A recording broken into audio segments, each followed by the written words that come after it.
Greetings. I hope we are all doing wonderfully well today.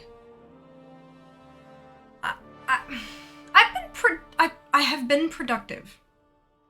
I have been productive, but still not caught up because, of course, I'm not caught up. But for those of you who follow me on YouTube, you may notice some actual things that go on there shortly. Yes. Unfortunately, the what is the word I'm looking for? When it's like a backlog of stuff, but it's not a backlog, it's like a historical record. And it's hosted somewhere else. The archive, there we go. The archive of VODs, so the maximum length of a VOD, the maximum length of a video that I can host on YouTube is 12 hours. Who can tell the class why that is an issue for my VOD archives? Show of hands. Yeah, so it's been a fun time. It's been a fun time. Dearie me. Well done, Zam, on first. Well done, Dupe, on second. Hello, Ned, welcome back. Hello, Sean, welcome back. Hello, Sheba, welcome back. Hello, Schindler, welcome back. It is fair. Archive is the word I was looking for, Amara, and welcome on in. Thank you for joining us. Your latest Bass streams. Correct, Lander. Yep, they, given that I streamed 16 and a half fucking hours on Dragonflight launch day, and 16 hours the day after, and 13 hours the day after that, and et cetera, et cetera, et cetera. Yeah, so, it's been an issue. It's gonna take me about a week of daily uploads to get through, like, 3 days worth of fucking pods. So that's fine. But, yeah, that's just a thing. And not only that, but you can't, like, so the way that it works, on my dashboard of Twitch, like my creator dash, right? So I have what's called the video producer. It has a history of all of my VODs that are publicly available, so like 60 days worth of VODs. It has all of my highlights. It has, it also has usually about a week or two's worth of, VODs that are no longer available to the public, like ones that have expired, but I have access to them for a little bit longer in case I need them to download or whatever. And from there, because I have my YouTube account connected, I can click a button and then click export, and then put in a title, put in a description, and put in tags, and then hit go. And then it sends it through. After a while, it takes a few hours, but depending on the length of the stream, it takes a few hours, but it then sends it through to YouTube, and then I can, as a private video, and then I can go into it, edit what I need to edit, set all my settings up, and then schedule it to or publish it straight away, and off it goes, and you guys can watch it. The problem is, if I try to export something that is 12 hours and 1 second long, it will just fail. It'll take the hours and hours and hours and hours and hours, and then when it actually finally says your export has succeeded, I'll go to YouTube and YouTube will be like, no. And then I have to, the only option I have for that video is to delete it permanently. That's it. Can't do anything else with it. So what I actually need to do is go into my VODs on Twitch and create highlights that are like, for example, 8 hours and 8 hours, and then export them separately, so that YouTube will accept them, so that I can, like, you can't split it once it's on YouTube, you gotta split it before it gets there. So I've been having a time, but I did manage to get through about a week's worth of VODs today, from before launch, because of course, as soon as launch hit, everything else went on the back burner. So I'm quite behind on a whole bunch of stuff, as you've probably no doubt noticed, and I do very much appreciate all of your amazing patience with me and my creation and content and bullshit, and getting all that actually happening again. But I believe that I've scheduled VODs to go live from, I believe the 23rd of November was the last one I didn't have up. That's the 23rd will go live tonight after stream. And then every single day you're gonna get a new VOD until we hit December 2nd, part 2. I had some issues with December 3rd that I am working through. December 3rd's VOD is a little bitch. So I don't know why. I have no idea why, but it's being temperamental. And so I'm working through that so that I can get it up. But that takes us through from today, I think, to the 29th. I think the 29th. So 10 days worth of uploads. Yep. Good. So look, hey, I'm making progress. And that is a good thing. Baby steps. I was also watching a show on Netflix called Snack versus Chef while, like, just listening in while I was working and doing stuff. And there was one guy who was like, I've chosen to make this thing and I have no idea how I'm going to make it in this amount of time, but blah, blah, blah. My mum had a saying, how do you eat an elephant one bite at a time until it's done? And I'm like, yeah. That's exactly how you eat an entire elephant. And that's how I'm tackling this whole pile of stuff that I've had happen. It has not happened to me. It is of my own creation. And that's fine. But yes, so I'm just gonna one bite at a time, baby. We're just gonna one bite at a time until it's done. So there you go. There you go. And my nails are green now. So that's also a good thing. Awesome! The link was in chat like 10 fucking minutes ago now that I've been rambling. For Stream Raiders, you can also type !battle to get a fresh one if your chat doesn't scroll up far enough. Or !SR, or I think !Stream Raiders also works, all one word. But to get the link, and then you can click the link, log in with your Twitch account, and then drag and drop your units to the battlefield to join us.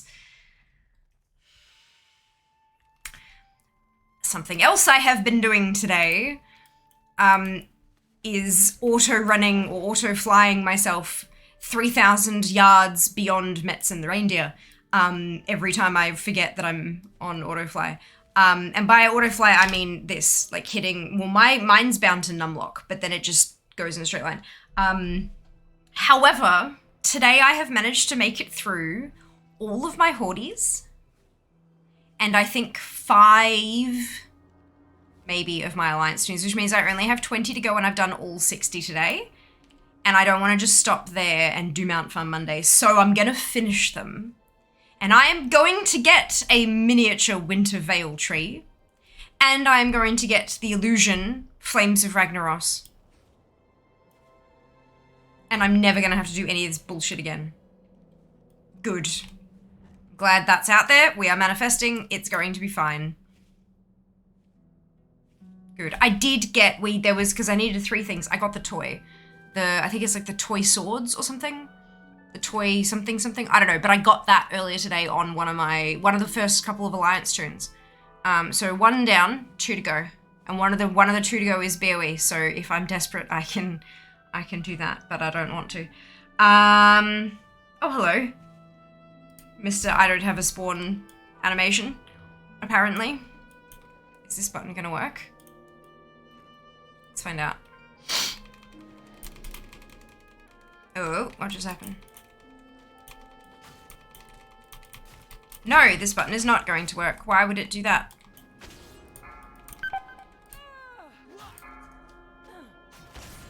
I love how no one is helping. Oh, and that's not working either. Good.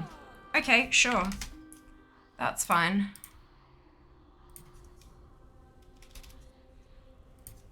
Fixed. Okay.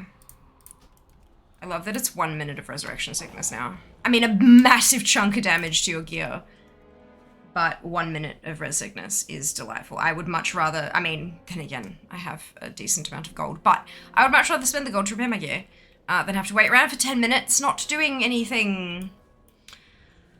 Getting cold snap, -10 right now. Snow hasn't reached my city yet. It's supposed to show up in about a day. Make sure you grab your warm things and rugs and all that kind of stuff. Take care of yourself. I have many, because hello Zam! Because Dragonflight, correct duplicate. Correct. Dragonflight made me play too much. Kidding. Just do that for someone when they shoot it. Is the time indeed? Indeed. Downloads to upload them separately because that's too much work. Not only that, but it would take literally overnight to render each of those. It is much, much easier on my own computer's processing load. Keep moving. To just split them into highlights. Because then my computer doesn't have to do any of it. It's all on Twitch's servers and all on YouTube servers. I don't have to do a thing. Which is nice. I mean, I do have to do a thing. I have to do the highlight thing. But then I can just delete the highlights. Which I have now done.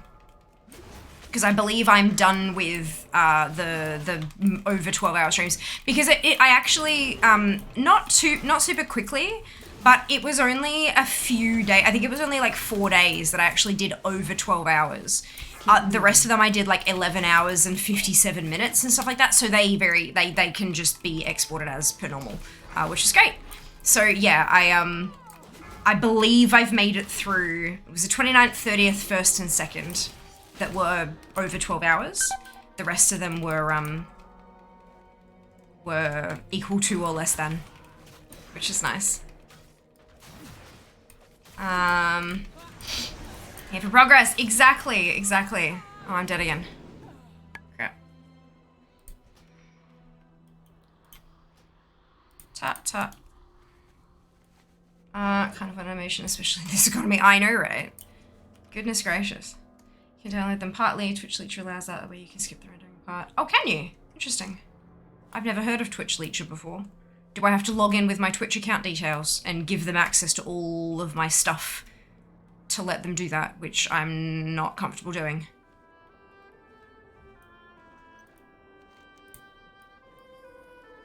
Especially when it comes to granting external websites permission to, like, edit my VODs and stuff. That makes me really uncomfortable.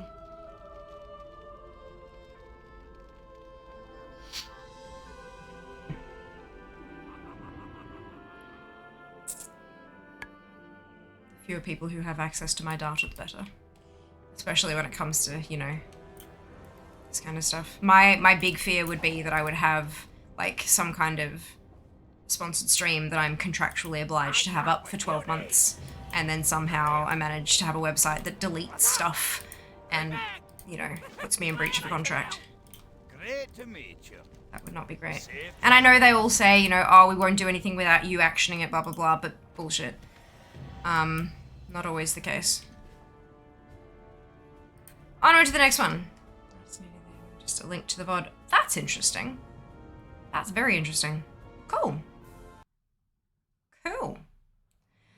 Right, so that's 6 alliance done, which means I have 19 to go. But I'm getting fairly smooth. The only problem is that the alliance characters have to take a several minute flight path to get to Metzen.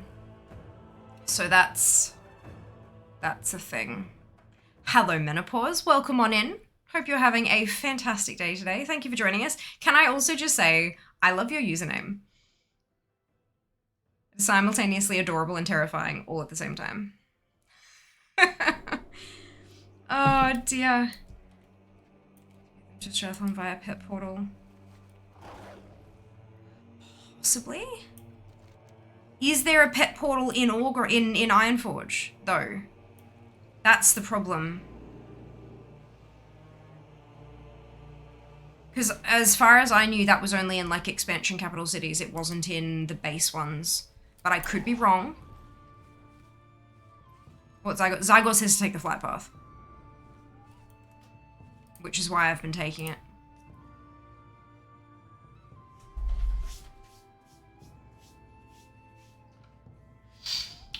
Female feral druid. There you go. Love that. Love that. Where's Metzen again? Just south of the Dalaran crater. So the mages don't have to. Well, okay, some of them do because they don't all have the Dal crater spell. Yeah. Dalaran using pet portal might be faster, possibly. They don't all have Dalaran hearthstones either.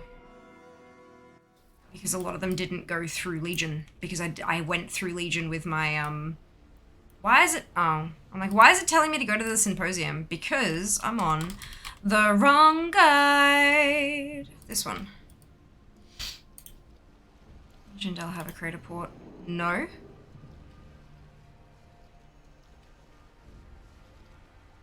Maybe it did back when it was current, but no. Legion Dale has a portal to Orgrimmar and a portal to Stormwind.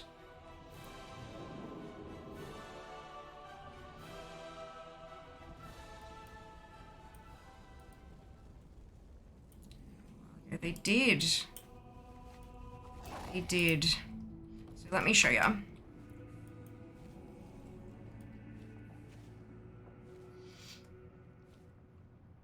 Oh, wait.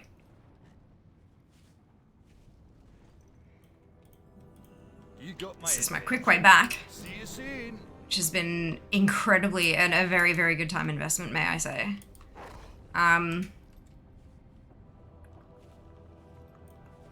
We accept, I have a deal for you. and this is where it wants me to go. Flight path straight up, fly over to Metzen. We'd hand the big end zone quest items as a Dale Crater port in there. Oh, okay. I was under the impression that they removed literally all of the portals because they said so in a blue post. Maybe they forgot that one. This goes on. I mean, yeah, look, it is World of Warcraft, and places tend to get, you know, blasted to oblivion during war. One of the reasons why it majorly sucks. Strength of farming Christmas gifts. Oh, it's not strength. I am just stubborn as fuck. I want my shit.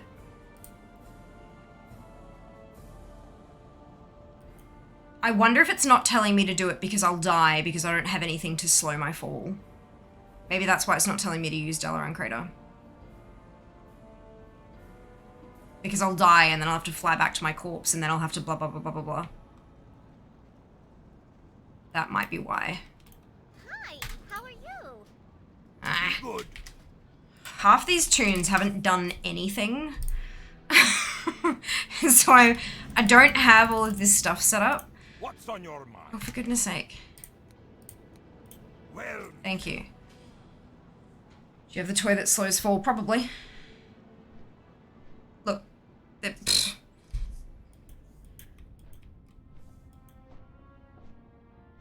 I'm fairly trusting when it comes to Zygor telling me the fastest way somewhere, or the least dangerous method. I know that it probably doesn't have all of those little itty-bitty options programmed in. I know it has the pet portal ones programmed in, because it's told me to do that before. But, yeah. So yeah, just save you from the fall. That would assume that I know how to use disengage. But also, that's one of 12 other classes that aren't mage. What about all the rest of them? I need a reliable way to do it on every single toon, or I'm going to forget. Because that's how I function. You know that. I don't think that port ever actually killed you, just made you fall far enough to really hurt. Nope, it kills you. That's specifically why there is now an NPC corpse at the bottom of the drop. It kills you. It is designed to be just high enough to kill you, unless you have, if you're a rogue back in the day that had a damage reduction, a full damage reduction thing, druids, it won't kill. Anyone with a slow fall or a levitate or whatever, if you hit the ground at full speed, it kills you. That's the whole point.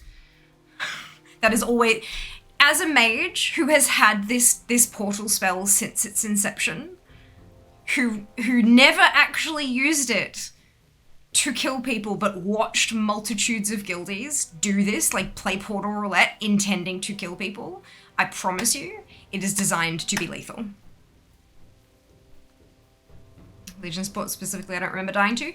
That may be then that the Legion port is a different spell to the Mage Teleport, and that it puts you like just a smidge lower, but I have never taken that portal and not used some kind of slow fall thing, because that's a Ram Fairy. That is incredibly generous of you. Oh my god, thank you so much for the new shiny stick of brain. Well, no, technically not brain. Jas and I were talking about this the other day. RAM is not technically brain. CPU is brain. What is RAM? What was RAM? He told me what RAM was and I laughed my ass off and now I can't remember. I mean, I know it's short-term memory, which is technically also brain. But there was something else he called it and I've forgotten, and that's fine. I'll ask him when he comes home. Thank you so much for the new RAM. Oh my lord. Much appreciated. That doubles my RAM, by the way. Doubles. 2 times. Jesus. My lord. Thank you so much. Wait, what is this? Portal Dalaran Crater. Upgrade your RAM. They did! Like the cat meme. Nice kids to be booked with travel time. Great for going to pee or ask Twitch chat things. Or...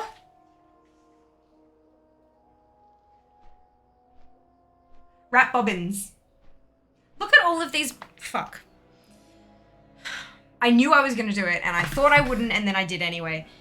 I was going to say, look at all these beautiful colours, and then... skeins fell everywhere. But, like, can we just... look at all of these beautiful colours? Like, oh my goodness. I also managed to spend some time today figuring out how many new bobbins I needed to wind and then shuffling, because I have everything in number order, and there was a gap at the end of my second box, but the threads wouldn't fit in that gap, which is why I needed new boxes, right?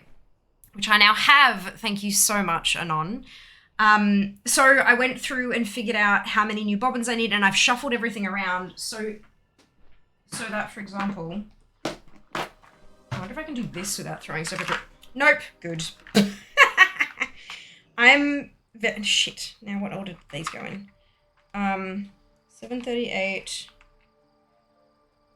30, 32, 33, 34. Hey, I managed to put them back in order. But, yeah, so for example, like this one here is like got a massive big gap in it. Like there's a whole gap there because there are 4 bobbins that don't have thread on it. Whereas something like this has no gaps because it's got all 9 bobbins are all threaded, or all wrapped rather. So, I've got them all where they need to go so I could figure out what I needed to put where. And now I just have to pick one up, check what number it is, find its bobbin, and wrap it, which I was kind of planning to do while I waited for Indasta to spawn. But I guess we're also going to be doing it while I'm on a flight path as well, which is good, I guess. Multitasking, woo! RAM is memory. It is, but that's also brain. I am aware of what RAM stands for. Jesus fucking Christ. I was talking about its association with body parts, as in like a brain, or a finger, or a toe, or a liver, or a yeah, anyway. Oh my god. I swear to God, you guys think I'm an actual idiot sometimes. Like, really? Really? Really? Love when people underestimate my intelligence. Makes me feel so self-confident. Fuck. Anyway. Okay, let's grab the sack of goodies.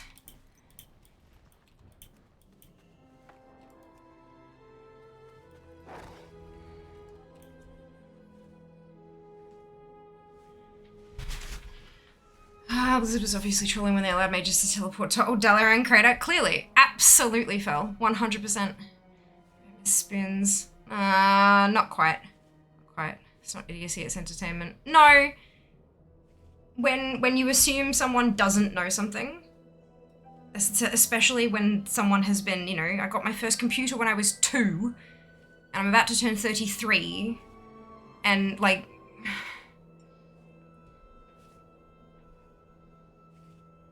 It's not entertainment, it's literally assuming somebody knows nothing about their actual job. And then treating them as such. But, oh well.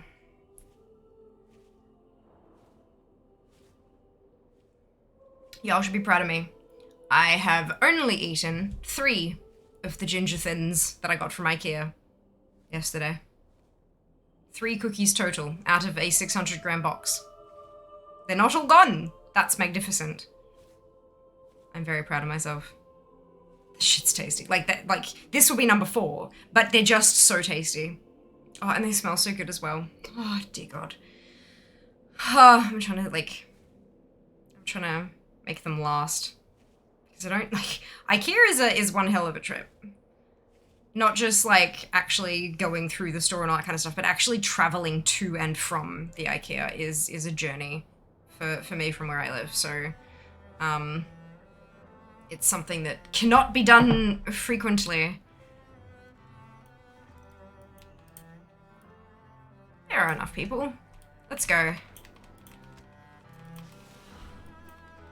Is my macro broken? Yes.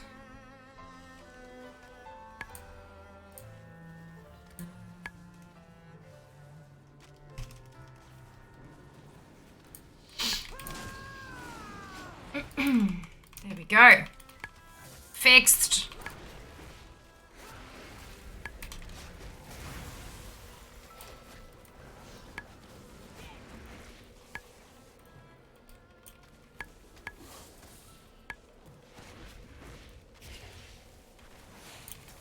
This one's dying quite quickly. I've had a few today that died, like, so slowly. Why can I not interact with the... Oh, because I already had. Haha. Wonderful. Alright, Hearthing. Hello, Berry. Welcome back. Hope you're doing well today.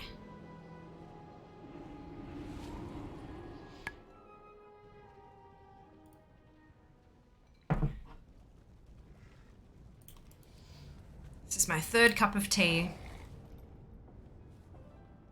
Been working my way through it because I was behind on my advent calendar as well. So I've been working through that delicious choice. Very pleased with that.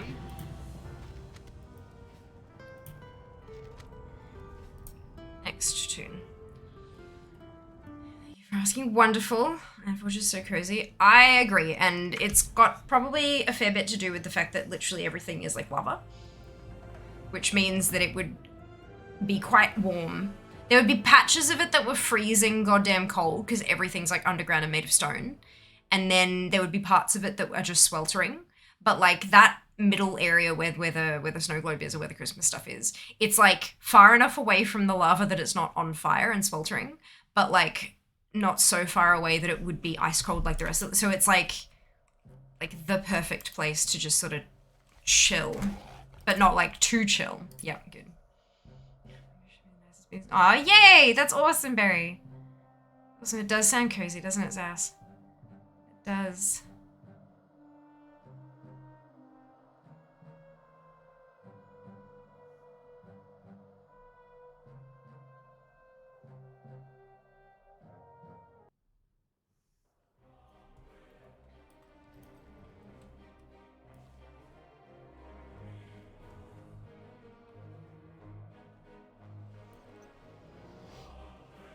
Right, I don't want this one. I want this one.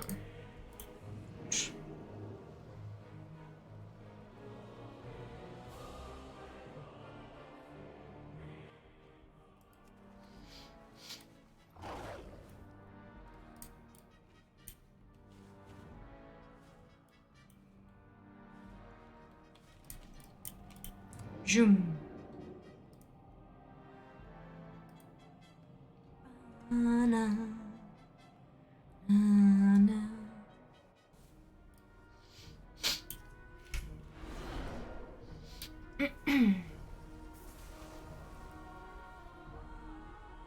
Wait. Mage Tower. Why? It wants me to take the tram, but why? I'm guessing I haven't unlocked the Borealis portal on this tune.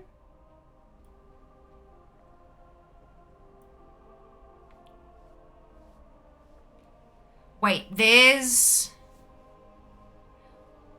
I remember there being a short quest chain that you needed to do to get the Stormwind portal in Borealis opening.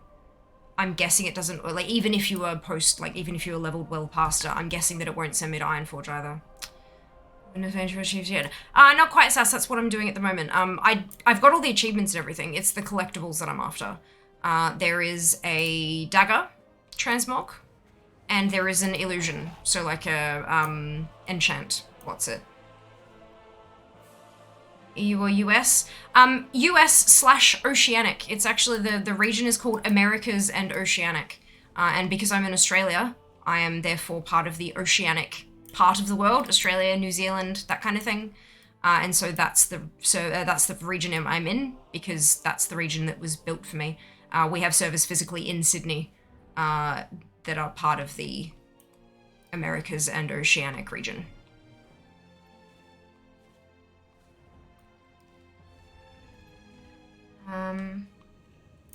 Sadly, why is that sadly?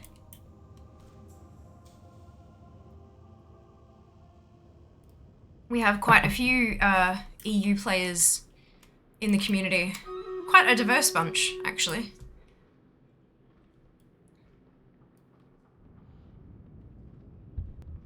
Be fun to play though. I mean, as I said, we have plenty of people from the EU region, so if you're looking for people to play with from the community, you have no shortage of folks to chat to.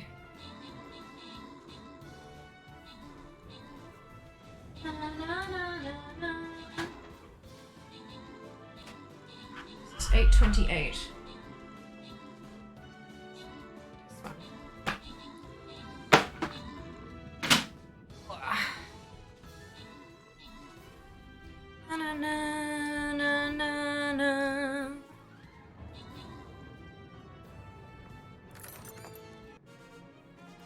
Amazing! Meaty, Zam, and Dupe, congratulations to all of you on your bonus shit. Well done. Boss defeated! Amazing. So very impressed. Ooh, maybe we go tokens up to skin chest? Yeah, I reckon we can do that. Let's go there. Do PvE or PvP? PvE. I don't enjoy PvP, really. So I don't do much of it. If any. Oh, a War Beast. I should probably place my last one of those, so I can finish off that quest. Hey!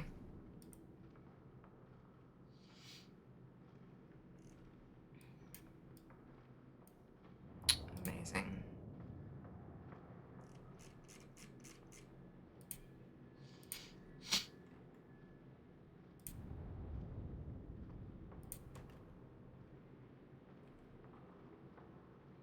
Cool. PvP. Wonderful, then we wouldn't play together anyway. Best of luck in the new season. Sounds rad. Yeah, it's a, not my kind of gaming, but that's fine. That's why we have so many different types of games and modes and stuff like that. It's so that there's something for everyone.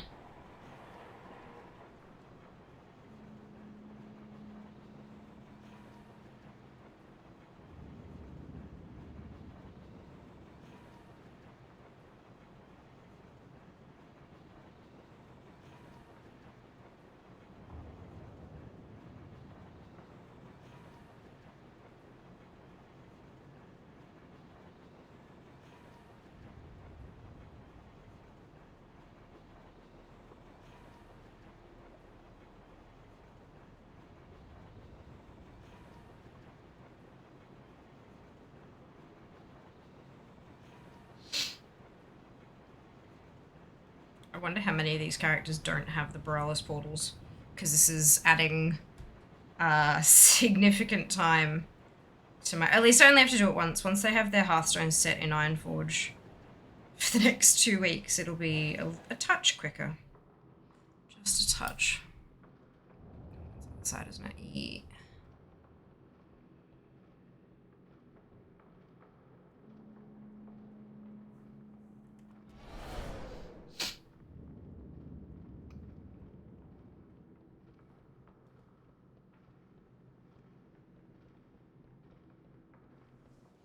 I was hoping that I would actually get to kill Undasta at least once today, but we shall see, shan't we?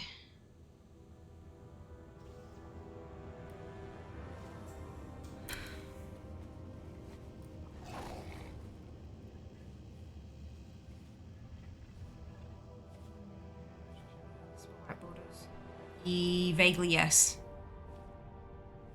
Makes them really visible. Perfect. Dear. Okay. What can I do for you? Off with you.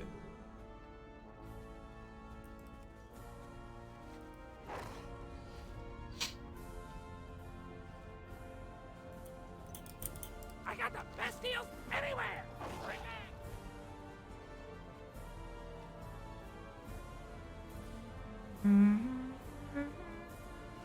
it. Oopsie. What can I do? Perfect.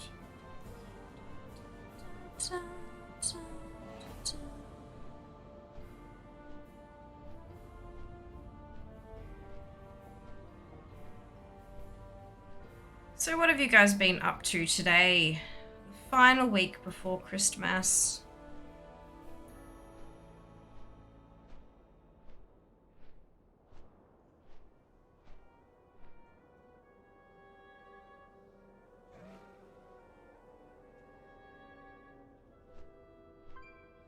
Hope that those of you who work are being treated kindly by your jobs.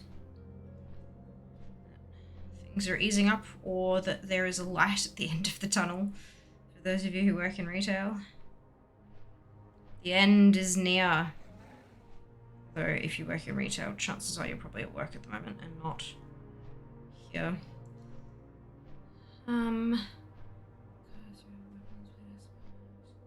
Wonderful, Lander. I'm glad you're enjoying yourself. Tuesday. Sounds like a plan. Amazing. Taking it chill. Sounds like a plan also. Brilliant. Christmas markets with friends was fun. Oh, brilliant, Boot. That sounds lovely. Sounds truly lovely.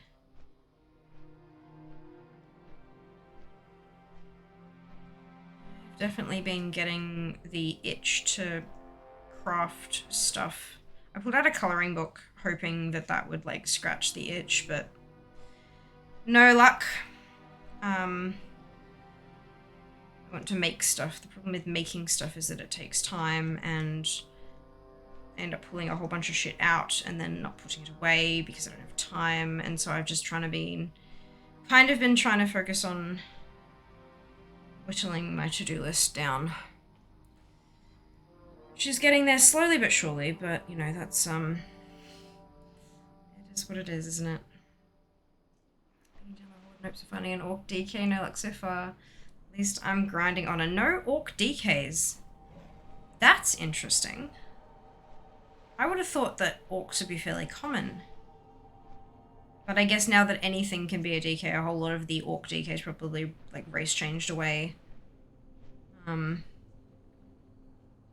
Interesting. What are your plans? Not a whole lot really. I am planning a mass house decluttering, just going like room by room, pulling everything out of a drawer or a cupboard or whatever, going through every last piece, and then cleaning, like actually cleaning, not tidying, cleaning the cupboard or the drawer or whatever, and then putting the things I've decided to keep back in it. Just you know, reduce the amount of stuff that I have, because I have entirely too much stuff. And I don't like it. I've been feeling more and more and more lately like there are very few areas in my house that I can actually create content. Because when you create content, what's in the background matters. And nothing in the house is aesthetic. None of it. Because there's a lot of shelves where it's just like, here, let's put everything of category X on this shelf. And so it all just looks all shit, basically. Nothing is nicely designed or anything like that. So it's really difficult for me to find areas in the house that I can create, which means that I have to go out somewhere to do stuff, which means I have to lug everything that I'm trying to do with me and blah, blah, blah. Or everything gets done right here because I have this particular backdrop set up for streaming. Which gets incredibly repetitive and boring and doesn't look so great for sponsors. So I feel like if I have less stuff, there will be less clutter, and I can fill a bit of that space that's left behind afterwards with some things that look nice and are aesthetic and shit. you know, like a content creator.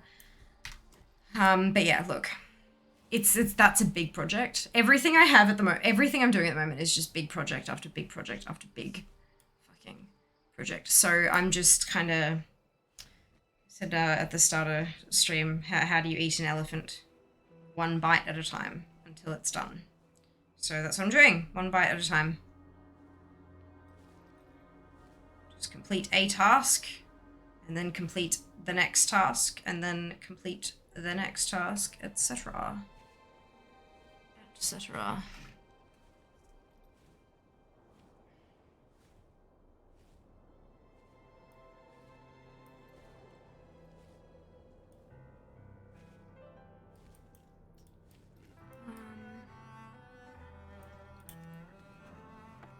Treating yourself to any special Christmas gifts this year or no? Well, no gifts, no, because I'm, again, trying to reduce the amount of shit that I have. So no more stuff. And also I'm broke, so that's nice. So no. Speaking of content, yeah, non-existent fucking content. I did post lots of stories today about tea. So there you go. That's... and I do have an image... No, actually, a series of images that I captured the other day. That I am planning on having go up on Instagram at some point soon. I'm just not sure exactly when. Yeah. It's, I'm definitely aiming to, like, attack the new year with all that I have. And hope that I can actually stay on track. Because, I feel like I'm doing myself a disservice. You know, I keep talking about how I want to go full-time, and then I sit there and don't post on Instagram for a month, which is not good. And I know there are reasons for it and all that kind of stuff, but I think one of the biggest reasons is that I feel so time poor. So all the spare time I had prior to Dragonflight went into prepping for Dragonflight and fulfilling my contractual obligations and working my ass off at my day job, so that when I was not there for 2 weeks, like my role wouldn't fall apart, you know. But it all just adds up, so it meant that I didn't get a chance to sit down and pre-plan content that would go live while I was doing the Dragonflight stuff. So it's all feeling like a bit much. Again, with the whole over committing thing. Bobbin. It's a pretty color, hey. It's like a sky blue. But yeah, so I'm just sort of taking stock of what's important, prioritizing, and 2023. It's happening. 2023. By the end of the year, I'll be full-time. That's the mantra. It's the mantra. But we'll see. My friend asked an interesting question in a group chat, so I'm curious about what the answers here would be. If you had to choose, would you rather live in a place that used to be a brothel or a place that used to be a funeral home? Neither. Or both. There is no difference to me.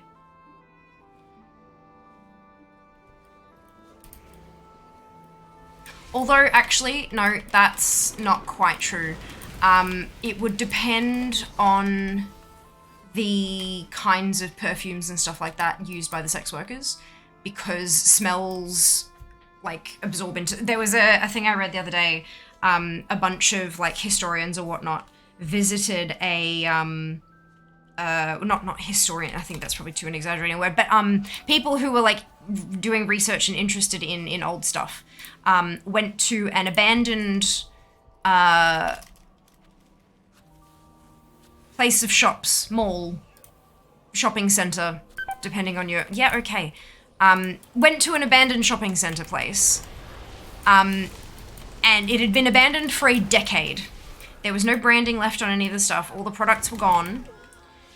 And they were able to pick which of the stores in the entire shopping center was the Bed Bath and Beyond, or the, you know, or the one with all the bloody candles and everything. Like, they've got a whole range of bath goods that smell like a thing, and they've got all these, like, iconic scents and stupid things like that. Yep, they were able to pick after a decade which of the stores had that particular store because the smells, it still smelled like a Bed Bath & Beyond. Because that's how much smell seeps into walls and paint and all that kind of stuff. It just sticks. And there are some perfumes and things like that make me feel sick. So, that being said, it would depend on what kind of perfumes and stuff the sex workers wore. Because if there was enough of it being sprayed around and stuff that the place still smelled like those perfumes, it would probably give me headaches. But beyond that, it wouldn't make a difference to me personally. Every building has a history, even if that history is built 2 months ago and still smells like paint and plaster, you know? Which sometimes is a worse smell than something that's been lived in. But that's my personal thoughts. Tea is nice. I like tea.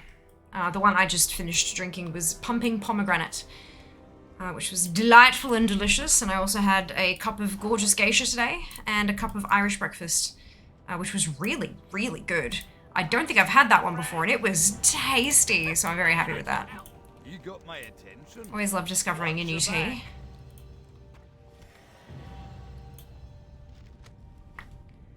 On to the next one. Mind, who cares what it used to be? Yeah. What the graphical bug was that? What happened, Jess?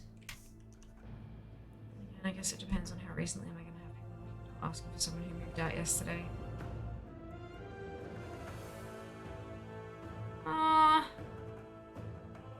Not usually.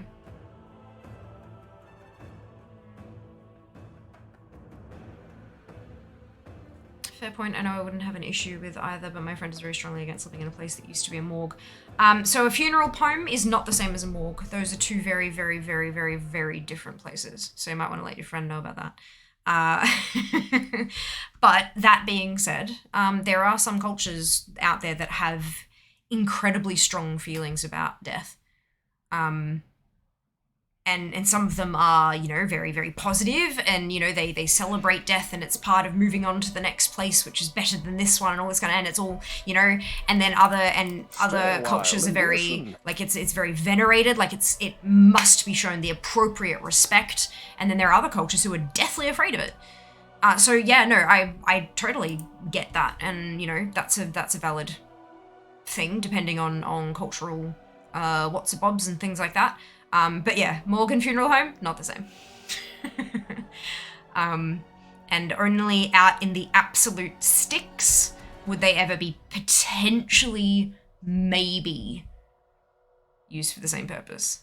Maybe, and that's a fucking long shot. We're completely phased out, there were lines across the screen. The Twitch video cuts. Maybe it was just your PC kind of had or your connection maybe, like your internet connection was like, he's home, crap, wake up everybody. But yeah, I didn't notice anything in my game, but I mean, if it's a camera thing, then that's, who knows, hey. No worries, Em. We'll see you next time. Thanks for hanging out.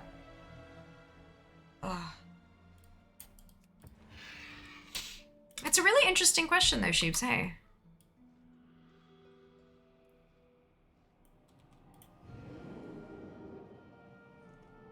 I think the comparing a funeral home to a brothel in the original question made me a little bit uncomfortable, as though, you know, living in a house of death is, you know, potentially somewhat comparable to living in a place of business, where that business happened to be related to sex.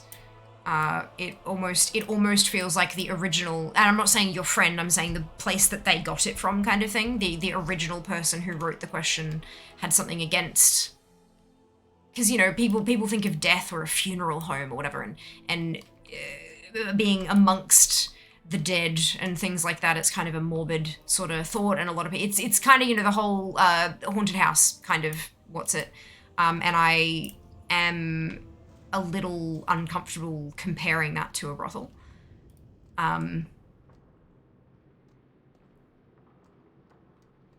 But that's just me. And I'm, you know, very much for the destigmatization of sex work. So that's maybe that's just a personal bias there. I think I probably would have preferred the question of, would you feel comfortable living in a home that used to be a funeral home? No need to compare it to something that, you know, in a way that tries to show a brothel as in a negative light. But yeah, no, I don't have any issues with either. Eating everyone's reasonings. Absolutely. Agreed. I agree. It's totally a fair point. Oh, yeah, I mean, I wouldn't have said it if I didn't think it was fair.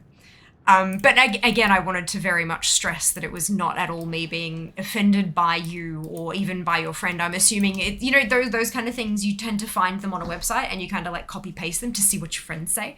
And that's fair. Totally okay. But yeah, that just, makes you think. I stayed at a former brothel in Amsterdam. It was an Airbnb, and it'd be amazingly like location.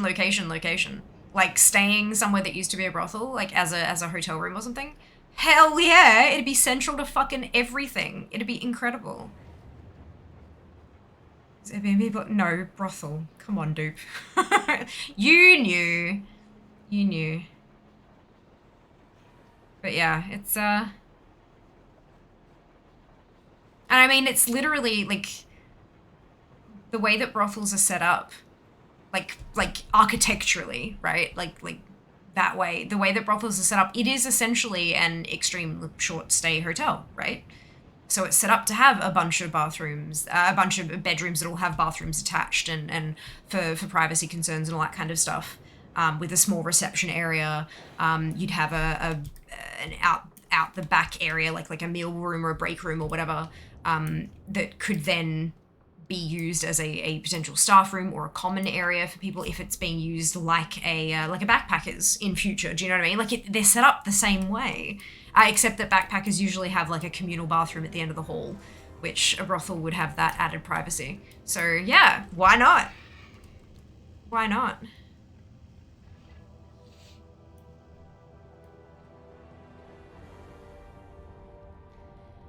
I really hope that I can get these last couple collectibles. Like, even if it takes me the whole event to get them. I hope it doesn't take the whole event to get them because it would be so painful. But, oh, should it be nice? I'm not going to be able to run 60 characters tomorrow. At all. But at least having the, like, getting them to Ironforge is proving to be a little bit of a sticky thing. But once they're in Ironforge, it should be pretty quick runs. I know the Horde ones, I got them down pretty quick, depending on how long the Grinch took to kill and respawn and all that kind of stuff, of course. Oh, excuse me. Very backpackery. Yeah, makes sense. But hey, if that worked for your purposes for your stay, then fantastic. Are all your tunes in different places? No, they're all in their garrison. The problem is it's going from Garrison to Ironforge, so you've got to take the portal from the Garrison to Ashran. Ashran only has a Stormwind portal, so you wind up in Stormwind. The first handful of tunes, I was then taking a portal to Borealis, then a portal to Ironforge, but these characters, like the later characters, never got those Borealis portals unlocked because there is a short quest chain you have to complete to get them unlocked. And so I'm having to take the tram from Stormwind to Ironforge. Yeah, it's, yeah. So it's those kind of times. So once they get to Ironforge, I set my Hearthstone, then I just fly, kill the thing, hearth, turn it in, and that's it. And that's much, much easier. But yeah, no, it's just a bit of a setup cost in terms of time. Like, really, that would be amazing, dude. That would be just unbelievably cool. Are you sure, though? Like, that would take time out of your day. Like, that's... I mean, obviously it's a time investment, but it's... If it wasn't something if it was something I wasn't willing to do, then I just wouldn't be doing it. But, like, yeah. Okay, what's this one? 702. I've got my mount collecting shirt on and everything, and then, yep. Look, it's fine. We will mount collect. Just not for a little bit. Hopefully it's not going to take me 6 hours to do 19 characters. That would kind of suck.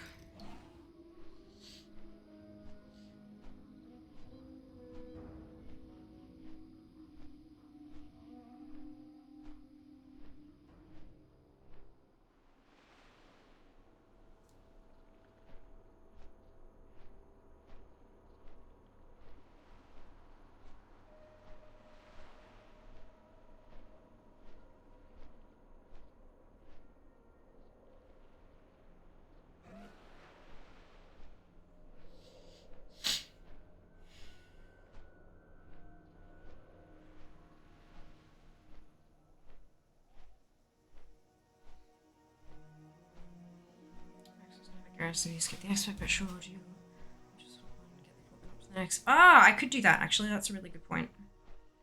Just set them all up that way. All right, let's do that. Once I'm done with this tune, once I switch to the next one, how's that sound? We'll do a hop, skip, jump. Where do you need me to meet you? Because so I go Garrison to Ashran to the Stormwind, like the Mage Tower, top of the Mage Tower. Where would you like me to meet you? Hey, Estelle. Doing well, thanks. Hope you can say the same.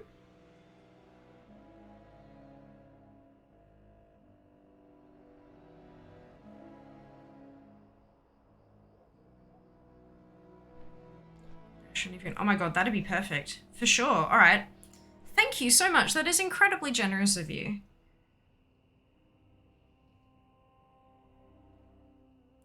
Back at work, unfortunately. That's okay. Working grants finances, which allow us to do the things that we love. Pay for an internet connection.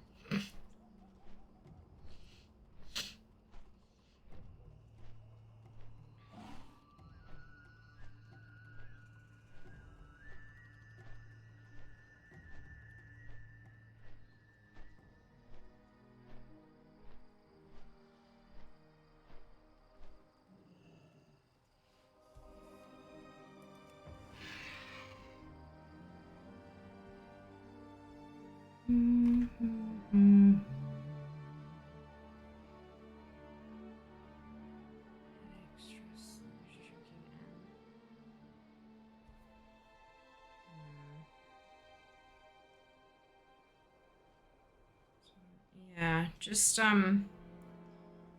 pay attention to your coping mechanisms, yeah. Make sure you take care of yourself.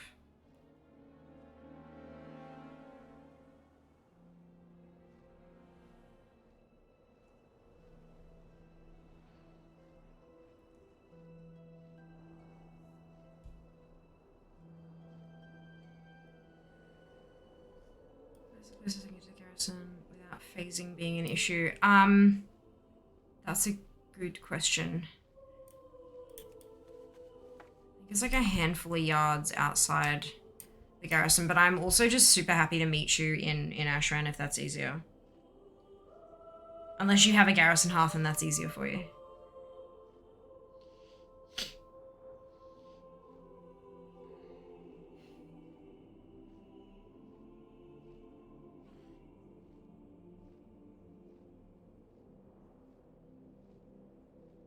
The other option is that if you are in your garrison, Shield already. Okay, well I can very easily meet you there then. Because the other option I was going to say, if you're in your garrison, then I can just like, you can invite me to group, or I can invite you and then pass you lead and then visit leader's garrison, and then just like literally visit you inside your garrison. But I'm very happy to take the portal to Ashran and then catch a portal from there.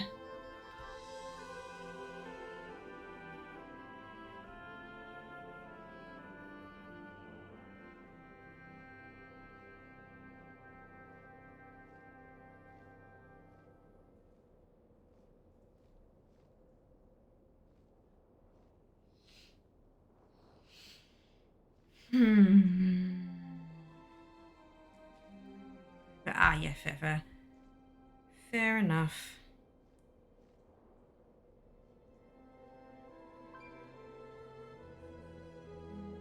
Been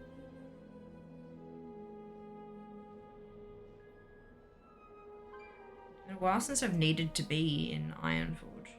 I do find it really interesting that like all the major event stuff is kind of split between Stormwind and Ironforge, but then for Horde, everything is just in Orgrimmar. Nothing is anywhere else. There's no like for the Alliance, it almost feels like you have two capital cities. You got Stormwind and Ironforge, but then we just have like Horde just has Orgrimmar.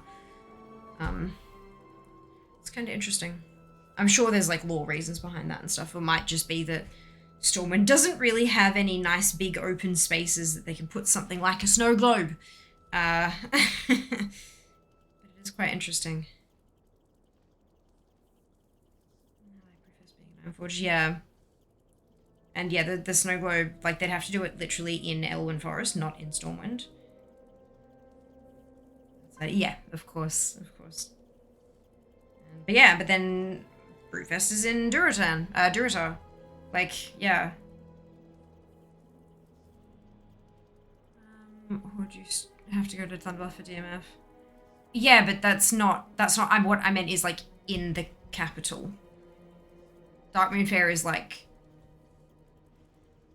down over there, and it's the same, it's in Elwyn for Alliance.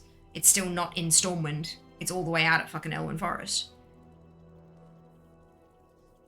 So those are kind of a fair way away. You said Undercity is a good secondary. Yeah, I mean, we had Pilgrim's Bounty uses Undercity as its major hub, I guess. Yeah, I don't know. It's interesting. Neither is bad. Like, I mean, it's good for Horde that everything is centralized. If something's happening, chances are it's going to be in Orgrimmar. But then the Alliance has a... Oh, I'm not working. Alliance has, you know, so many strong races as a part of it that they have multiple places they can use. Do you know what I mean? Like, it's... Neither is a bad thing. Just an observation.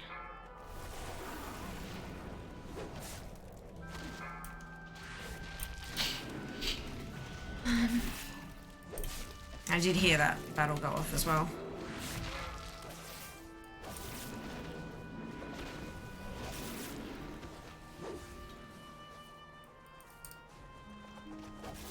I find it more annoying to get around as Alliance.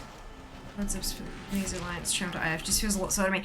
It is, and I agree wholeheartedly with that, Shiva, because you've got to zone into an instance, and you've got to wait for it to arrive, and then you've got to be on it the entire distance. I mean, mind you, the view is spectacular the first time.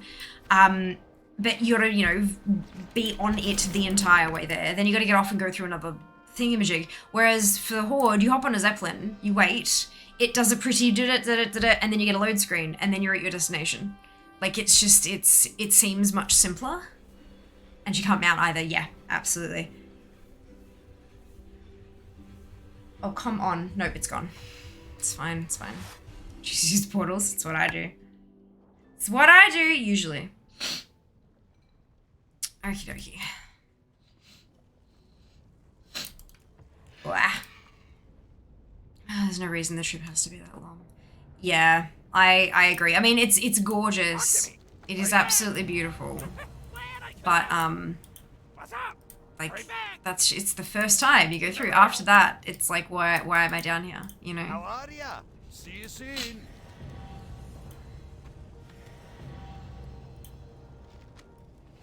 Off with you. Alrighty.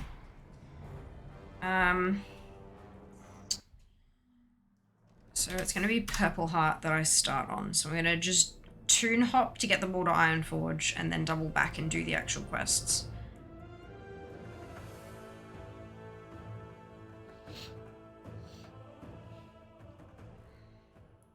Am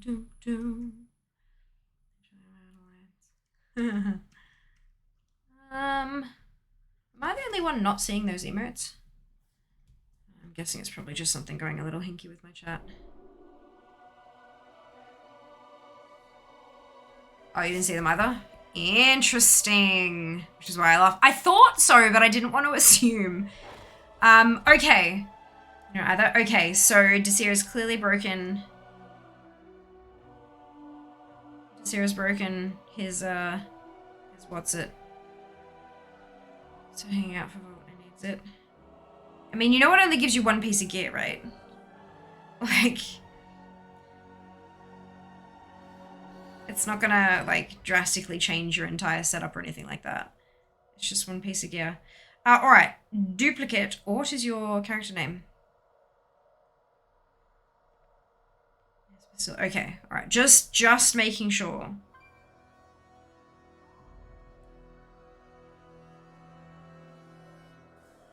Just making sure, because putting all your stock into one potential piece of gear that may end up not actually being an upgrade anyway.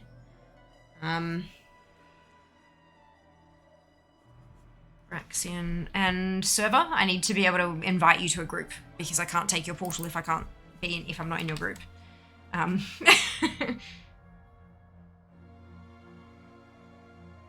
am I saying? Didn't you get vaults from Shadowlands?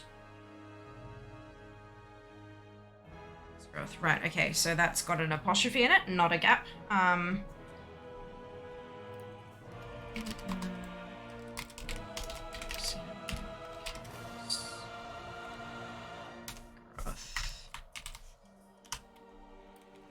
Go, that should work. I am Purple Heart. Wonderful. I will meet you in the place with the stuff. Well, it's everyone's first vault. Yeah, I thought you had vaults in Shadow. I was like, that's what? No, surely. And yeah, all good, all good. Right, hi, hello. Many thanks. Da da da.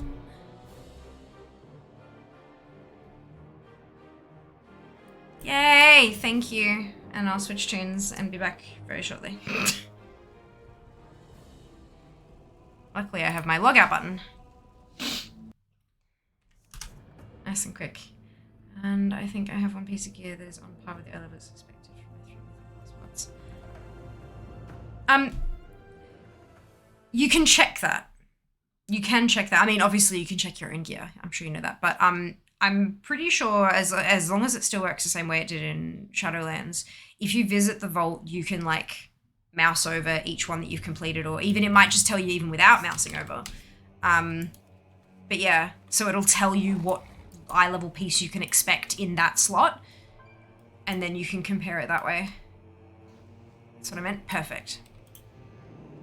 Well, because you said because you think you have one piece of gear, I was like, you could know. The information is available. Magnificent and magical. Data is power. Sometimes. Sometimes data is just annoying and I hate it because the number won't go up. But most of the time, data is power. 385. Nice. That's awesome. That's awesome. I have nothing expected from my vault because I haven't run anything. But I am being told that I'm going to be drug by my ear through 2 tomorrow, just so that I have a slot.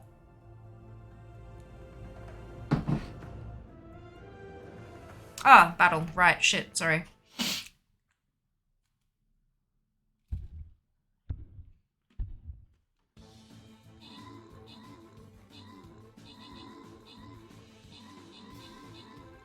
No, yeah, nice relying on the potential that I actually have brain power left after doing 3 weeks worth of payroll runs at work tomorrow. Christmas, yay.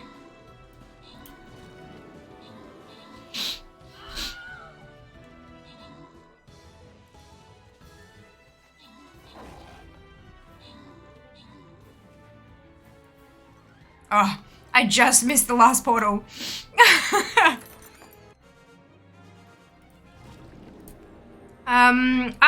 Duplicate and Captain, congratulations to all of you on your bonus ship. Well done. Well done.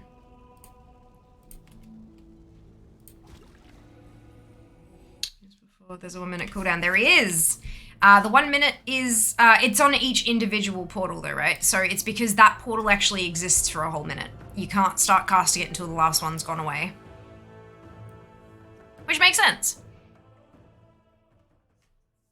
I mean, it's not like there's like a gap there where you can't have a portal. Which is good. I'm glad it's that way.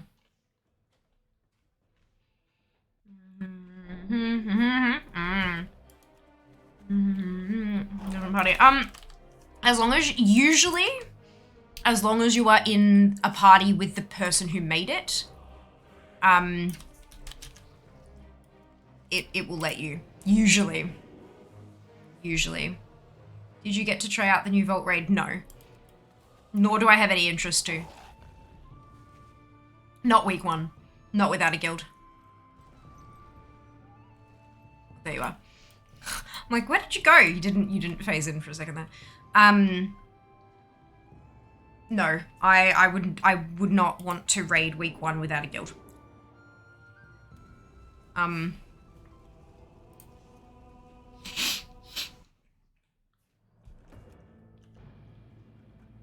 No LFR available on week 1. It's just normal, heroic, and mythic. Even on normal, you require a certain level of coordination, and most people who join pugs aren't willing to jump in things like voice chat, and so it just doesn't flow like it could, and I don't have time for that. And I don't want to be that person who jumps in for a one, wipes once and throws in the towel, because that's silly, but yeah. Not for me. But this coming week, I will be running the first wing of LFR. I believe there's this week that comes out, and then one every 2 weeks after that, I think, or something. Or maybe it's in here somewhere. Can't raid find it. Yep, and then 2 weeks. So on the 3rd, we get the next one, and then on the 17th, we get the one after, and then there's 3 wings. Yeah. So I'll definitely be running LFR next week. Thank you very much. Look at that portal waiting for me. The service. The service. Oh no, dude. I don't, you worry. I have accidentally clicked my own portal accidentally so many times. You like, usually it'd be like in a raid group, I'll drop a portal, and then once it disappears, I'll drop a second portal, and then once that disappears, I'll drop a third portal and take it, so that people who are like figuring out what they're trying to do or whatever don't miss and then have to use their hearthstones or whatever. Like I try to be like that, but the number of times I have dropped a portal and then instinctively clicked it because look, portal, click. And then been like, right, so guys, there's no more portals because I just took the portal. So I was, no. It is absolutely a thing and you have no need to worry.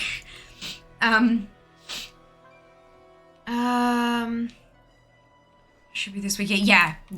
One and then a gap and then one and then a gap and then the last one.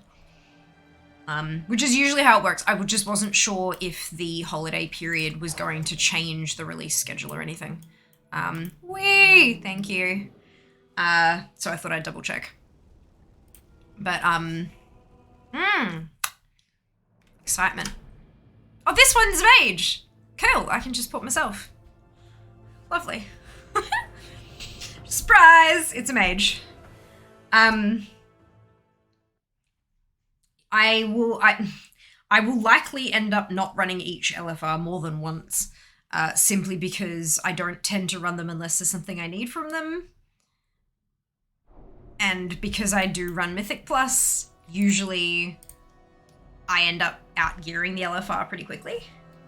But look, we'll see.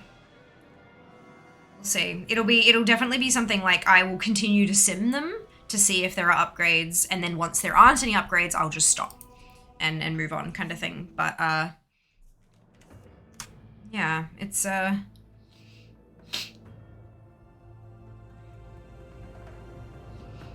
na na na na. It's alright. 4 years from now, I'll be running them endlessly for all the transmog, so I'll get my fill, I'm sure.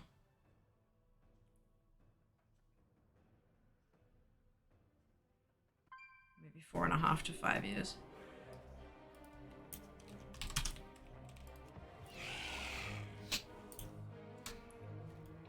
Bum bum banana.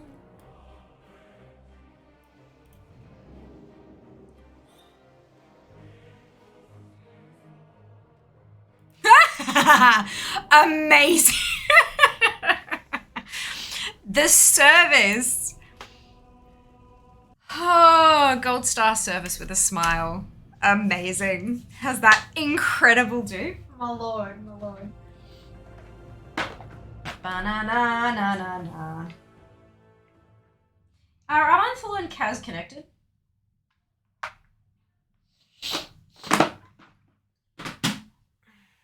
Thinking with portals. That's it. That's it. They are connected. Noted.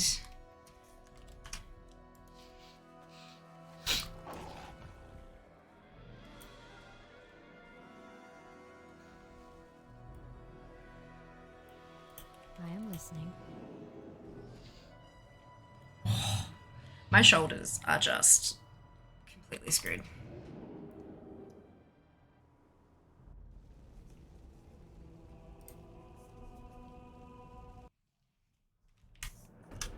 Getting there. Can't be that many more to go, right? How many characters do I have? Not that many, surely. Ugh. Excuse me. Go dream.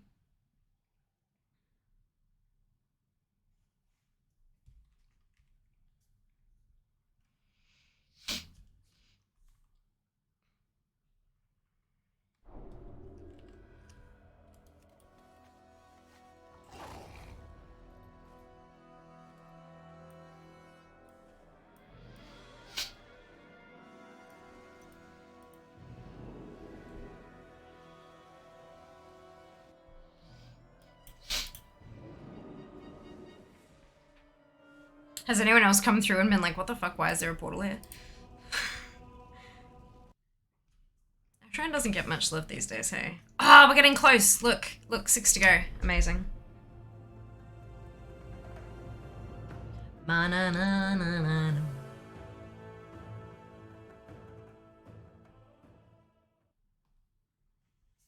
I'm gonna end up with this tiny pile of like, giant pile of tiny things. A few people just chilling there. Lovely. I'll be figuring out where to go next. Oh, excuse me.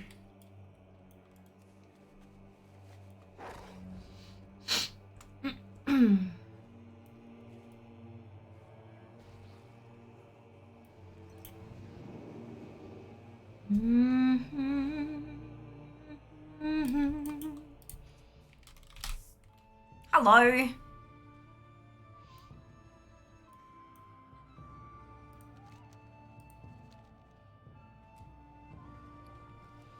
Oh yeah, portal. Yeah, I feel you. I feel you. It's okay. Only 5 more to go. 5 to go.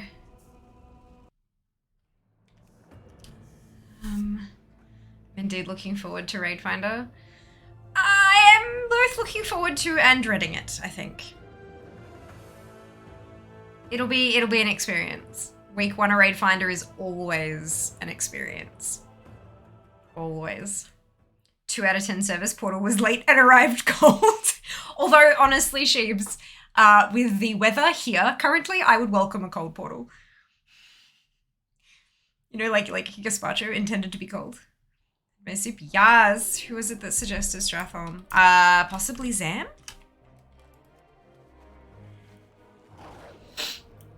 Maybe? I'm not 100% certain. I refer to Colin DeBrain.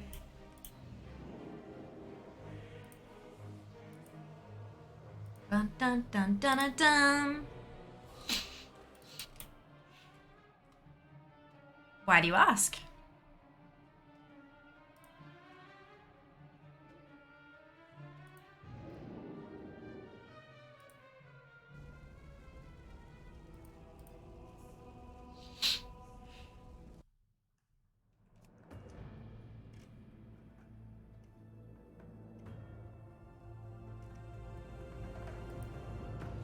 Na, na, na.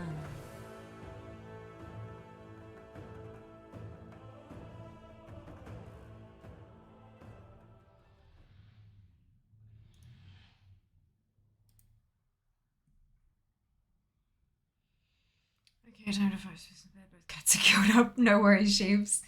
Portals are faster? Probably yes. That would. Wait, hang on. Like the portal to Stratholme is faster than flying? Is that what you're saying? Or portal to Ironforge is faster?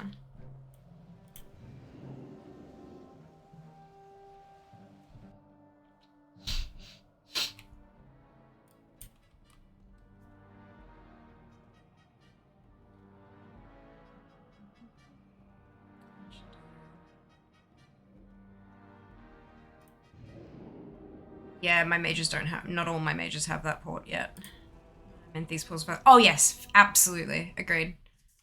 And having them all set up in Ironforge with the Hearthstone there is just gonna make like resetting for each day so much easier.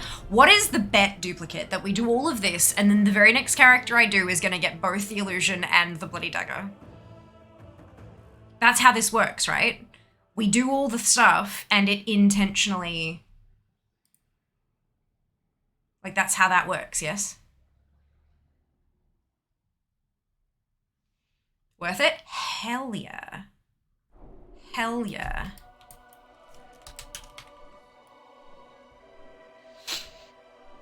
New compass. Ah, well done, V. Well done. Know what I do? I mean, there's a ton of other collectibles you can get from Wintervale. Shitloads of toys, a bunch of recipes and transmogs and things like that. If you've got ATT, it should let you know what you're missing.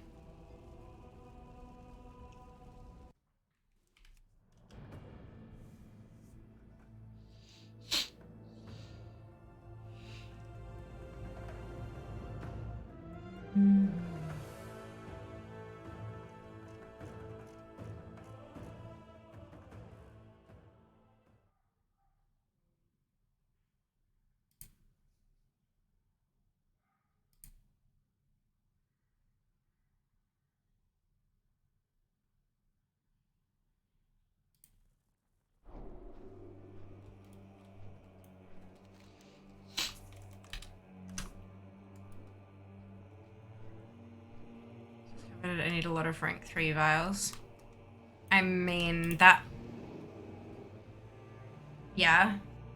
You need a lot of rank 3 everything. You're trying to min-max, right? Also, Jas, should I place an order with Umart for pickup or delivery, do you reckon?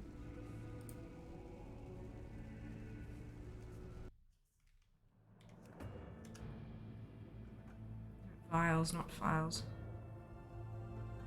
You can do pickups. I think they close at 5:30. I think it'll be 5:30 tomorrow. Locations and hours. Yeah, 5:30, but it doesn't say anything about... I mean, I guess it's not Christmas yet, so... Okay. Nope, I've already that. Ah, shit, I didn't send you the thing for the... What's it?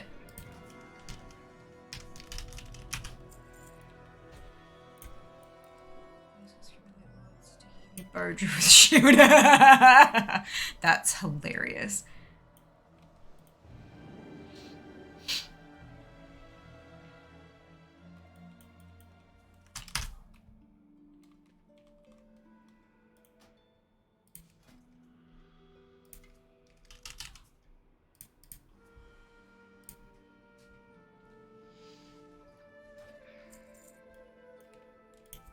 Thank you, dupe.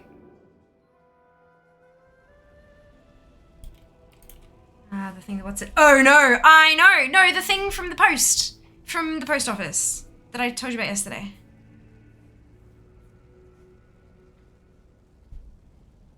Time is money, friend.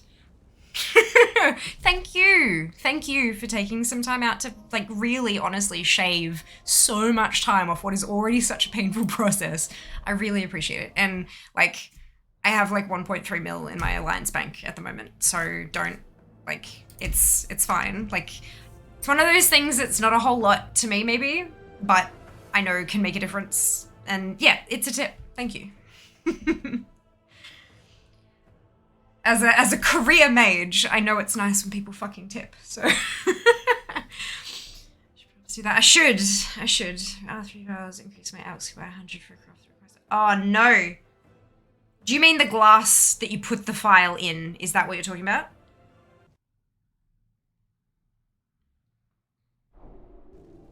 See collection details. Okay, so that.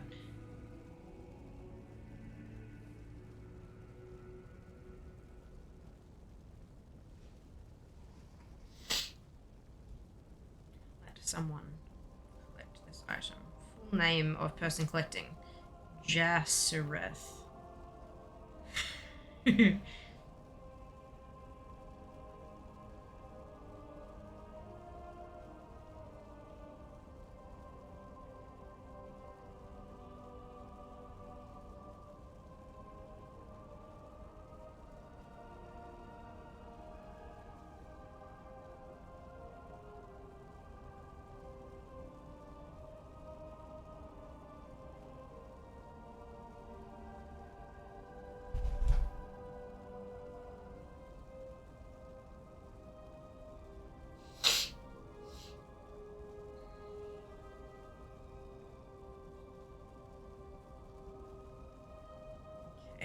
So you can have this one.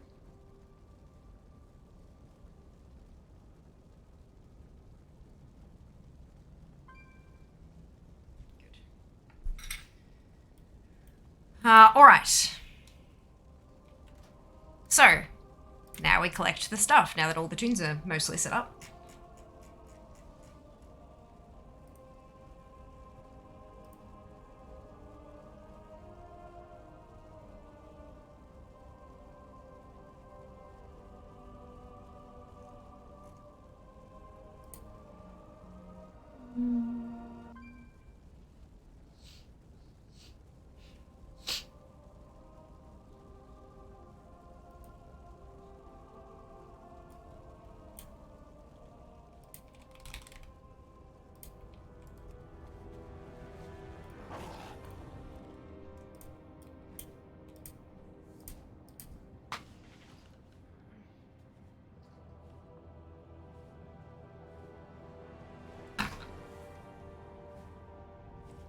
By the Sunwell. Sean, thank you so much for the resub. Oh my goodness, 20 months, holy cow. That is such a long time. That is amazing.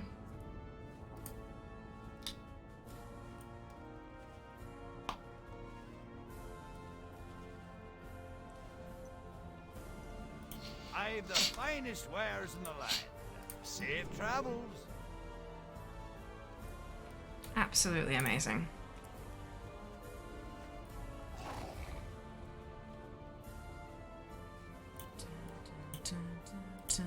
Potential customer. Hurry back.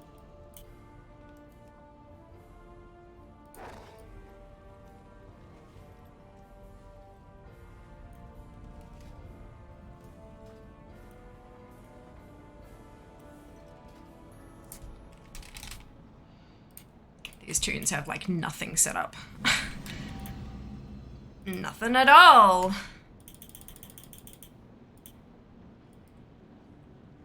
I now can't interact with the Flightmaster.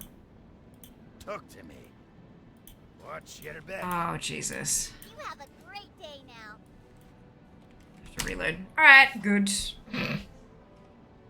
Good.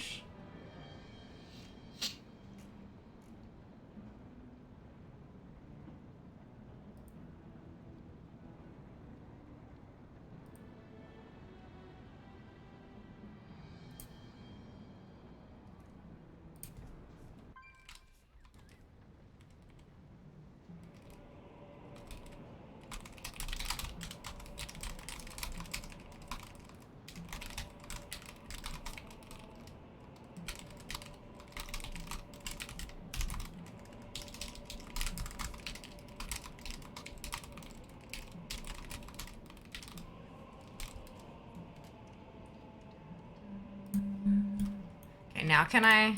How are you? Good. Thank you.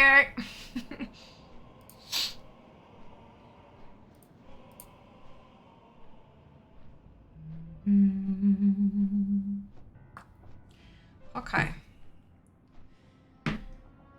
Where's the next bobbin? What's this one? A14.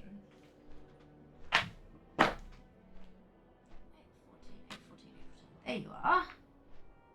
Just little bobbin.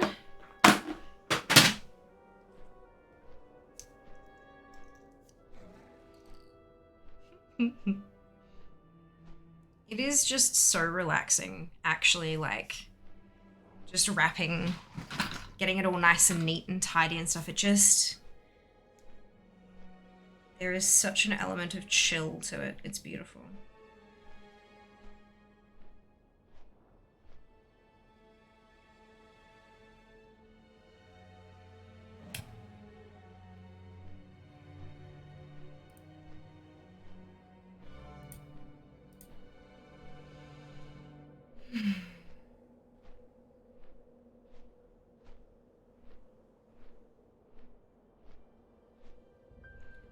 I really hope I get these collectibles.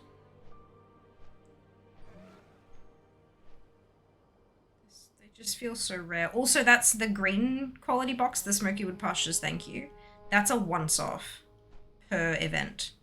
So you don't get 2 boxes a day. Once you've done it once, you just get the blue box, the stolen present each day. So it, like, yeah. it feels, at least I have, at least the only thing I still need from the green one can also come from the blue one. But it still just doesn't, I don't know. Feels like I have fewer chances, you know, probably because I do, but still. It's gonna be, it is going to feel pretty special having done all 60 tunes today, though. Because it's no small feat. I feel like this requires a fair bit more effort than, say, Love is in the Air. Because Love is in the Air, you just stand wherever, queue for the thing, it pops, you go in, you kill the thing, you get out, you go again, kind of. Like, you don't need to, there's no finagling of anything, there's no travel, there's no, like, I don't know, it feels quicker, feels simpler. That might have been because I had amazing people helping me out with queues and stuff, though.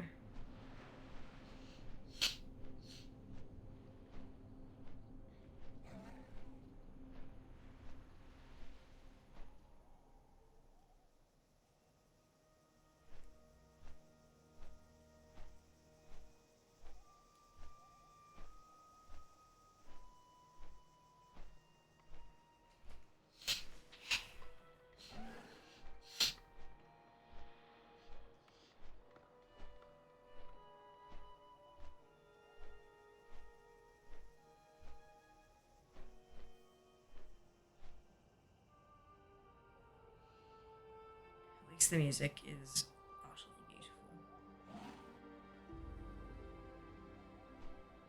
I have so many beautiful memories of that, like, Elwyn Forest, Red Ridge Mountains music.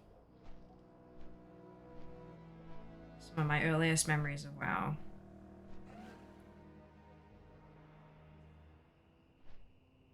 I originally leveled as a Blood Elf. And then once I finally hit max level, I had made a friend who mained Alliance. And because there wasn't any faction changes back then, pretty much within a couple of months of being max level on Horde, I made a new character and started leveling an Alliance mage to play with them. And it took me a few months to level up to get to max. But just have these beautiful memories of sitting in my bedroom with my laptop, leveling, just all that beautiful music. Trying to turn it down real low so I could still hear it, but that it wouldn't wake up my mother. Because, you know, it definitely wasn't 3 in the morning on a school night. But still. Hey, Mikey, welcome back. Hope you're doing well today.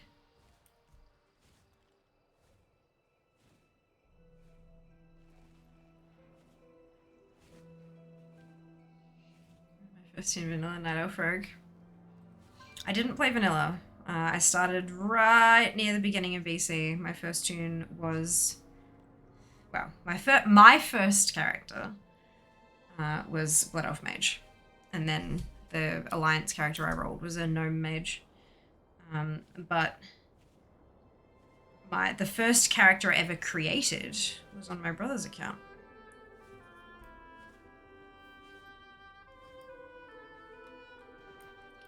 And I didn't realize until later that it was actually a warlock, not a mage, that I had originally chosen to play.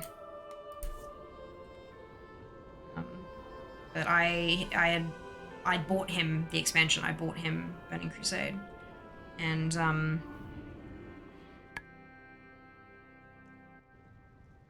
he was showing me stuff and doing the thing, and then I got my own account and started leveling, and then messaged my brother like, "Hey, when do I get my pet? Pet? What pet? Yeah, I had like a pet at some point, like a little imp or something." It was like, you were playing a warlock. You've this time chosen a mage. Mages don't get pets unless you go frost. And I was like, oh, okay. And so I went frost. See you soon. Didn't like it. Watch your back. Ditched the pet. It's funny, isn't it? Very welcome. Fantastic. It's okay. Doesn't need to have there doesn't need to be a reason why. Brilliant. Congrats. So the Toomba changed him to a gnome. Fair. Yeah. So I had the original Blood Elf Fiamma, and then I had the gnome Fiamma, and then eventually at the end of Mists of Pandaria, the gnome Fiamma was faction changed to a Blood Elf Fiamma, and that is the Fiamma I still play today. But the original was deleted by somebody I thought was a friend. Turns out they were not.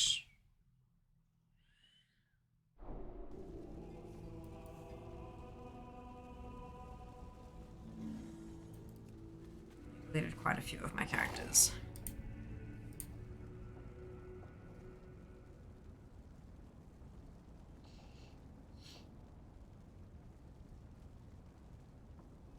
When I got an authenticator.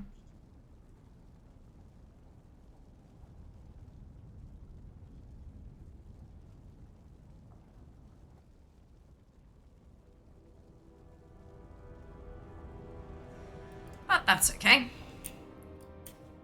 Occasionally, someone will tell you who they are, and when they do, you should listen to them.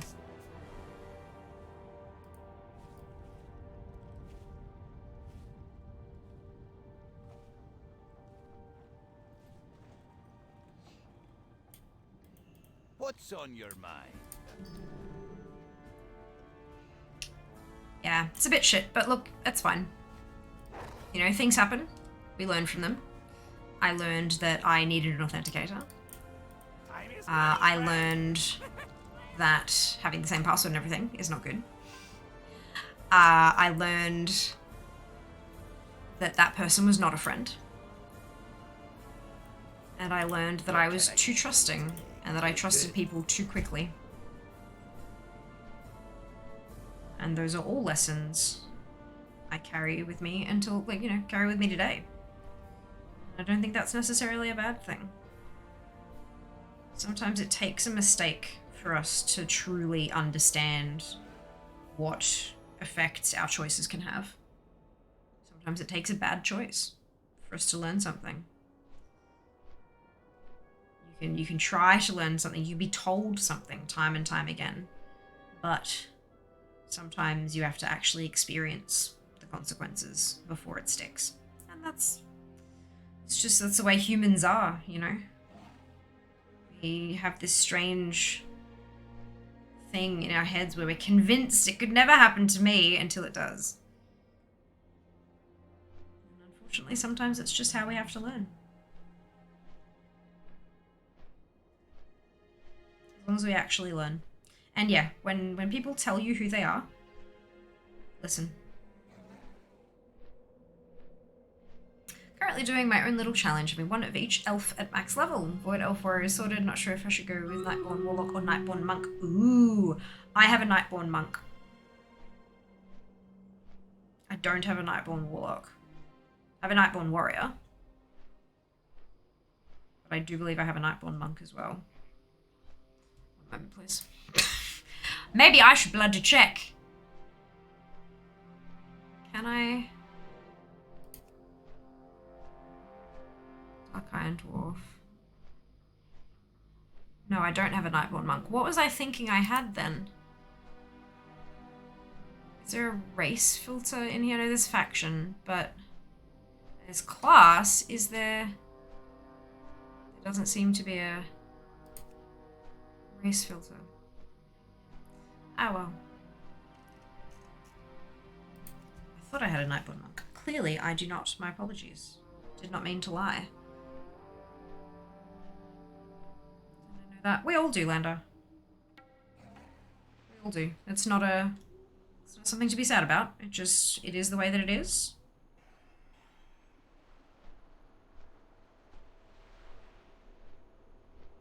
If anything, I'd be thankful that we have the capability to learn. Because there are some folks out there that will experience the same thing over and over and over again and never learn from it. As though they were incapable of learning. Which they're not, because, you know, humans are capable of learning. It's like one of the hallmarks of our species. But some individuals choose to fight that learning. So the fact that you're capable of it, don't diminish that. That's important. Something to be thankful for. Not to be cried over. Won't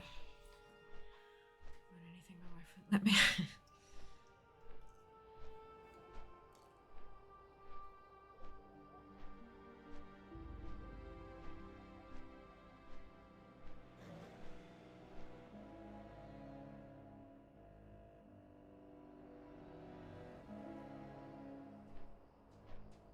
Babble. Wonderful.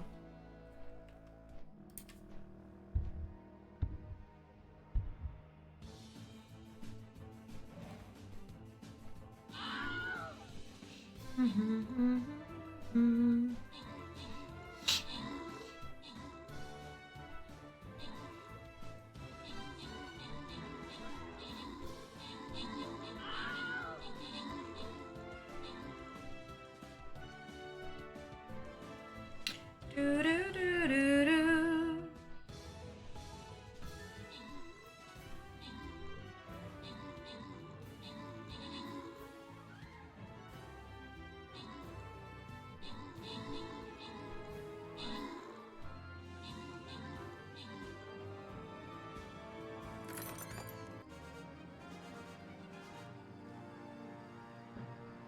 Meaty, Sean and Boxy.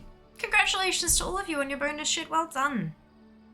Well done. Onwards to the next one.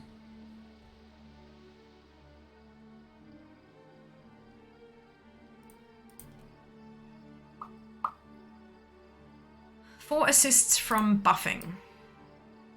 Let's plonk down a flag bearer then. That should help. Can we just take half a second to appreciate how beautiful this color is? Look at that gorgeous purple.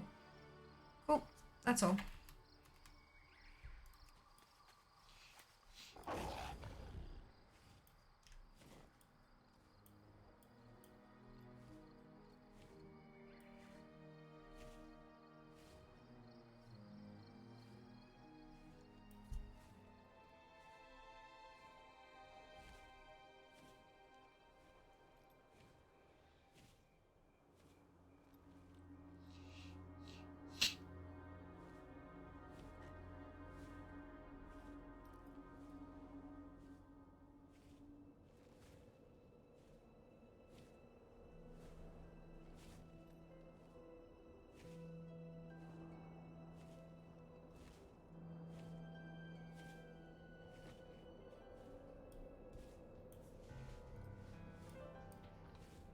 Hey!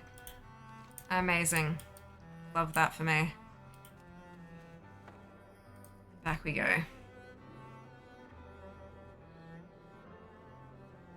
Just a photo without worrying about vigor, right?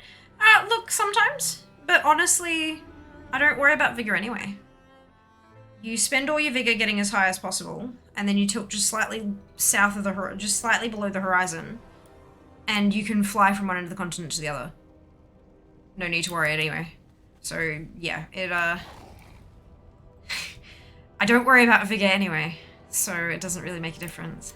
Oh, do I have a deal for you? Hurry back! Oh, wait, no, I'm supposed to accept that, aren't I? I got what you need! Keep it real! Glad I could help! Off with you.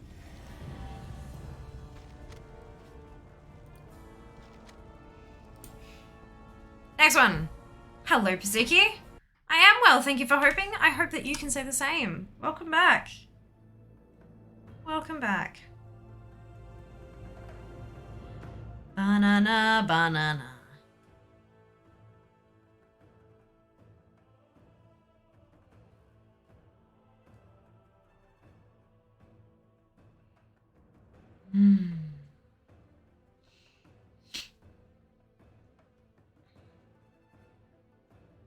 Feast of Winter's Veil. These damn collectibles are gonna be the death of me.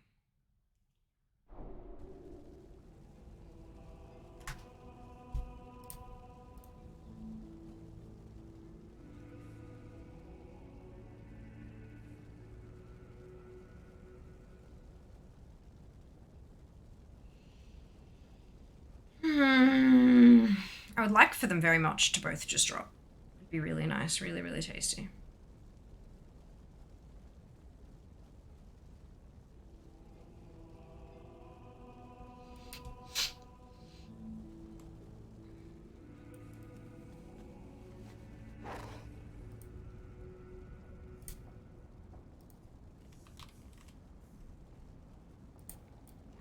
And then I could go farm Undasta and get a mount. Wouldn't that be good? Oh, thank you, my pretty lights behind you. Aren't they gorgeous? I'm so happy with both of them. They're just, oh, so pretty. Great to meet you. See you soon. So pretty.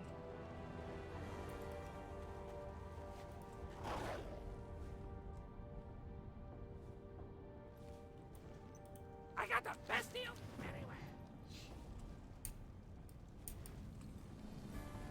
Actually.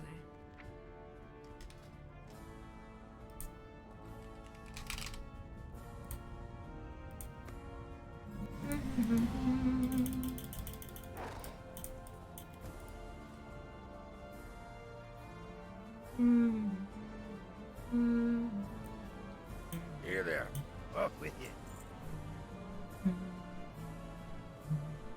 Purple thread for it's cross stitch thread. I have some that has been sitting here. I get them off they come packaged like that in a skein, and I put them on bobbins to be put away and organized and stuff. Just a easier, neater form of storage. And I have had that stack of them sitting there for literally months because I didn't have any more storage. I was out of storage and out of bobbins and stuff. And so I had a set of 2 storage boxes with bobbins on my throne wish list, and they arrived a couple days ago. They were purchased for me, and they arrived a couple days ago. So while I'm on flight paths and things that I can't really do much with, I've just been chit-chatting with y'all and wrapping my bobbins. But yeah, it's for cross-stitch projects, which is very nice and fun. Not that I've cross-stitched in a while either. I've just been too busy. But something to look forward to when I am #full-time fair. Get back into stitching. Very exciting. Cool indeed. I think it's cool. I really enjoy cross-stitching. I love the finished product, and I really like sitting there and kind of following the pattern, weaving the threads through the fabric, and yeah. It's an enjoyable hobby for me, at least.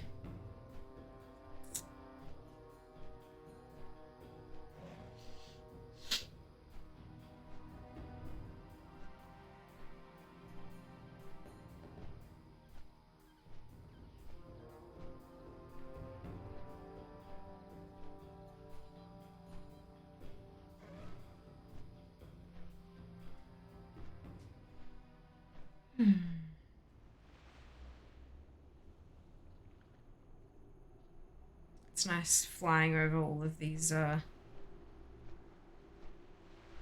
beautiful zones and listening to the calm, wonderful music. And then killing the Grinch and going back to Ironforge and getting no transmog or collectibles out of the box. And then going on to the next tune. Wonderful journey.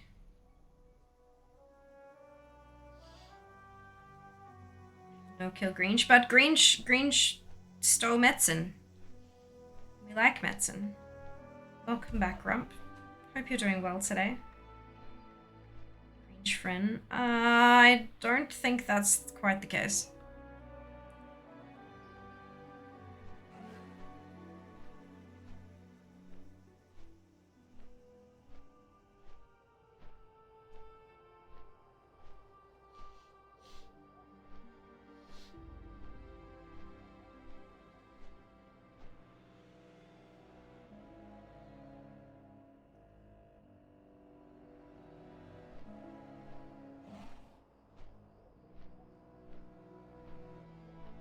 Thank you, Koalatron, for dropping that socials link. You absolutely should if you'd like to support me and my content. For free, might I add. You should follow me on social media. Instagram is the really big, juicy, important one. Then there's Twitter, which, I mean, look, we think it's still important, but we're not too sure. Things just keep changing too rapidly. We can't really keep up very well. But like, look, if you have an account on the platform, might as well toss us a follow. And then TikTok, and then Facebook, and there's also a YouTube there too, as a repository for all of the archived VODs. We've got almost an entire year worth of VODs on that YouTube now. How ridiculous is that? How ridiculous is that? Yeah, we're getting there.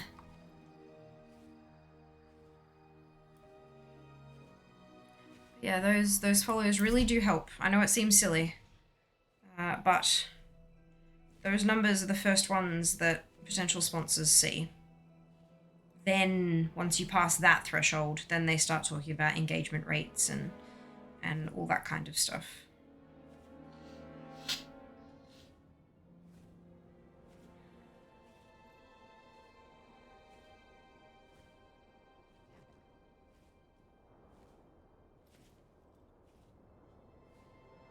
Engaged once. Were you now? Isn't that fancy? I think I've managed to line the timing up just so I don't actually have to kill the Grinch at all. Which is very nice.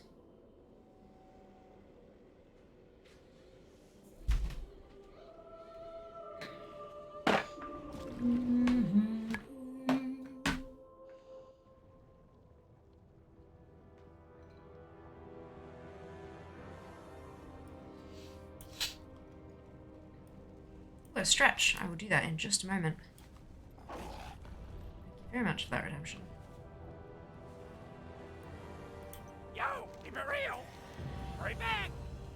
Hi. For God's sake, every I time, got the best deals anywhere. except Glad I could it's because it's not a daily, so it's not included in the guide. Watch your back.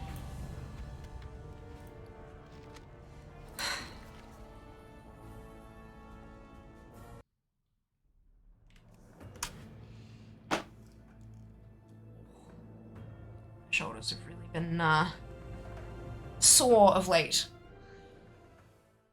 That's okay. Totally fine. Oh, why did that not update? That's interesting.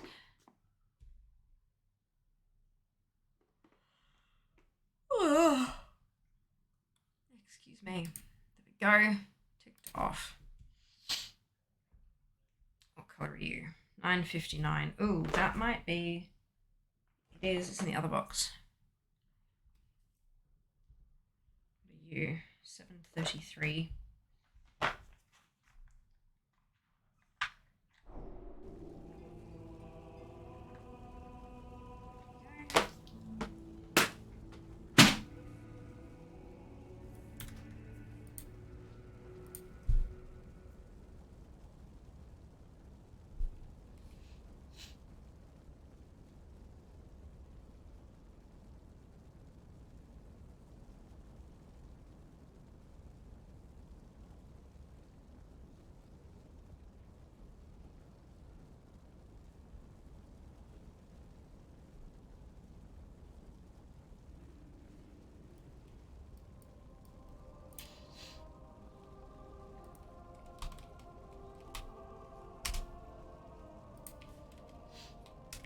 while I'm here, I might also grab that scouting map.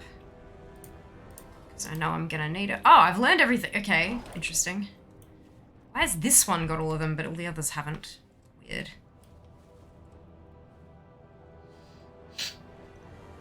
So one in here, set the What can I hearthstone. get for you today? Now we hop.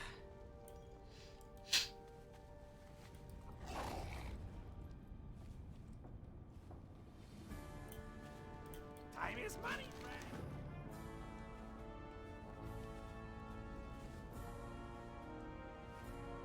Na na na na. No. Ta-da! Onwards! Again.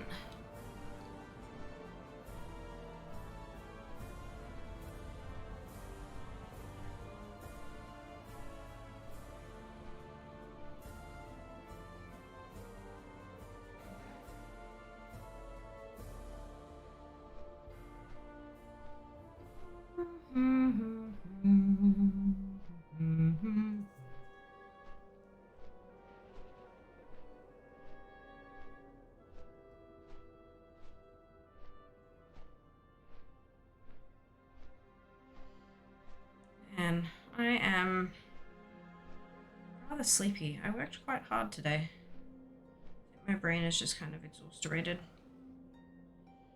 How are you all feeling? Towards the end of the year, are you like invigorated by thought of holidays and a break and all that kind of stuff, or are you kind of like me, just sort of a bit worn out by the whole thing and more in need of a break than looking forward to one? How are you all going? Check in with yourself. How are you feeling?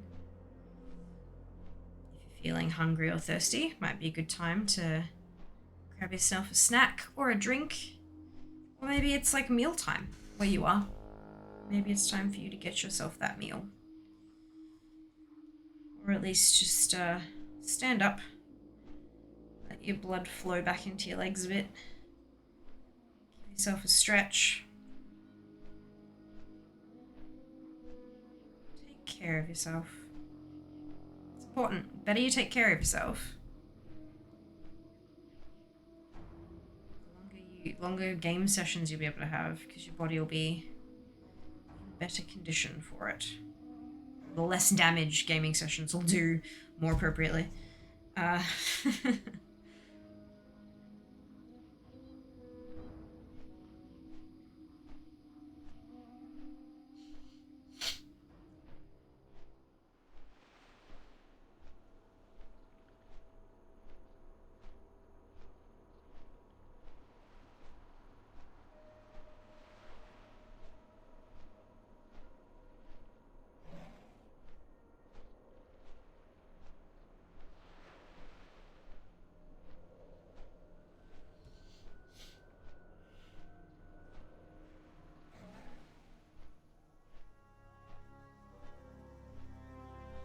Quite productive wrapping these bobbins while I'm on flight paths.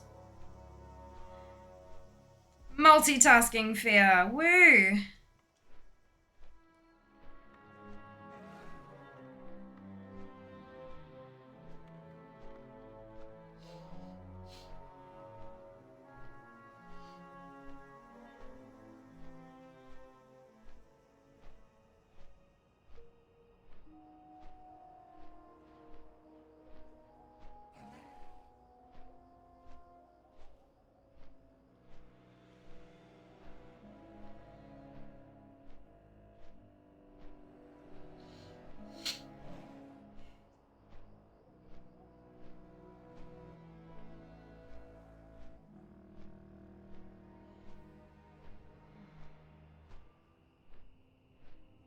Alliance tunes take so much longer to do this daily.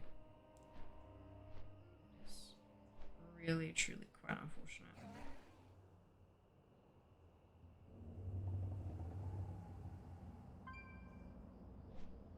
I feel like in the time that I've taken to do these Alliance tunes, I could have almost run through like half my Horde tunes. Oh well, at least now I know. I wasn't aware of it before today. Now I know!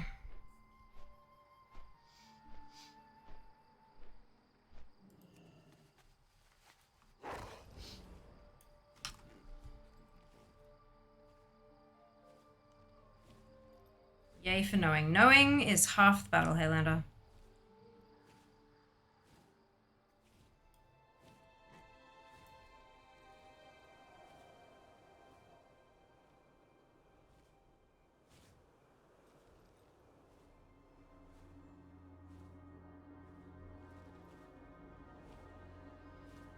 You can summon. Yeah.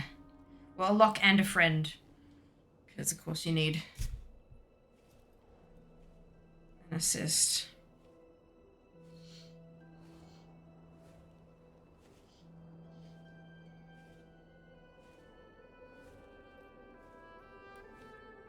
I do feel like that's too much to ask. Because it still takes time out of other people's day, you know? It's,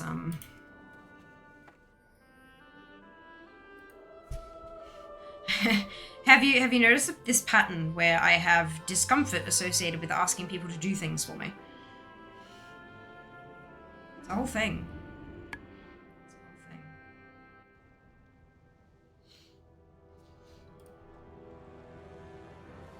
Any rafts recently? Nah. Nope. What's up? Hurry back! Keep it real! Glad I could help! Off with you. It's okay. Unfortunately, it's also not just like a one-off thing. Like, if I don't get what I need today, I'm gonna have to do it all tomorrow and potentially the day after. Do you know what I mean? Like, it's a big kind of, yeah. If I had a second account, oh, you bet your butt. Like, that's absolutely the kind of thing I would do. But, I guess I'd need a third account as well, huh? For summoning specifically, but...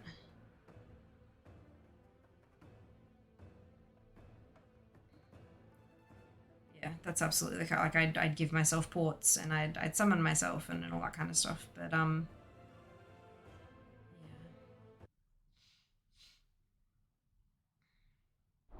Hey, Onston. Welcome on in. Hope you're doing well today.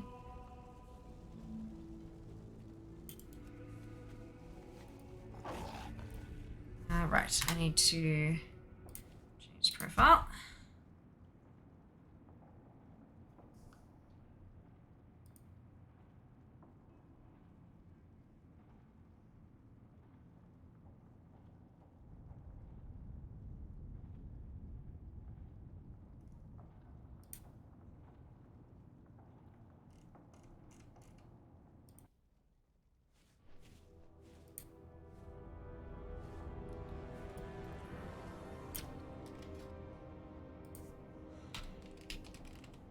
If I could spell things correctly, that would help.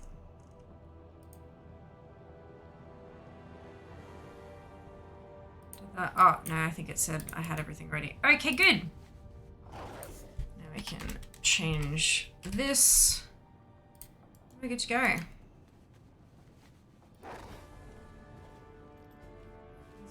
Really basic, that's fine. Totally fine. Yeah, we're an English only channel. How are ya? See you Here's soon. the mods. Me and my mods. We only speak English, so we can only moderate in English. That's okay. I'm more than happy to take the time to work out what we're saying.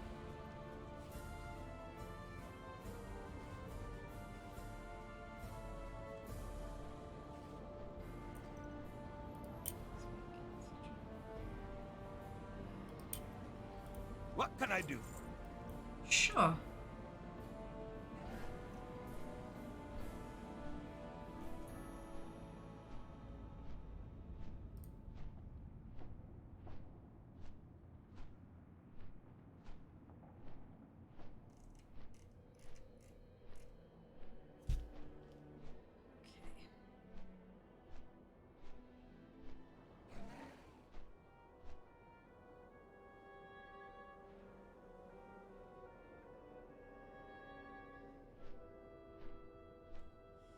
So, guys, what are the plans for dinner this evening? Let's talk food. Like we don't do that enough already.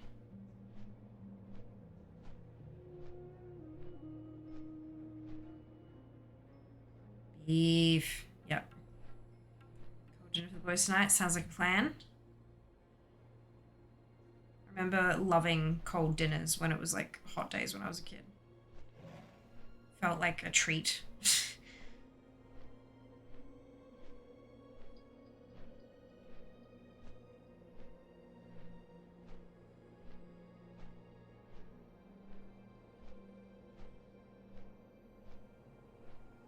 Oh, rest well then, Onston.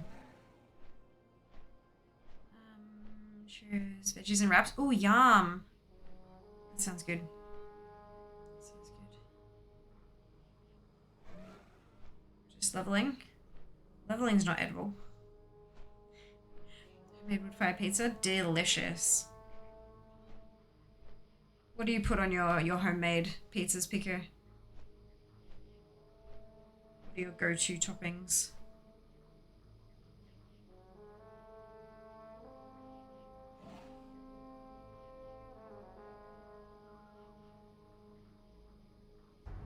That's also not edible, Landa. Make sure you eat, yeah? Food is important. Food is fuel.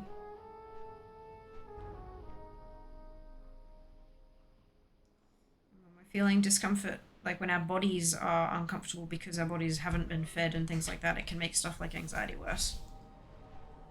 Can, not always, but it does for some people, so make sure you feed yourself. It's important. I'm craving good hearty cozy winter meal. Ooh, sounds like it's time to break out the slow cooker.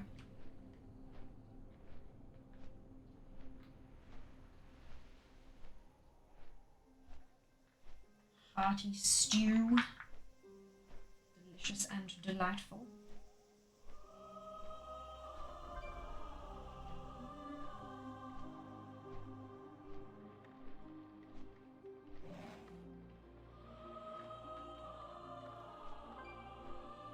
Spicy bolognese, yum. Good choice.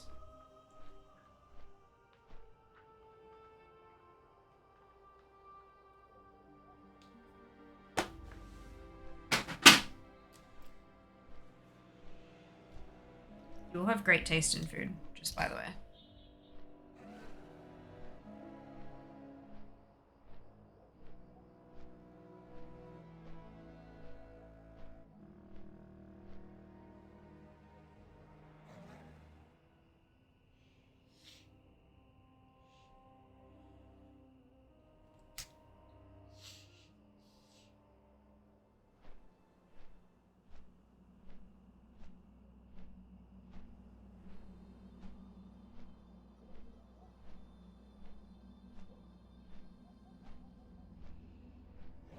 Beef stew, right? That's essentially what we're having. Leftovers from the slow cooker from a few nights ago. Beef and red wine casserole. Delicious. Really, really good. Just made with like a packaged meal-based thing, but like sometimes that's all you need. Bacon, capsicum, century, mozzarella cheese. Ooh, look. I'm not a fan of capsicum, but I'm absolutely not going to begrudge it for other people, especially when it's like red capsicum and it's cooked well. Like it can be quite sweet and tasty and all that kind of stuff. So we'll let it happen. But that sounds awesome. That sounds really good.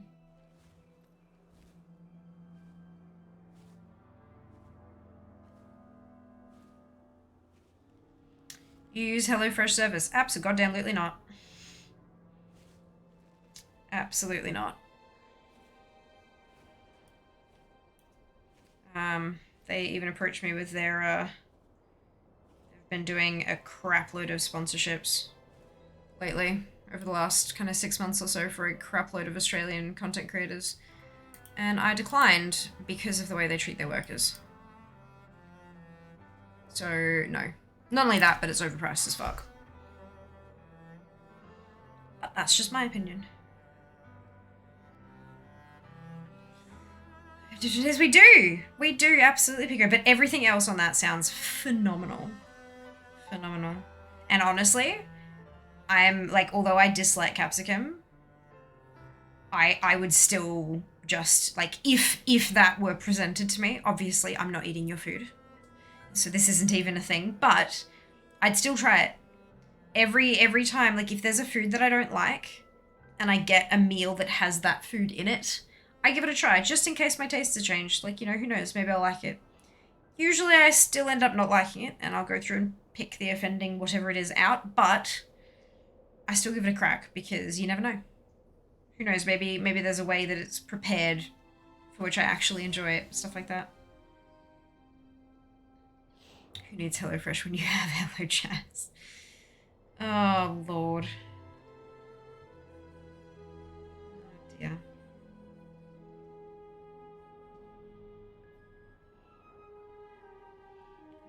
To share pizza with you. Good to know. Good to know. Didn't know about the workers thing. Yeah. Yep. There was like the HelloFresh workers went on. They either went on strike or were threatening to strike or something. I can't remember exactly. But yeah, no.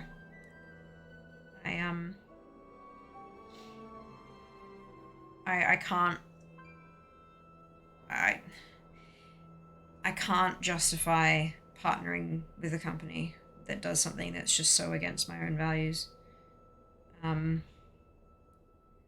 then beyond that, like,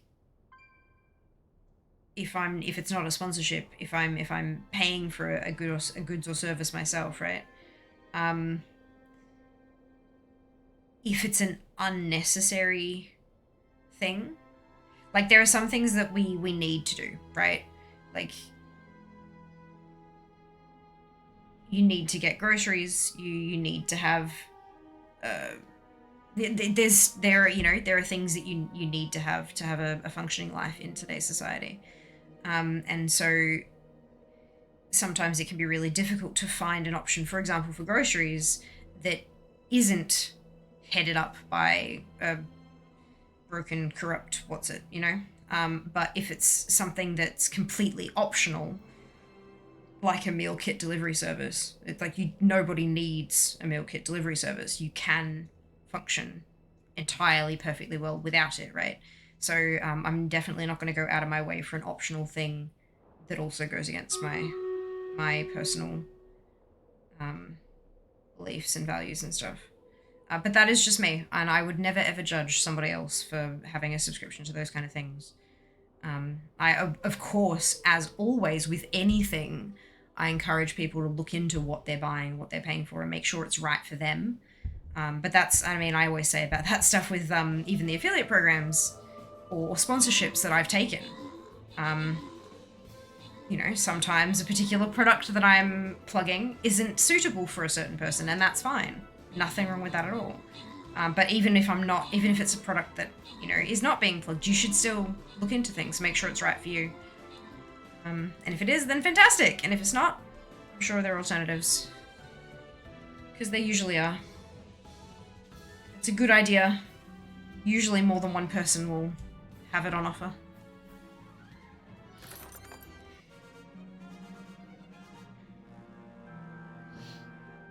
I mentioned packaged meals.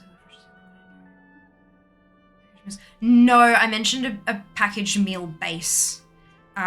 So what I mean by that is like it's a powdered sachet of spices and herbs and stuff like that you then add to a liquid and mix it up and then pour it over veggies and meat in a slow cooker, and then it makes a meal that is flavored according to what it says on the packet, kind of thing. It's prevents you from having to think about your own blend of herbs and spices and getting the ratios correct, and then adding thickening agents to make the sauce, the gravy, a little bit less watery and blah blah blah. Like it's one of those kind of things. It's not a packaged meal service. It's just a sachet of flavored powder. Boxy Path, Nomada, and Ayaz, congratulations to all of you on your bonus ship. Well done. Well done. But yeah, HelloFresh is one of the bigger ones, but there are a fuckload of others, like a metric fuckload of others. They may not have the same market share in other countries and stuff, but they do exist, and they may treat their workers better. So if that is, it's always worth looking at your options. Always worth looking at your options. I don't got no assists from buffing. Are you kidding? That's not very nice.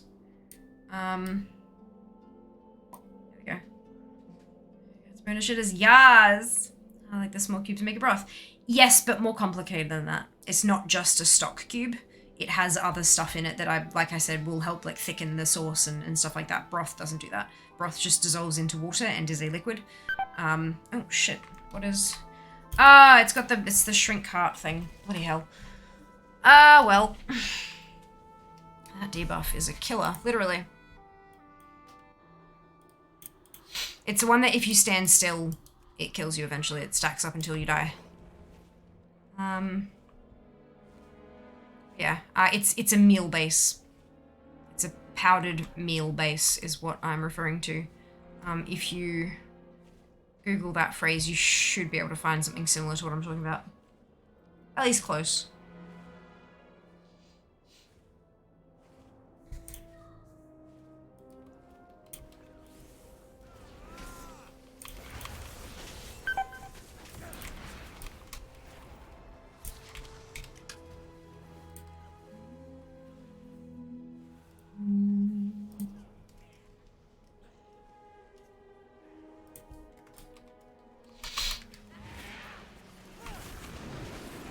Hey, here. Welcome back. Hope you're doing well.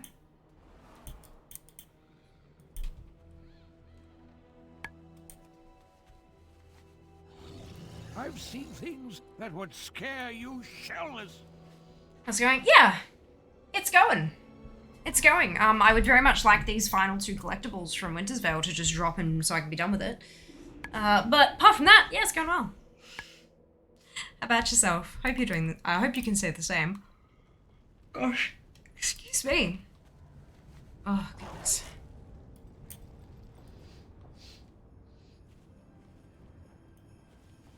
I got what you need.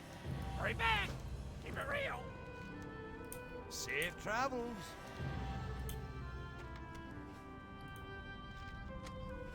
Out of curiosity. Have anything ancient to trade? Needs to be at least 2 centuries old. Right, so there's no Winter Veil tree on the auction house on this server anyway. I wonder if there is on what's happening. Is people getting it and using it and not necessarily selling it. But if it did pop up, it would be very expensive. Brilliant. This is right Monday morning for me. Wonderful. Well, I hope your week progresses swimmingly.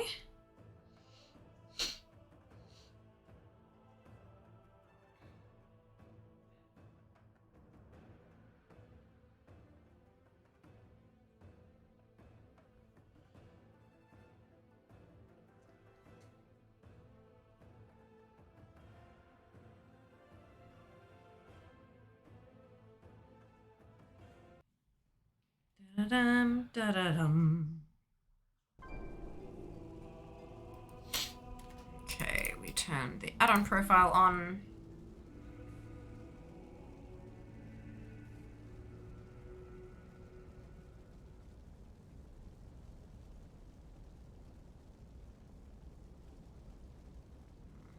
Usually take this long.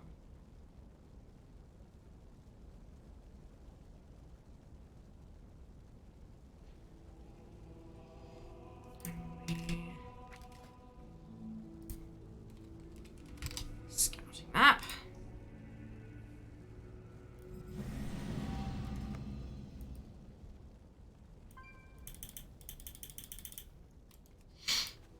Set out Hearthstone. What to do? Beast. There we go. Oh, another stretch. Thank you very much. I will do that as soon as I am on flat path. My lord, can I just like... What can I get for you today?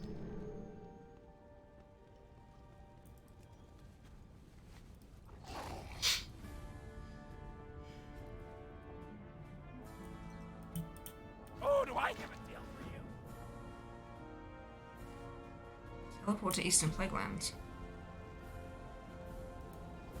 Is it Deathgate? Is that what it wants me to do? Yes, okay. useful.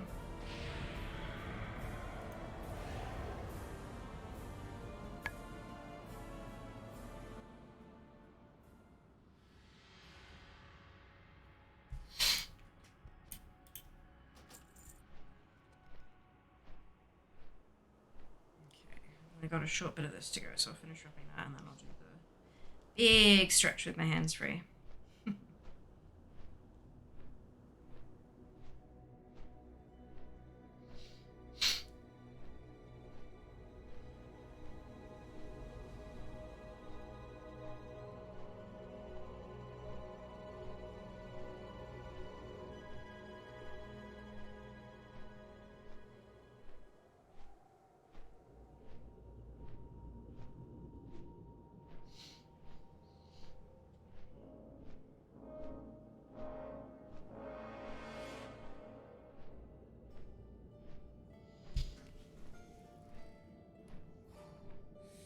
Shoulder's been really tight the last kind of week or so. Like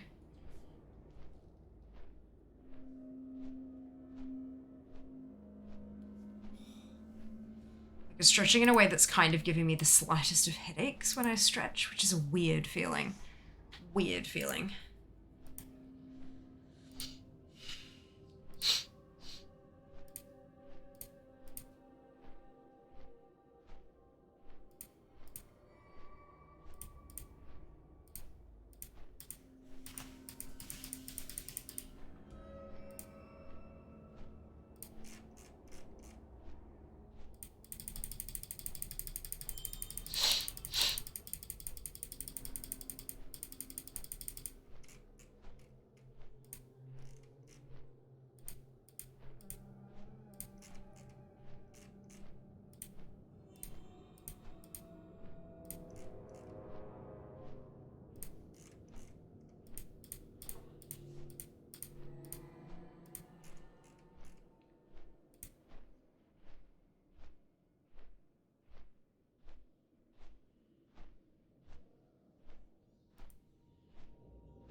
Really love to get these collectibles done. I feel kind of silly for focusing so much on them, but I feel like if I don't, I'll regret it. You know, it's that awkward sort of.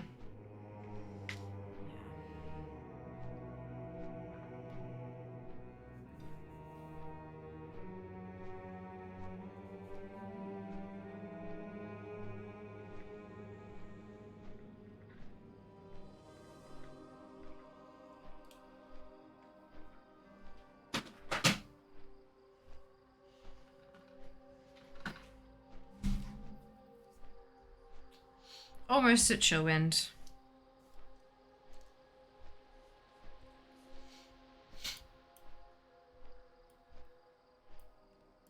At least I got my toy weapon set. 63 attempts.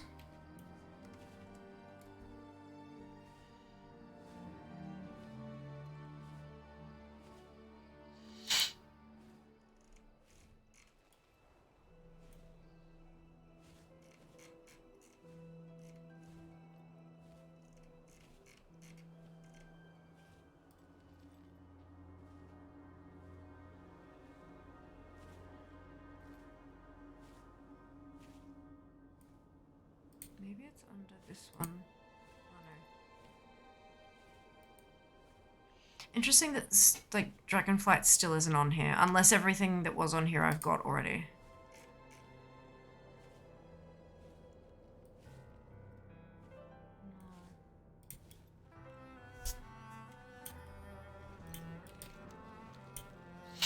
Perfect timing.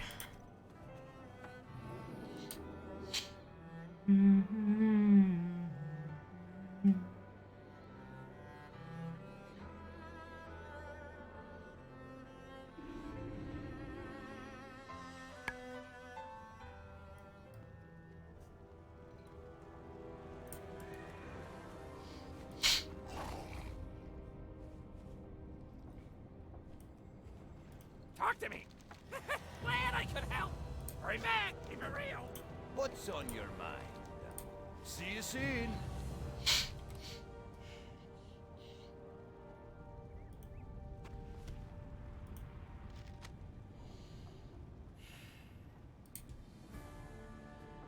I think I'd be enjoying my DK again.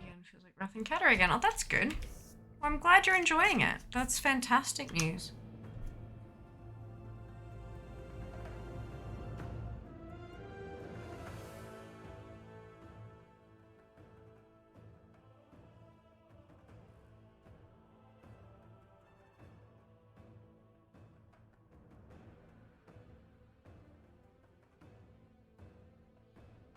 It's really good news.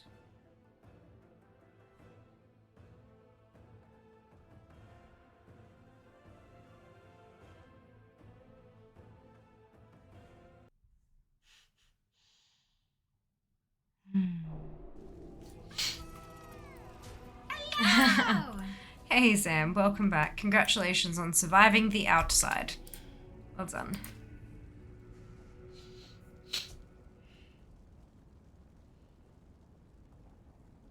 Hopefully you brought with you some luck. Because, it would seem that I could use it.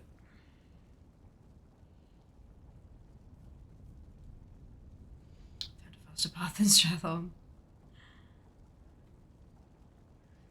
Dupe very kindly ported all of my Alliance tunes from Ashran to Ironforge so I could set them up.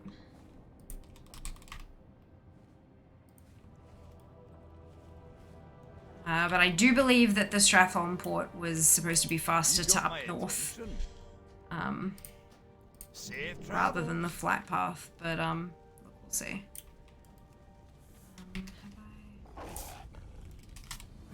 Let's do this just in case. Surviving Sam, indeed.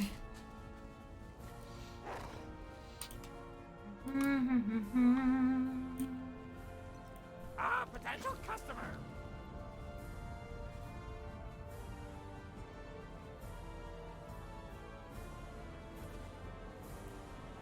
How are you?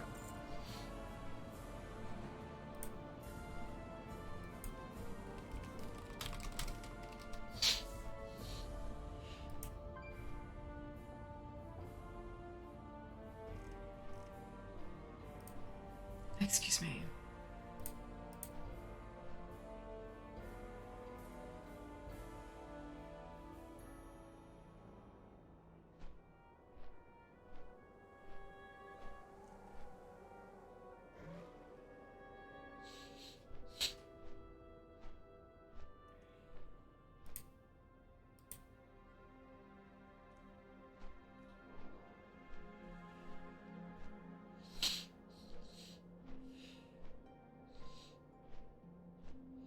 Alright, Alliance players can get to the quest location in following ways. I had comments, I knew there'd be something. Fly directly from Ironforge. This is slow and you risk dismounting near Arathi Highlands, so I usually avoid this option. That's actually like using a flying mount, not the flat path.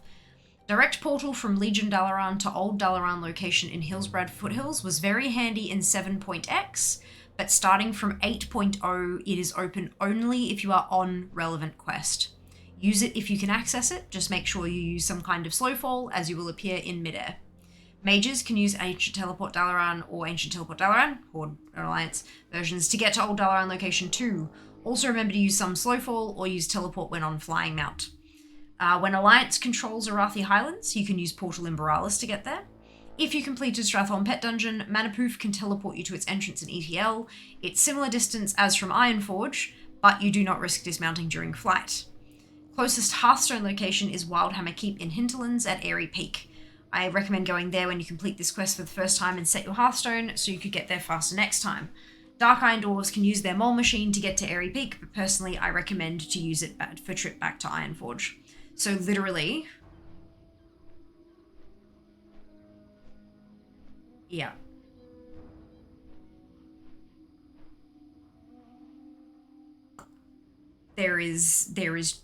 That's it. So apparently the flight from Ironforge, to here is about the same as Stratholm from EPL. They're right. It's actually about, like, roughly similar.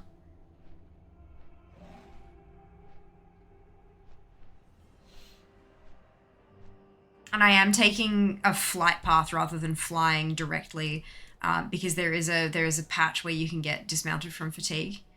And I'm pretty sure I actually... Why is that not working? Have my...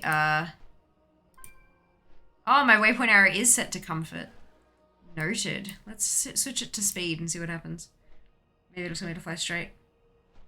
I know I say this a lot, but I also love IF music. Look, there is a crapload of amazing music in this game. Should we like put it there?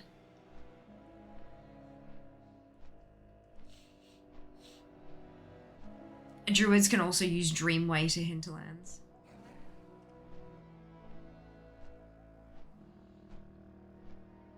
If the Warfront portal in Borealis isn't active, the fastest way seems to be just flying straight from Ironforge. You can fly directly to it, you'll make it through the fatigue water.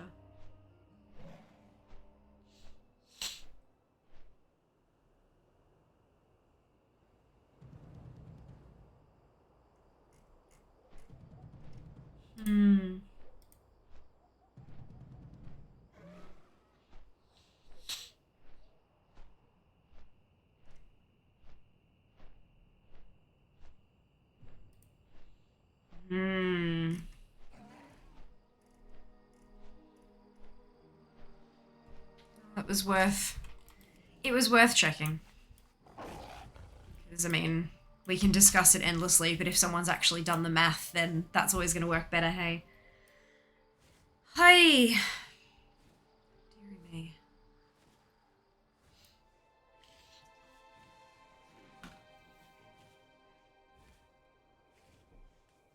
Oh, it's on my bloody wrist. I'm like, where the hell did I put... I've got a bobbin. Where did I put the thread that went along with it? Where on earth did I put it? It's on my bloody wrist.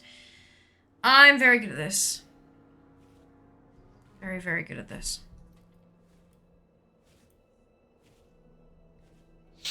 Mages, druids, and dark irons are the goats of travel. Yeah, that's it.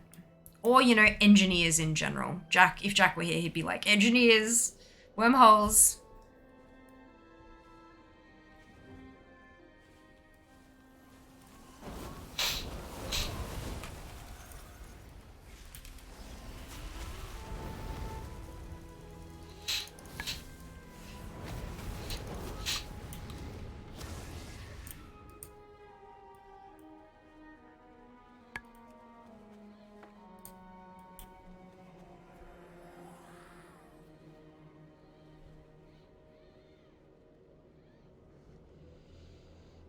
Please, RN Jesus, may we have the illusion Flames of Ragnaros and the miniature Winter Veil tree. I've put in the hard yards, and my brain is about to slop out of my ears. Please let me have these items, so that I can actually focus on creating entertaining content for people who are watching. Fuck you too. It's always enjoyable. Look, I mean, debatable. Debatable. I feel like today I am absolutely not entertaining in the slightest. Like usually, at least with this kind of stuff, usually there's like a, is it gonna drop? Is it gonna drop? Is it gonna drop? But we just don't have that. There's no excitement with this. It's all just fucking flight path. Like it's, yeah, I don't know. I don't know, but I need to do it. This is what I am about. I'm about completionism and collecting and having all the things. And if I want to have all the things, I need to get these two things. And this is why collection streams are such a teeny tiny niche compared to Mythic plus Keystone streams. This right here is the exact reason. What you need to do, you need to sacrifice the goat to Iron Jesus. I am not tearing Billy apart. Like, I would just feel so bad. Like, oh my goodness. Can we, like, praise the goat instead? Like, can we do something nice to the goat to get the drop?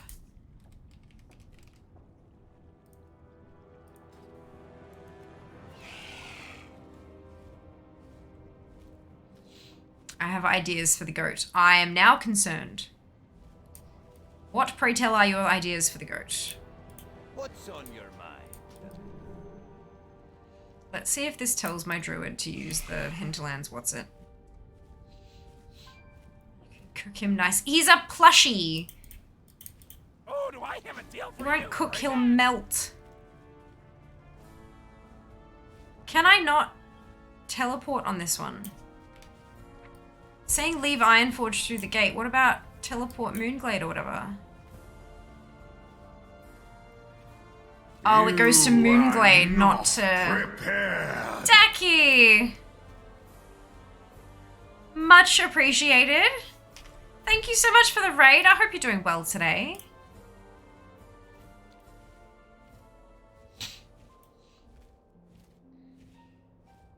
Good day, good day. The Ultra Fire demands a sacrifice. How though? Thank you very much for the shout out. Go follow Dacky. Y'all, it's free. Click the button. It's at the top of chat. Super, super simple. And does Dacky have a schedule uploaded? Let's click the arrow and find out. No. Recently streamed categories, World of Warcraft. There you go. That's all the information you need. Amazing. Beautiful. Fun fact, if you have a schedule uploaded on Twitch, when you do a shout out, it shows you their their next stream, which is very cool. Super freaking cool. Hello Yana, welcome back. I hope you are doing well.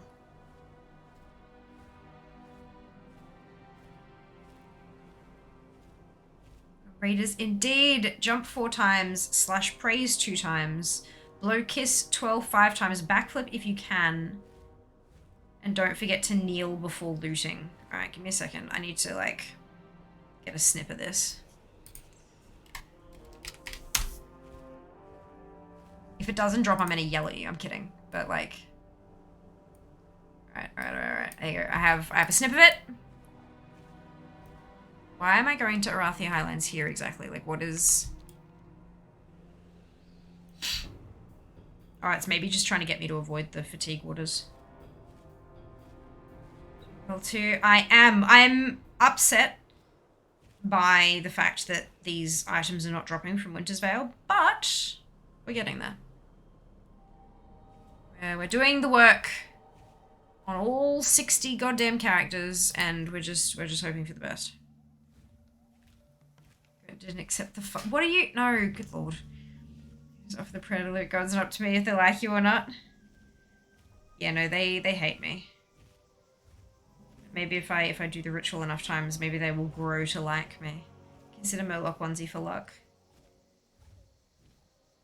I have my mount collecting shirt on, but I'm not trying to get mounts right now, so that maybe that's being maybe that's not working. It's a fun indeed. Wonderful. God.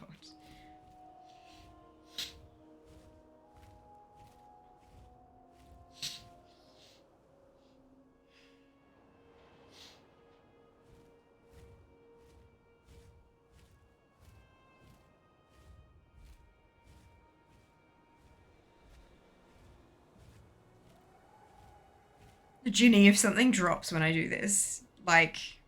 You are never going to live this down. Just a heads up. Question, how does one find a nice guild? A join one with lots of members ended up being not active at all. Usually just joining them straight out of the recruitment thingy isn't the best idea. If you find one that has like a description that has like a Discord server you can join and stuff like that. Although, I mean, even then... A good guild should have it set up that anyone can join the Discord server to ask questions, but then you've got to actually be in the guild and then they give you a membership to be able to see most of the stuff in them. Like it's very easy to set things up like that. But yeah, it's just like forums, like the World of Warcraft forums, looking for recent guild recruitment posts on the forums where they actually give you more of a description about what they are, who they are, what they do, all that kind of stuff. reading stuff in the guild finder tool and actually reaching out to people who are listed as officers or guild leaders and having a chat to them, and word of mouth, finding people who are in a guild already who can like refer you or whatever. But guilds are less and less important these days, because most everything can be done cross-server. Guilds are not cross-server. Guilds are restricted to a server cluster. So you can join things like communities, which, because they are cross-server, you can have more people in them, so they can potentially be more active, they can get more stuff done, they could be cross-faction as well, so again, opening up even more to more different types of people, and yeah, like, guilds are quite restrictive in their structure these days compared to some of the other options out there. But yeah, open up the mindset of like what are you looking for in a guild. If it's just like communication and social stuff, then a community is probably going to suit your needs more, etc. But yeah, it depends on what exactly you're looking for in a guild. Chances are though, you'll find that in a community instead. Working 2 minutes, that's fine. We can see result. I mean, look, there's always the VODs, right? Always the VODs.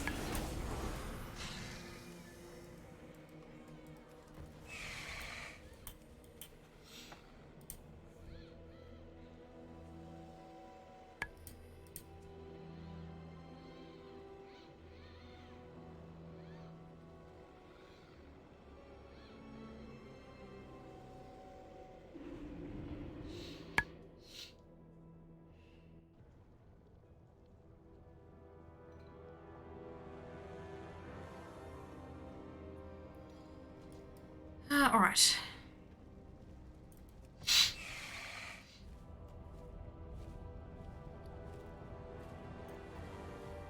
What's up? Keep it real.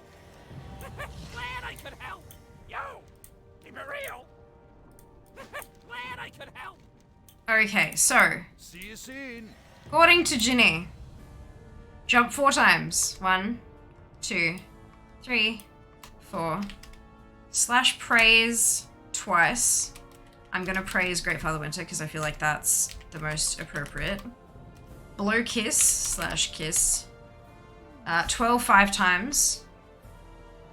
1, 2, 3, 4, 5. Oh, backflip if you can. This is a Dark Iron. They don't do back. No, Cool Tyrion, sorry, they don't do backflips. And then slash Neil. And open it up. Wrong. All right, we're gonna do it again because this is the second box. All right, so 1, 2, 3, 4. Slash praise. Slash praise. Oopsie. Slash kiss. Oopsie. 1, 2, 3, 4, 5. Can't backflip. Slash Neil. Nah. Useless. Useless. Next one. The guild community is just having trouble finding one that's active. Yeah, there are hundreds of thousands of guilds. A lot of them have been opened because when you do stuff as a guild group, it deposits gold into the guild bank, which the guild leaders then just go and withdraw. Like a lot of guilds were started up as social guilds, leveling guilds to like literally as a gold making endeavor. So like that's a, one flag. So a lot of those are inactive as hell because they never actually put any effort into encourage them to, so you're better off finding stuff like a community like this, where people interact on a regular basis, rather than, a guild. But yeah, same thing still applies though. Check forums for recent postings. If guild leaders and officers and stuff are around to actually talk about the guild and stuff, then chances are they're at least semi-active. Or finding communities that are based around something that isn't just in-game. So big Discord servers and stuff like that tend to be good. If you've got specific interests in WoW outside of just social, like if you're a collector all of those collection, like the Secret Finding Discord and the Collectors and Achievements Discord and all that kind of stuff, they all have social aspects to them. And they're all people who have the same damn interests because they're all in those highly specific servers. That's the wrong button. So yeah, that's your best bet. Rather than finding a WoW community, find a community based around a very highly specific activity in WoW.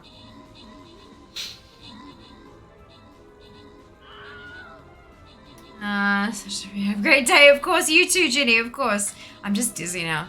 Would have worked if you believed. Oh, I did believe. I wouldn't have done it if I didn't believe. For my Opti King. Yay! Ah, congrats, Sam! Well done. That is fantastic. Congratulations. Bit back living bit was key. Look, maybe. Maybe, but I kind of feel sick from all that twirling. So...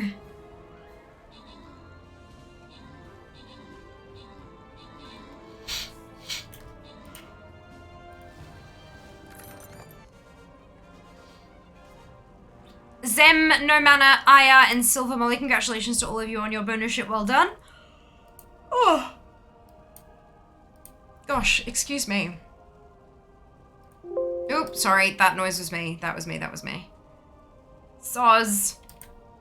Oh, excuse me. I'm gonna turn in that quest for replacing the busters.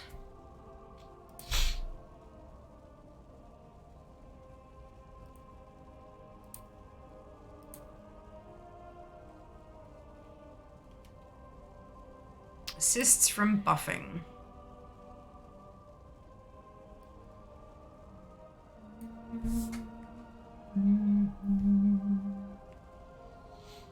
Okay.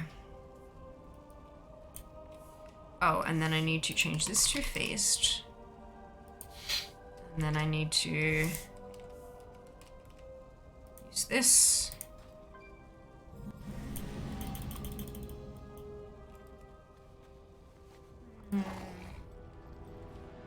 Killed by a plant, windows blew me off the cliff. Was it? Yeah. Yeah, it has, there is a delay. There is a delay on that now. It used to do it instantly, but then they've added, you get a debuff on you when you loot it, and it's like 3, 2, 1, and then it blows you backwards. Trick is to get on your mount in that time, because then it just kind of knocks you, but you're still on your mount. So, yep. It gives you warning now, though. So at least you got that.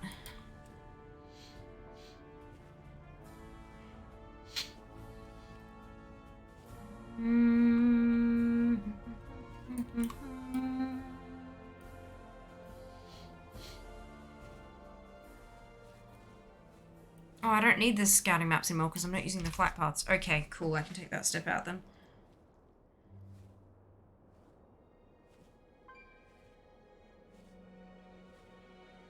At least I'm getting close to the end of my tunes, and then I can go and farm Undasta and maybe get a mount. Oh, wouldn't that be lovely? I did, Zam! I did. The Ram Fairy bought me my ram, and I've placed the order. And the lovely and kind Jas has said that he's happy to pick it up on his way home from work once it's ready, so I don't have to pay delivery fees, which is amazing. Absolutely amazing. So the order's been placed. The order's been placed, so I'm just gonna wait for them to tell me it's ready, and then I'll forward the email to Jas. And he can go and pick it up for me. Then I can ram it into my PC. I'm kidding. I will place it in gently until I hear a click. I'll press evenly but firmly until I hear a click. No ramming. But yeah, that's super exciting. Doubling my RAM. That's like a fair bit. It's a fair bit!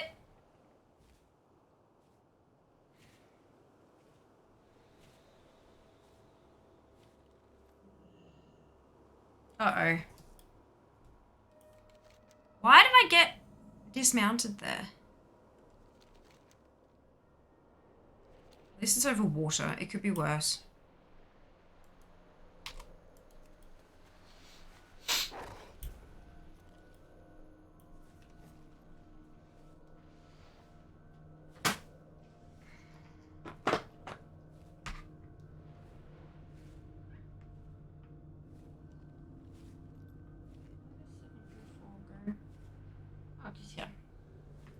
Doubtful. 922. You're in the other box. Who are you? 420.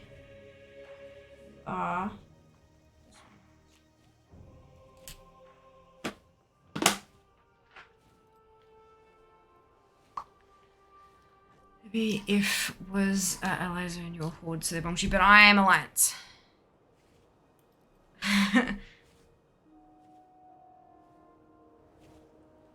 I'm on an alliance tune.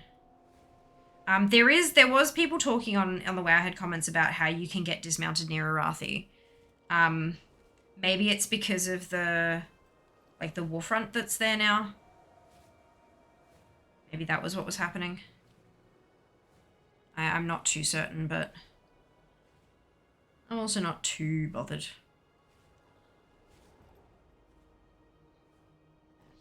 I landed in water, and that's what's important.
Love zoning into Industrial Demon Hunter. Glide for the win, yes.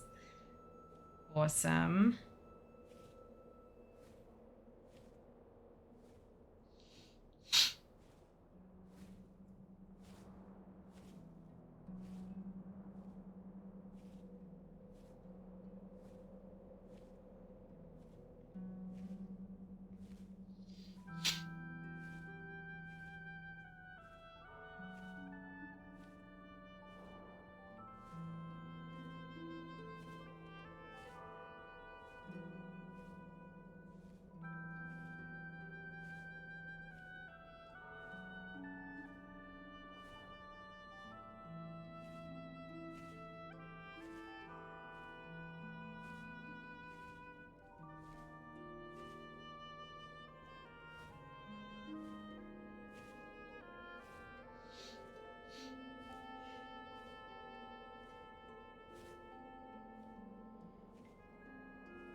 Does cross-realm stuff include everyone in Oceanic, for example, or is it like the old battle group systems? Battle groups don't exist anymore for anything at all.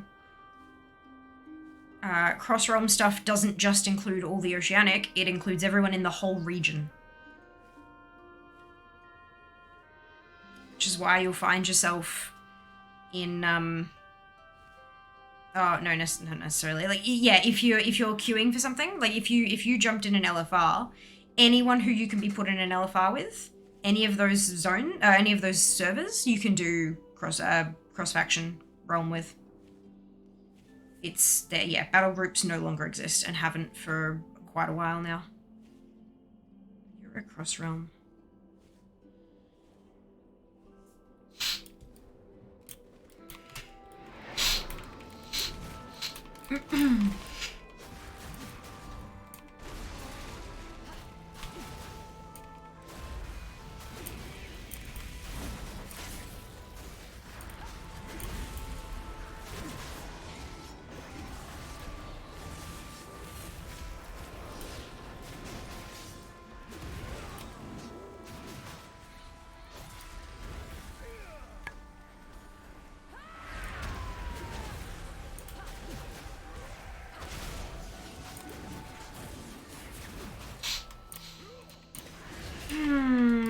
Hello, Vile.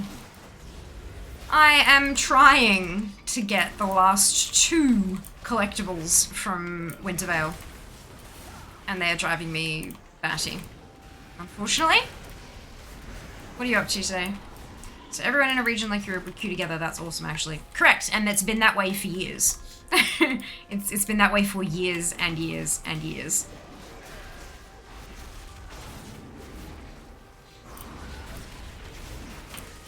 Like, even in Cataclysm, when they introduced LFR for the first time, in Wrath, when they introduced the group finder, all that kind of stuff would put you into servers, like into groups with people from other servers as well.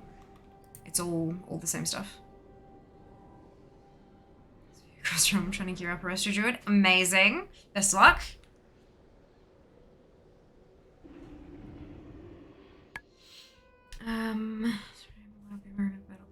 Choose which realm to create our characters. Yeah, like, look, you still have to choose which realm to create characters on. It's just a less meaningful choice. I mean, I've been playing since Burning Crusade, so I'm in the same boat. Like, realm choices were very important back then. They're just not anymore. There are very few reasons to choose a specific server. Off with you.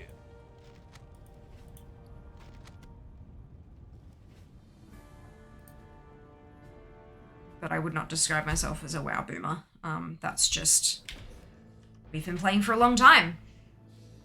Boomer specifically is not an indication of age, it's an indication of rigid mindset and not being open to new things and concepts and being kind of quote-unquote stuck in the past and refusing to learn new ways and stuff. So, yeah, I wouldn't...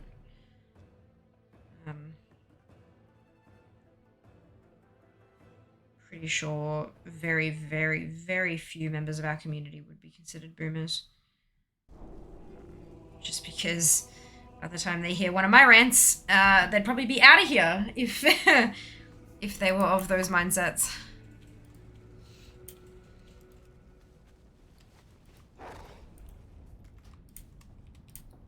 Righty. Definitely didn't mean that. Just an older player, I guess. Yeah, of course. I figured as much.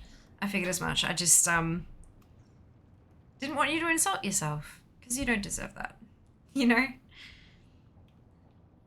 Yeah, boomer is most certainly used as an insult these days. The language has evolved. Stay a while and listen. That's it. That's it. Right, and then I close that, and I change this one to Feast of Wintervale Daily Quests. And then we set our hearth location. Hi. Safe travels. Thanks, it's vanilla, and I'm not a boomer. Get off my lawn. Talk to me. Right back.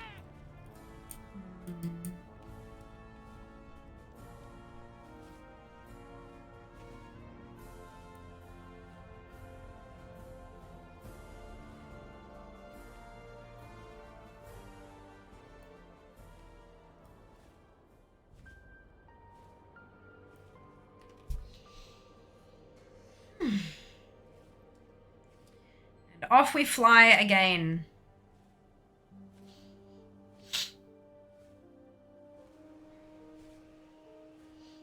We are getting close to being able to run Uni. Getting close.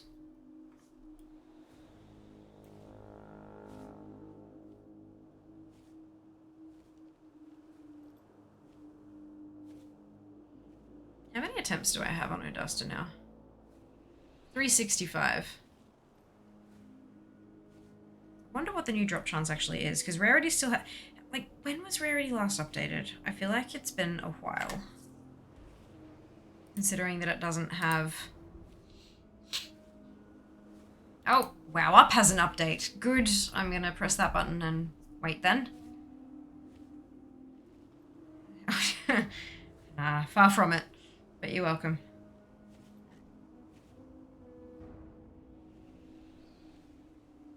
Not wanting people to insult themselves is... Look, it's, we've all been through our own journeys, but my journey has definitely involved a whole crap load of negative self-talk. And, one of the multitudes of things I have learned in my brief, nearly 33 years of life, is that shit-talking yourself actually does have an effect. I know a lot of people, and I mean, I still do it fairly frequently. And I am trying to change that, but it already hasn't been updated for a month.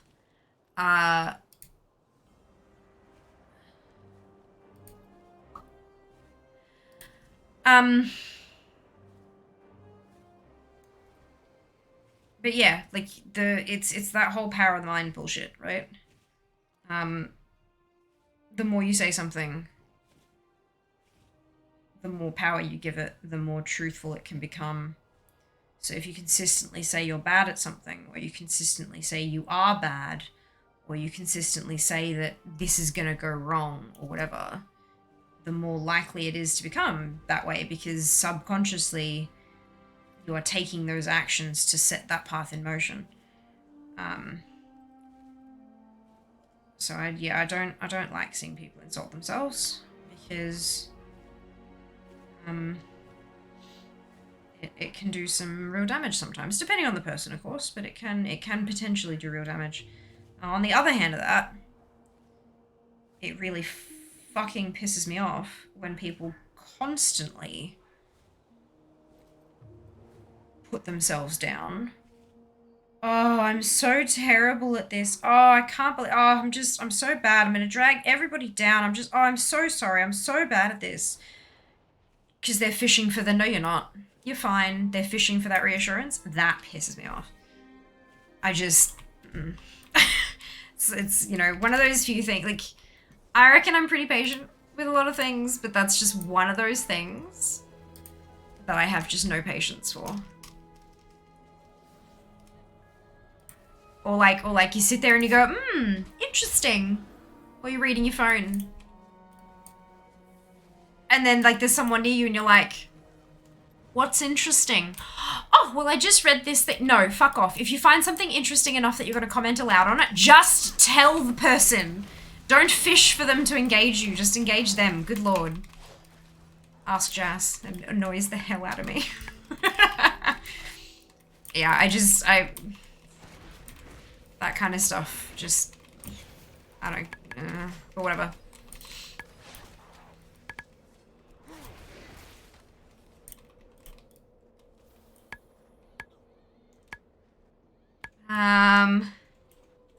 Nearly a third of a century. I know, it's disgusting, isn't it? It's terrifying. It's fine. Self-fulfilling prophecy, that's it. That's it. The most absurd and infuriating thing on the news, vitamin infusions to boost immunity, boost your IQ, and cure ailments. Okay, so that can work if your immunity is crap because you are missing a certain vitamin. Or if you are having brain fog, which is making you score lower on an IQ test because you have a severe deficiency in a particular vitamin. Or if your ailment is, I am low in a vitamin, then vitamin infusions will work. Gotta give them the credit. Vitamin infusions do have an appropriate application. But yeah, that's just, my lord. Don't go getting pseudo-medical shit when you don't have, like, I'm not gonna say, like, I mean, I know that there are some parts of the world where getting a doctor to actually take you seriously is fucking difficult. I get that. And so you don't always get the advice that you need from a doctor. But don't do it just because it sounds fancy. Most humans get their vitamins that they need from their food. If you have a severe allergy to an entire fucking food group, or if you have had some comorbidities, like some diseases and illnesses that have resulted in you being unable to stomach a whole lot of food, like a whole variety of foods, then things like multivitamins and infusions and stuff like that might be something you could consider. But if you are just genuinely a healthy human, like relatively healthy, like my level of just kind of, you know, baseline, mostly okay, Fuck, man. Don't waste your cash. That shit's so expensive and it does nothing. You just pay it all out. Expensive Wii is what you are paying for. Expensive whiz. Anyway, thank you, Dissy, for sharing that. That was fun. Several thousand years because fear is a vampire. I'm not yet. That's the problem, Zam. If I were a vampire, I would have no concern about getting these collectibles because I would have the rest of eternity to get them all. Tell me I'm pretty. Hello, Zaren. Welcome back. I am very well, apart from not having the collectibles that I need, but I'm doing great. Doing great. I hope you can say the same. Hope you're having a phenomenal day. Evil eyes every time. Yup. That husband, Mrs. Zaren, goes fishing quite a bit, and I'm always calling her out on it. The fishing thing? Yeah. I've just taken to not, like, if Jas is reading his phone and goes, oh, cool, or, interesting, I just ignore it. I ignore it. If he genuinely thinks it's something I would be interested in, and he doesn't share it with me, then he's an asshole. Easy. So you're doing it now too? Oh Lord, do you want us to tell you you're not a bad husband? Correct, likewise advertise curing hangovers. Yeah, any IV fluids are gonna help with that, right? 750 for an IQ boosting IV. Can I see some peer-reviewed papers on that, please? Not you. I'm not like, you know what I mean. I just...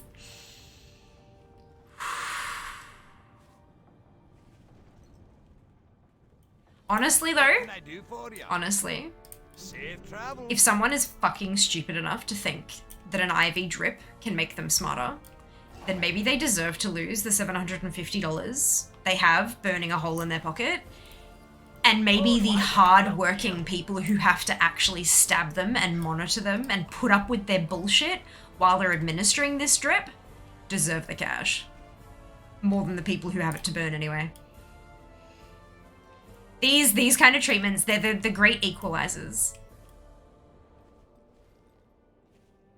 The money filters from the absurdly rich to the hardworking not so rich.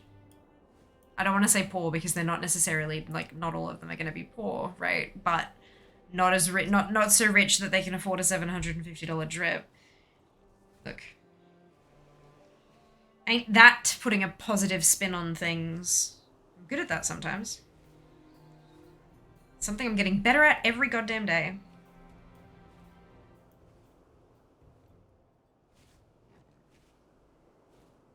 What's a doctor? Well, that is a very broad question. Will also depend upon who you ask. That certainly wasn't my intent. That's hilarious. Pretty lights. I know, right? Aren't they gorgeous?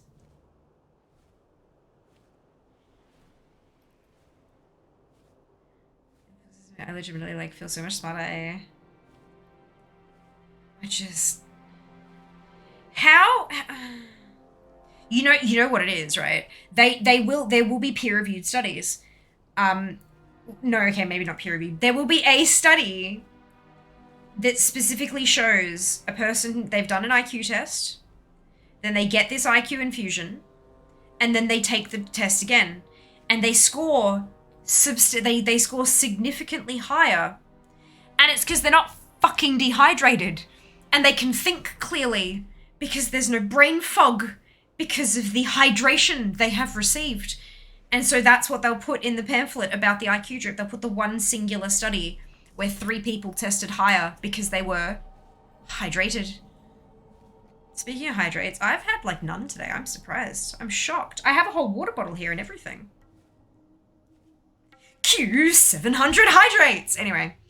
And I just threw the thread off my wrist. Wonderful. So I saw in the news of getting a drink. Watching food stuff on Netflix. I watched a show today to see that I think you might enjoy. A little bit painful. It's hosted by 2 comedians, and I use the term comedians very loosely. But Snack versus Chef, if you haven't already watched it, it was actually like it's one of those, you know, Netflix has all those cooking competition shows and stuff like that. This one was actually well structured. There was actually a big, like, it wasn't just like not a new prize every show. The actual contestants carried over from episode to episode the whole way through, kind of like a speedy mini MasterChef thing, but it was all based around snacks, like snack foods, and recreating them and creating their own. And it was actually genuinely super interesting. And the judges that they had, they weren't just comedians and stuff like that, and they weren't just chefs. They weren't just random chefs. They were actually chefs who work in research and development and marketing for big companies and stuff. So they were there looking for like the next big thing in snack foods kind of stuff. Like, it was really like actually well done. I enjoyed it. And the Netflix cooking stuff usually seems so forced and weird and kind of rushed to me. Like, nailed it. Hilarious, but like they don't even look excited when they get $10,000. Like, what's the go? You know what I mean? It's like, yeah. Anyway, I enjoyed it. No food for you, but I'm hungry. Someone who does the interesting comment thing, I do it to give people time to finish what they're doing and engage me at their leisure. See, when I have that, I have the thing that I've read, and I either say to Jas, can I read you something? In which case there's a pause, and then sure, go for it. And then I'll read the thing. Or I'll just hold the picture near him, and he'll kind of finish, and then he'll look over. Neither of which are fishing. It's, look, there's a thing I need to show you. Tell me when you're free. Yeah. Did I just set my hearthstone, or did I not do anything? No, I just hearthed.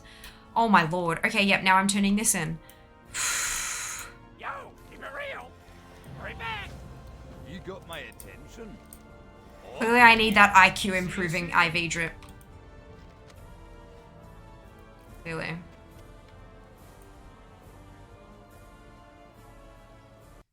Whiskey, it cures all. Disagree.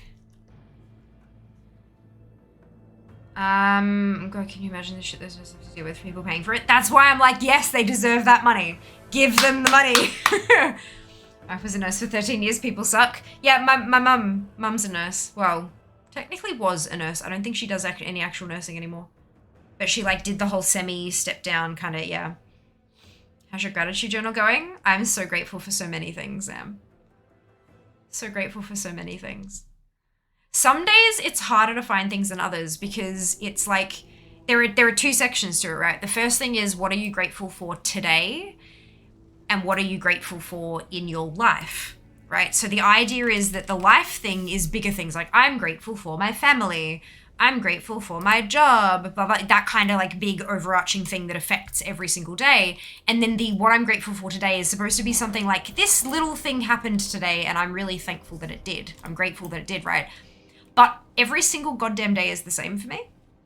So I really struggle to figure something new out every day.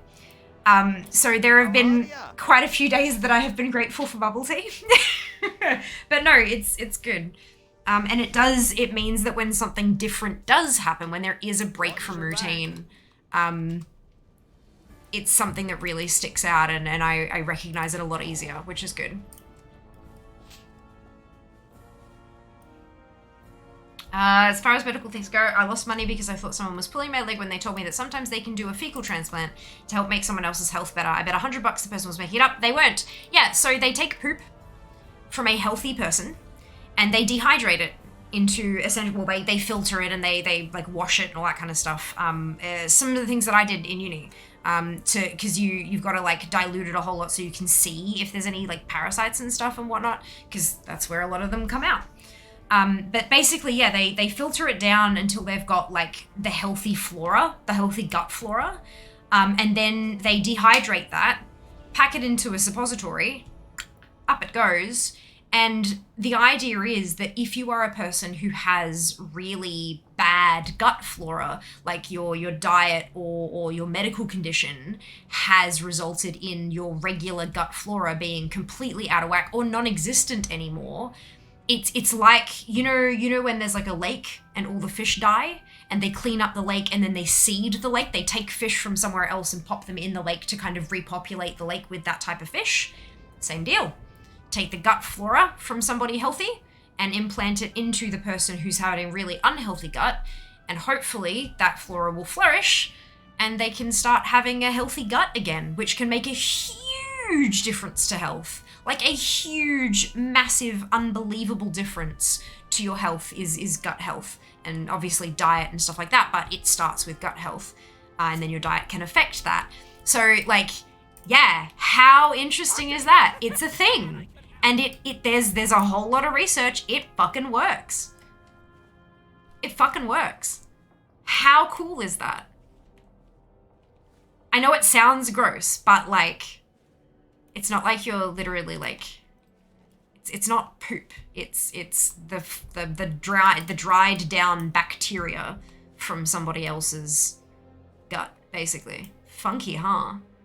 It's fascinating, so fascinating that, all for argument's sake, they have just copy-pasted study X on the effects of vitamin Y on cognitive function. Ignore it. Yeah, that's it, right, Desir? It's just like, it's like, hey, vitamin B12 is good for you. Give me $1,000 and I'll put it in your veins so you don't have to eat like jars upon jars of Vegemite. Yeah, hilarious. No, now at the time I thought, well, poo is gross. How can someone having someone else put in them be safe, good for someone? Yeah, $100. Oh, is there an? Oh no, oh no. But hey, you learned something cool. You paid for knowledge. Basically, you went to a very brief course, study course thing. What's it? It's a thing, right? I watched it yet, instead found the Big Family Cooking Showdown. Based on that, I'll give it a look. Brilliant. I have not had the Big Family Cooking Showdown recommended to me yet, but I've been having Snack vs. Chef recommended to me for like 3 weeks now. So I was like, okay, fine. And lo and behold, I actually kind of enjoyed it. So, okay. Completely different topic. Terry's chocolate oranges are severely underrated.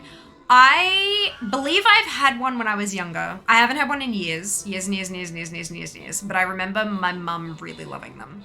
And I think I had a segment or two when I was younger. Pretty sure. I remember them being banging though. Segment ones. Yeah, with the little, you crack it open. Chocolate orange in the square boxes. Yeah, blue box and then like foil wrapping that's designed to look somewhat like an orange peel and completely fails at that task. Dupe, Zam, Zilbor, Yana, and Ayaz, congratulations to all of you on your bonus ship. Well done. Well done. Ooh, token chest. Token chest. Hello, Just Play Games. Welcome back. What are you missing from Wintervale toys? No toys anymore, thankfully. But I am missing the miniature Wintervale tree, which is a dagger transmog. Which is also BOE, but there are none on my Alliance auction house. I haven't checked Horde because I'm scared to. Excuse me. And the Illusion Flames of Ragnaros. Just 2 more items. Which is why I said I'm missing a mini Christmas tree and I need to set it on fire. Dark chocolate ones are vegan. That doesn't surprise me. Dark chocolate one, I have to chase that up. Grateful for days like this lovely banter. Me too. My passion is gut flora. That doesn't surprise me either. Imagine good gut transplants in the Middle Ages. Oh god. Yeah, nope. I'm good, thanks. Confirmed, it is not a poop smoothie. Yeah. Yeah, a 4 ep into Snack v Chef. It's real good. Isn't it, Rump? Isn't it?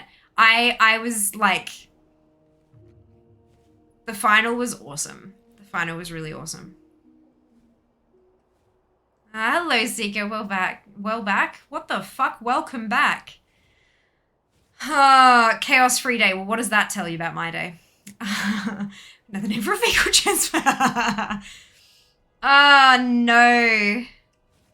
Oh, no. Poop and tummy. Pills of poop or transplants. Both. I mean, it's a pill of dried bacteria from poop. Technically. Yeah, fecal transplants.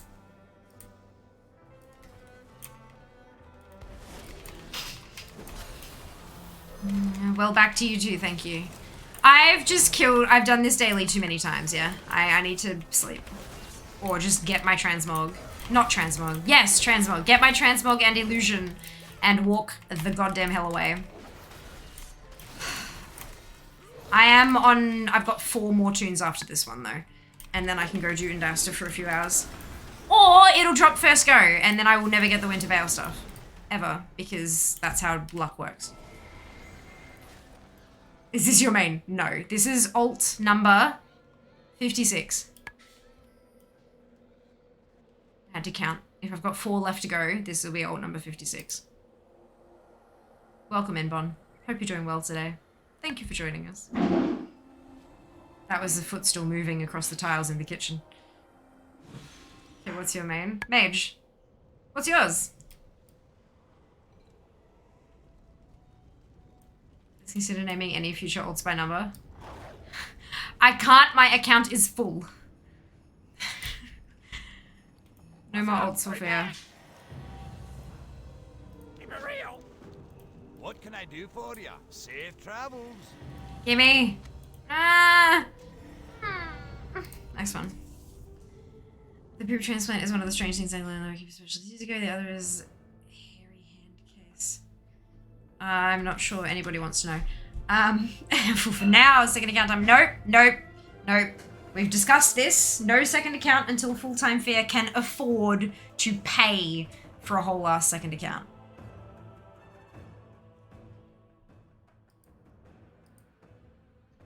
Oh, we have a couple hydrates. Let's do those. Whoa.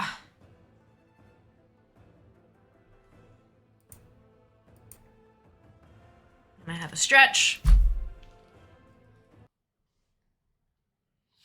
Follow Fear on socials, help her become full-time Fear. Yay! 9 billion gold. It's 4 tokens for Dragonflight right now. I do not have 9 billion gold. I have 4 million. Thank you.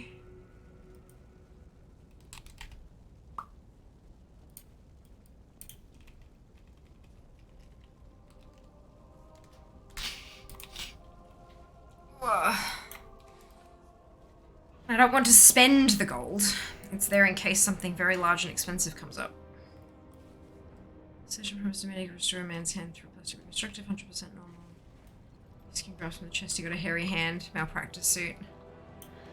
Yeah. I've the finest wares in the Like, land. that is interesting.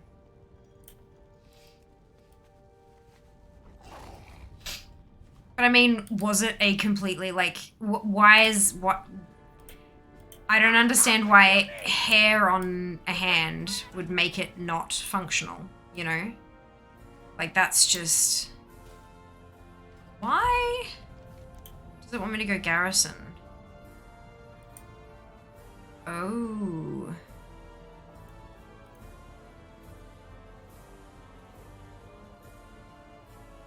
Because it wants me to go to Boralis. Interesting. Something very large and expensive. I have a name. Feel like as long as it was a functional hand, I would be happy. It was always wax and laser. Like, I want it. Palm of the hand. Precedent for doctors to not make promises or absolutes.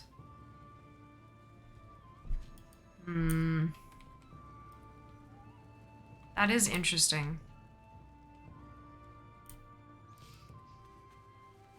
See, when you said 100% normal, I thought 100% normal functionality, not 100% normal appearance and blah, blah, blah, because how the hell could you ever restore something without having a single scar? Do you know what I mean? Like, it's...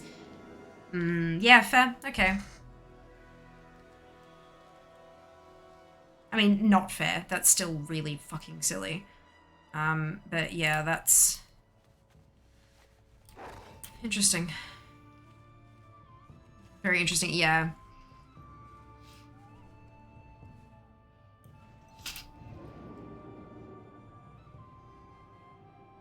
I mean, there was that episode of House where dude was in a coma or something. Like, there was, no. They went into, they did, it was hand surgery because there was something, they had like an infection or something like that, or a cancer. I can't remember exactly what it was, but there was a surgery and they went in to fix it. And when they went in to fix whatever it was or excise it, they realized it had spread so much further than they thought. And it was either amputate or the guy was going to die. And and it was a decision that had to kind of be made there and then. And so they made the decision to amputate because it was either that or his life. And then they sued.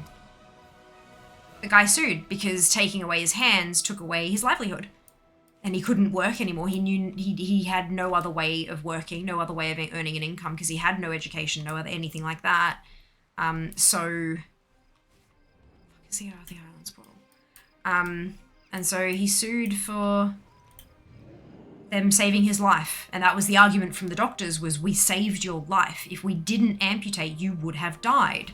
Would you prefer being unable to work, or would you would you prefer to be dead? And the guy's argument was, look, it's nothing personal. I just need to be able to support my family. Which is why, like, a malpractice suit for having hairy palms, fuck off. Like, you can still use your hands, you can still work, you can still, like, everything. If you have full function in your hands, there are treatments to remove hair that are done every goddamn day. But something like amputating the hands, you know, that's, he said, I'm not angry at you for saving my life. I can no longer work and I need money to live. And he won the settlement, and he got, you know, millions upon millions upon millions of dollars. Because he couldn't work anymore, and he had kids and a dependent wife who didn't work, and etc. etc. So yeah, it was a whole thing. Yeah, a bit of a stretch for a doc to give that sort of promise. It is stupid. It's a long time ago. Yeah, give that sort of promise now. That's the thing. There's a reason that doctors don't give those kind of promises and don't, like, yeah. I mean, there have been people who have sued for being wrongly diagnosed with cancer. So they sat down and their oncologist says, we got it wrong. You don't have cancer. How fantastic. You're not dying anymore. And they sue because when they got the diagnosis and they were told they had months to live, they sold everything. And they burned bridges and they quit their jobs and they you know, were honest, brutally honest to everyone they knew and all this kind of stuff because they didn't think they were going to be there in a month. And now they have to live with all that. And so they sue. And other things like that, where they're given X amount of time to live and then they live a whole lot longer and things like that. It's yeah, it's super fascinating. And this is why insurance for practitioners is such a big deal. Oh, my macro's broken.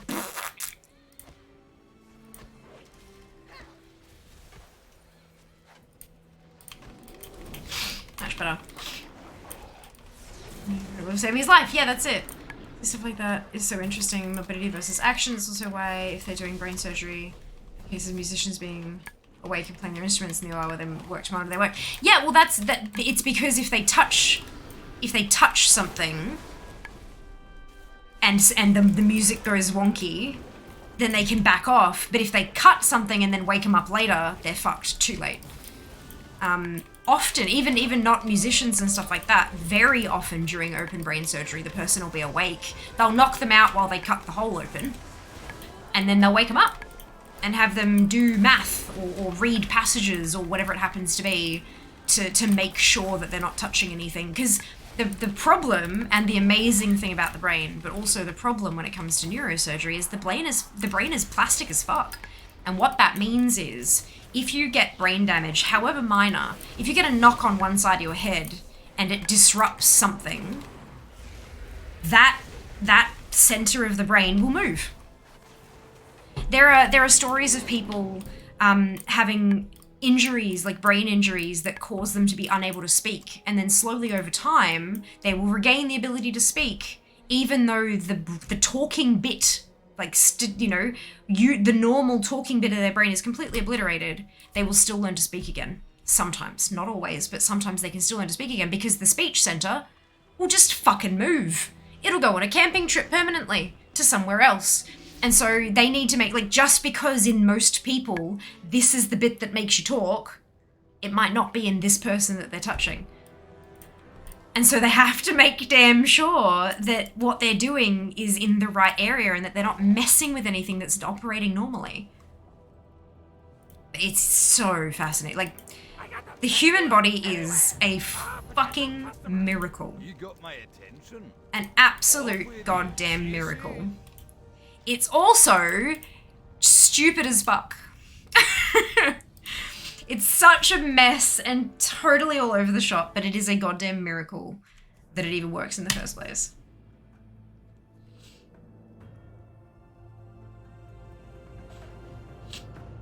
Imagine how much easier it would be to clean things. Need a dishcloth. I wonder if they clean their hands by licking them like cats do. It's like Operation No, not quite, unfortunately.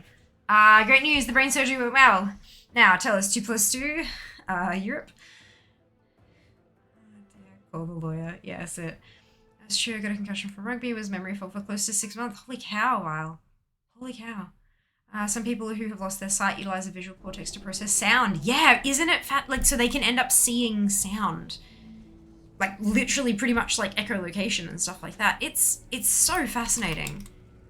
The human body is bananas. Bananas. What the fuck? Both fascinating and disturbing at the same time. It's really cool, hey. It almost sort of like, I don't know about you guys, but I find it kind of What's on your mind? almost like settling a little bit, reassuring just a touch that my brain has the capacity to do that. So if something, God forbid, if something does happen, if something did happen, that it, yeah, okay, patience, good Lord, that there would be a possibility of repair, you know? Like it's not one strike, you're out. There's actually some possibility to recuperate some function there, even if not everything. Baby. Also, you haven't taken your chest stream yet. What? You haven't taken your chest stream yet. I what? Chest stream. No, I haven't.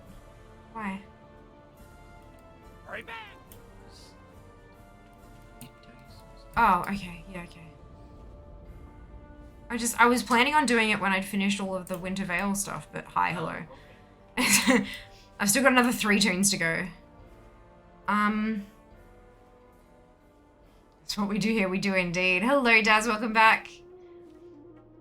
Redundancy. Not quite like redundancy works a bit differently. Redundancy is having multiple things that do the same thing, so that if one of them goes out, you've got the others as backup. So that'd be the equivalent of having 2 or 3 speech centers in the brain. Which isn't the case. You have 1. If you bash that real hard, you can't speak. Like that's just that, or if you damage it somehow, you can't speak. But the plasticity refers to the fact it's this kind of, think about Play-Doh. If you have yellow Play-Doh with a red lump in it, you can kind of mush it around and move the red lump somewhere else. It's that kind of plastic. I mean, that's not how the brain does it, but it's, you know, just to visualize. Yeah, it's a whatsy. It's kind of cool though. Kind of cool. Right, I did do that stretch. I have 2 posture checks. I did one of them before. I'm going to do that chest stream thing because Jas needs to speak to me, but I will be back shortly.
I've returned, in case you couldn't tell.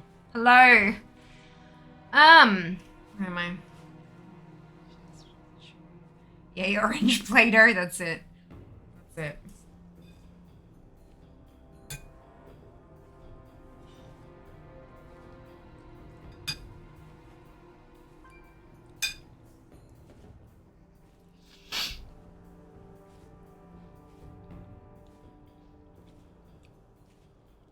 Has peace been restored?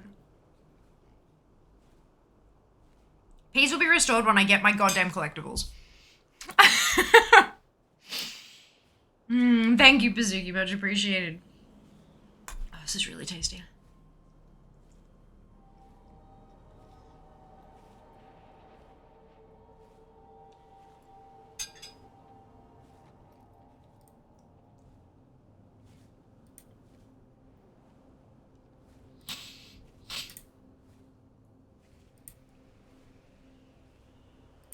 Maybe rarity from CurseForge has been updated.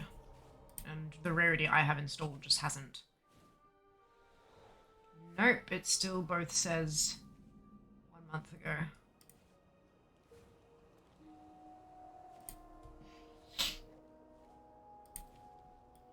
Let's find out and see if there's been any posts about updates.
Nuclear.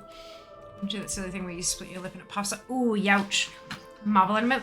And it always feels like it's so much of a bigger swelling than it actually is, right, Sika? Like you feel around, it's like, oh my god, I have this enormous lump, and then you look in the mirror and you're like, I can't even bloody see it. What the hell is, like, why is it so sore? Would you rather have uncontrollable gas at a funeral or uncontrollable laughter? Gas. You can shift so that it's silent.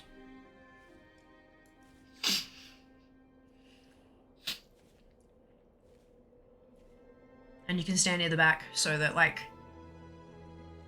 people don't have to smell it.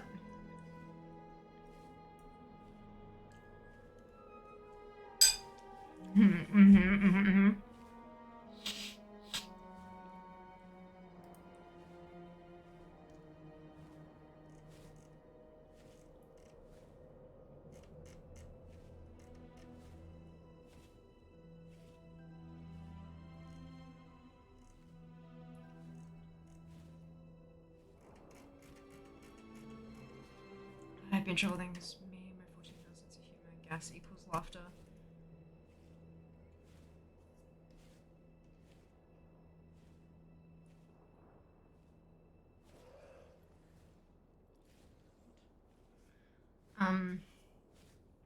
It's up the situation. Yeah.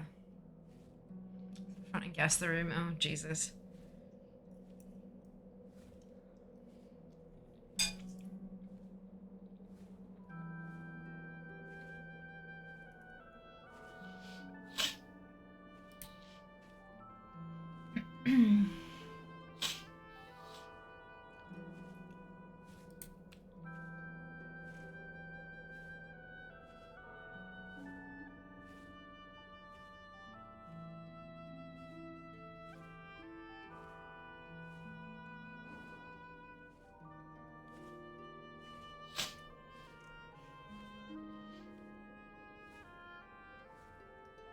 Right, so it looks like the authors of Rarity are like they're talking to people posting issues and stuff like that.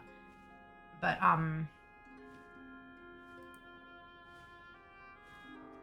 excuse me.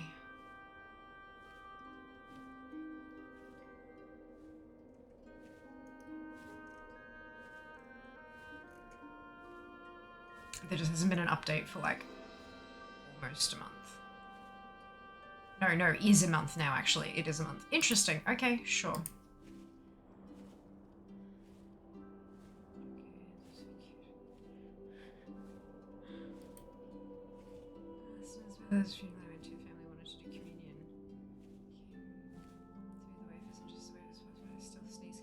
Oh no, Zarin.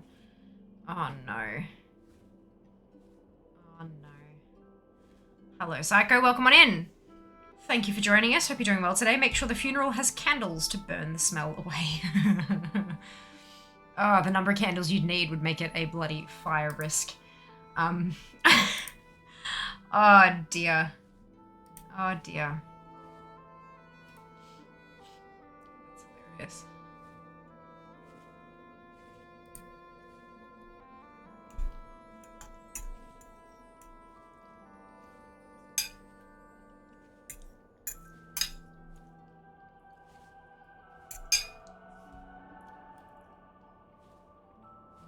Where is Grinch?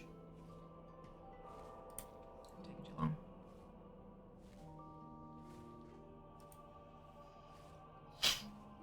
Candles would all flare up and someone would think there was some occult BS going on. Well, depending on where you are, some may think the candles flaring is just a sign that, you know, the person is there.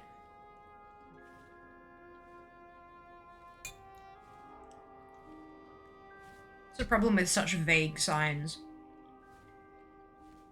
That everyone can read into it what they want to.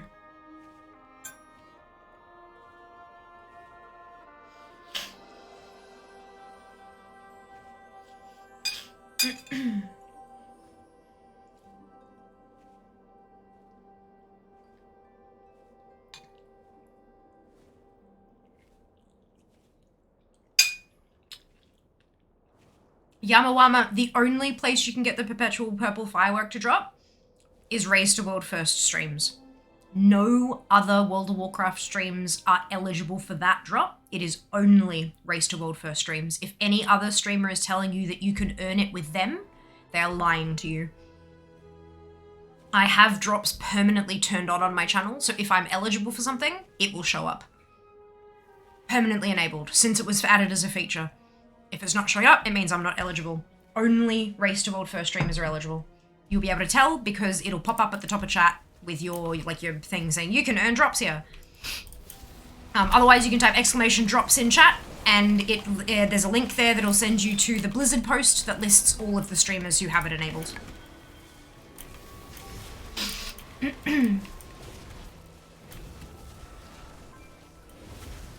Everything's okay. Just got the flatulence. Hey Elvis, welcome on back. Hope you're doing well today. Hey Kat, same to you. Hope you're doing well. Welcome back. Gotcha. Yeah, look, there's a lot of fucking miscommunication going around about that, and a lot of people lying to try to boost their viewer numbers and stuff. But yeah, it's very much only Raised to World First streams.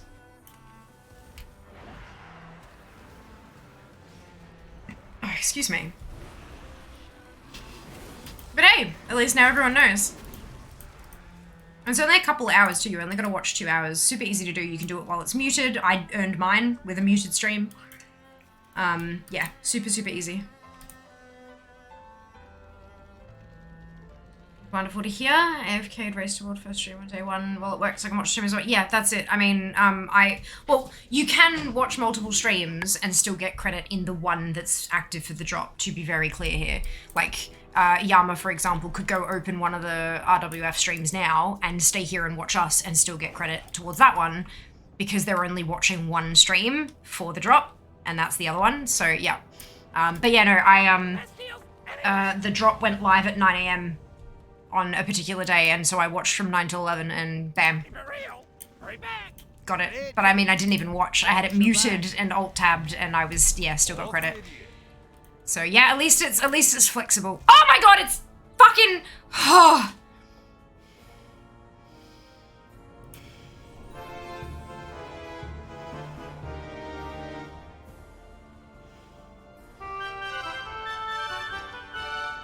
1 to go. And that was the BOE one too. Ah, 1 to go.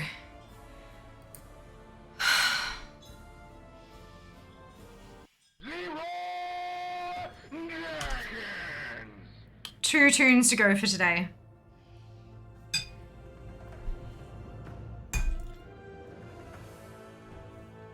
Apologies to those wearing headphones. That was very exciting.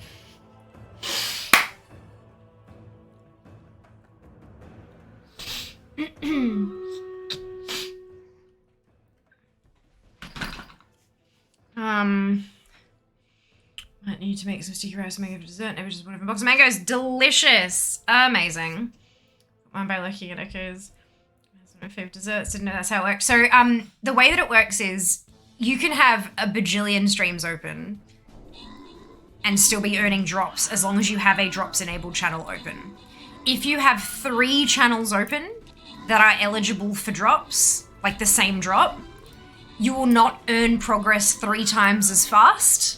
Only 1 will count towards it. So you still, even if you got 3 of them open, you'd still have to watch for 2 hours total to get the thing, right? Drops are super, super simple. There is no complexity to it. You can't cheat the system by getting it faster. What can I get for you today? And you have to have the stream open. It's super, super, super, super fucking simple. I think there have been a lot of people over the last month or so with all these drops for WoW just getting all up in their heads about it and making it much more complicated than it ever needed to be. It's literally just watch streams get shit for free.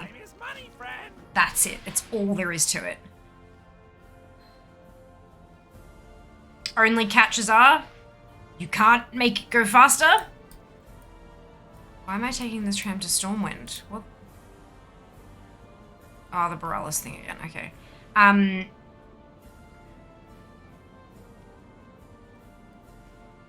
Can't I just port to Stormwind and get the Borealis portal from there? Yeah, I'm gonna do that.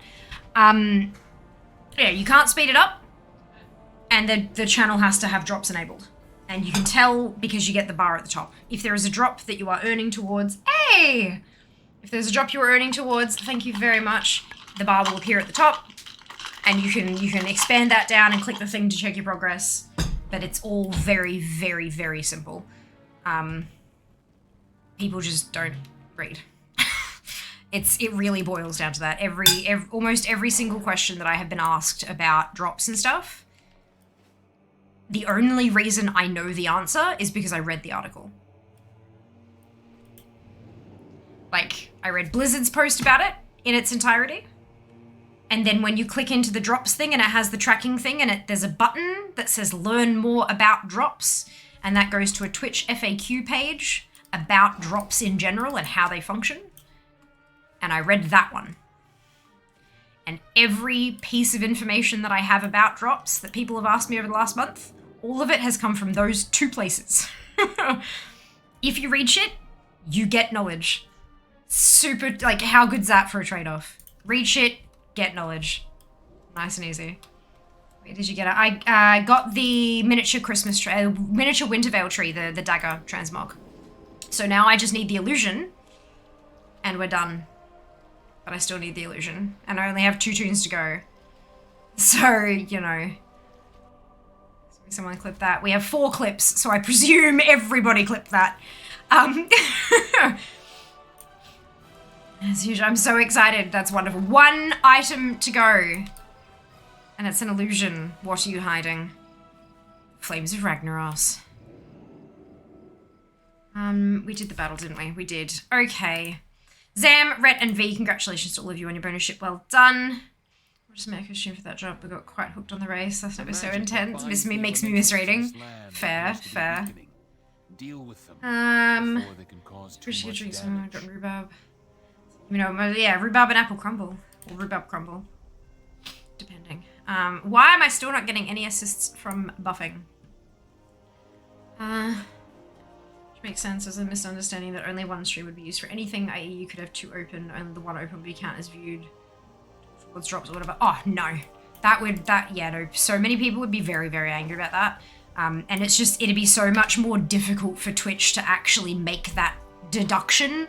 Nah, it's just so much easier to just like let you have the stuff. Rhubarb and apple crumble, yes, nice to know. All I do is have a stream on while playing WoW, so time flies. Anyway, yes, Psycho, yes. If you're like me, have chaotic weeks, miss out on Matt like a dang fool. No, it's okay, next time, Seeker, next time. Can I have some more mango? Yes, man, go away now. You eat all that mango. I'm a bit surprised in the slightest, oh dear. So I should go read what's new for this year's Winter Veil. Yeah, look, maybe there is, maybe there isn't. I actually don't know if there is anything new this year because I had such a long list of collectibles I needed. Any of it could have been new. But now I am down to 1. And then there's a quest that's only available for 24 hours on December 31st. And there is a Horde version and an Alliance version of that quest. So on December 31st, I will do that on Horde and on Alliance, and then I will be actually completely 100% finished with Winterveil. A strawberry and rhubarb. It's too yum. Look, basically rhubarb equals dessert. Stewed fruit dessert with some kind of pastry related doodad. The fire alarm is going off. Isn't ours for once. I didn't even know there was one going off, Jas. My lord.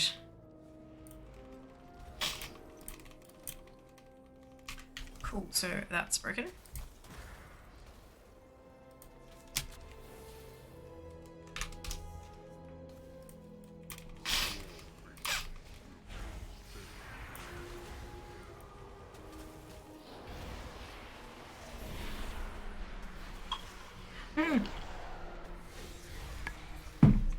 Are they cooking cinnamon? So straight, yeah. That's fair. Neighbor's kitchen for a change. I don't think the microwave should set the, if the microwave sets the fire alarms off, something is very, very wrong. I mean, chicken pot pie the other day, Americans, I was craving it. What's the name it is? It's a fantasy meal from the planet Zubgub 14 or something. Look, people love food, especially if their love language is food. Like, that's a whole thing, you know? Rhubarb is good until it blasts out the top of a pressure cooker and paints the kitchen. Something is wrong with the pressure cooker if it's doing that. That is not something that should ever happen, hey. Chicken pot pie can be so good. I love the qualifier there, Sika. That tells me you have a story about a bad chicken pot pie.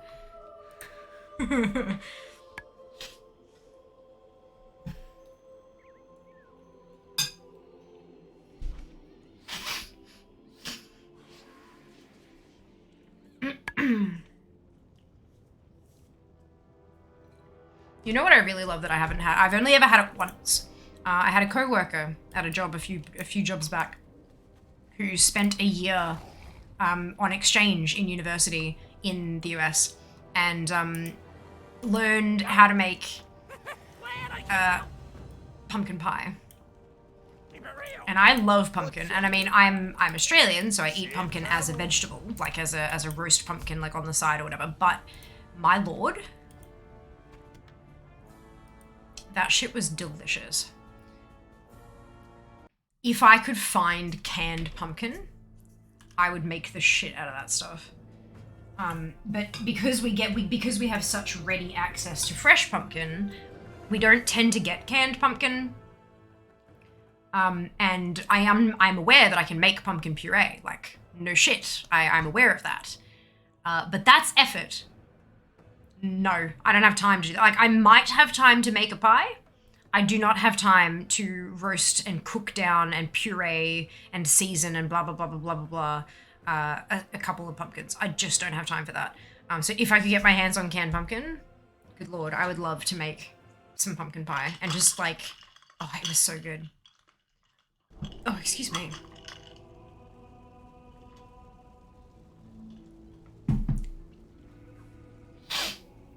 Oh, I got a chicken kidney.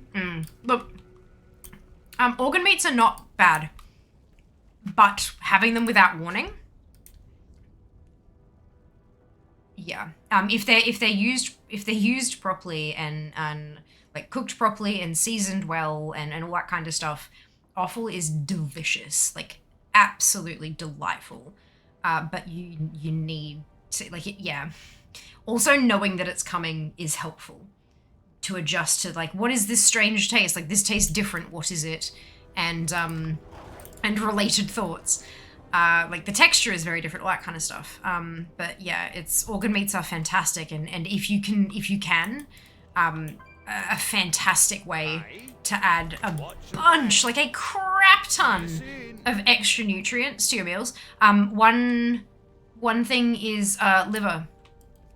Liver that's like, you freeze it, not so it's rock hard, but you freeze it so that it's a bit stiff, like it's a bit solid. And then, I'm like, why is this not auto-accepting? And then you can either chop it, but that's labor intensive, or you do what I do, chop it into bigger chunks and then put it in a food processor and blitz it down. Because that way, if you put it in a food processor, not like just like thawed, it'll just turn into mush. But if it's frozen so that the blade can still cut through it, but it still holds its form, it chops it into little bits, and then you can use it, substitute for mince. Not the whole thing, but like if I was doing something that was like instead of doing a 500 gram pack of mince with a whole bunch of other ingredients and stuff, I do the 500 of mince, 100 or 200 grams of liver, and then bump up the everything else, all the other ingredients to make it the right ratios. And it does make it taste a little bit different, but the ratio is enough that you still, like, it's, yeah, really super useful. And you can usually get it for really fucking cheap because no one likes it. People use it for dog food and stuff.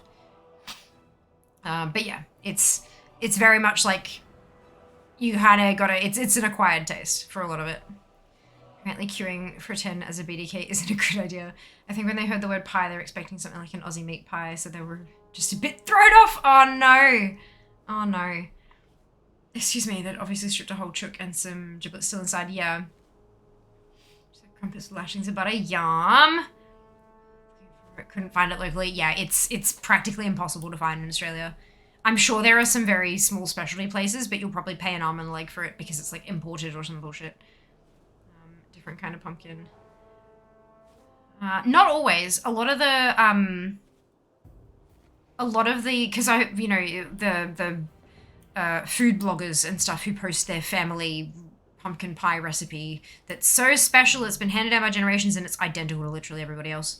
And they, like, quite often, you know how they go into like paragraphs and paragraphs about the story behind the recipe and how much the little ones love it and blah, blah, blah, blah, blah. There were a couple that went into like what the actual pumpkins are, and some of them were ones that we have here as well. It does kind of seem like most any pumpkin would work, just some of them you'd have to cook out some of the extra water, just to make it that thicker puree rather, but I mean, that's not like that hard, not like that's hard. It just takes effort and time, which I don't really have. This is so good. The supermarkets have premium pumpkin pie filling. Not in Australia. Not in Australia. So liver in milk helps remove a fair bit of the iron gamey flavor. Yeah, I don't mind it though. I mean, but yeah, for those who do have trouble with it but want the extra nutrients, for sure, really good tip. Really, really good tip. But yeah, no, I like the extra kinda. There is a bit of a different texture when you hit a lump of liver. It's kinda, instead of chewy like cooked mince is, it's a bit squishy and a little bit powdery, or just a touch. Especially if you've baked it in the oven. But no, it's good though. I like it.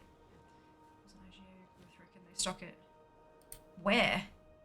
Like, is that a specific? Because this is the other thing. If you look at that and it says, yes, we have this in stock, and then you look at literally 100 different individual grocers and they say, nope, out of stock, out of stock, out of stock. It might be that there's like 2 Coles or 2 IGAs in an area with a quite large American population who decided to stock it for whatever reason. But no, when I was looking for it specifically, I've never been able to find it. But maybe I just couldn't find it because I was looking like shit, you know.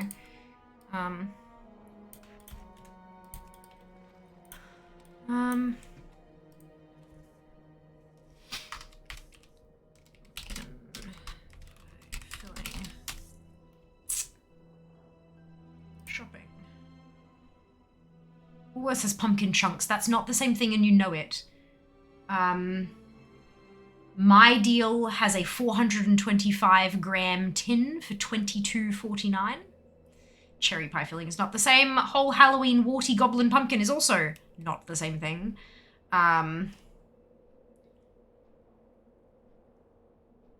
Mississippi Pure Bell pumpkin pie filling, $4.80 from Coles Supermarkets. It says limited stock.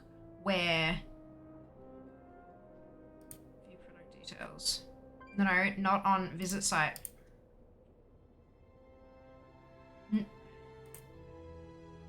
Went through 3 different fucking visit site, and it's all fucking Google websites still. Alright, so apparently there is limited stock in Kedron. But that's it.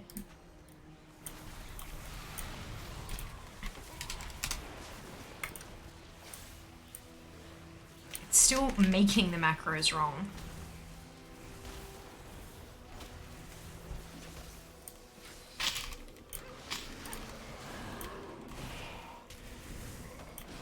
Oh, do I not?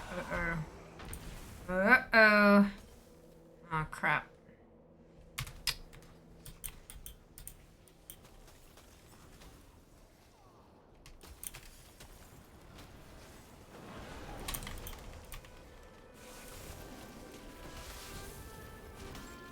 This just isn't working at all.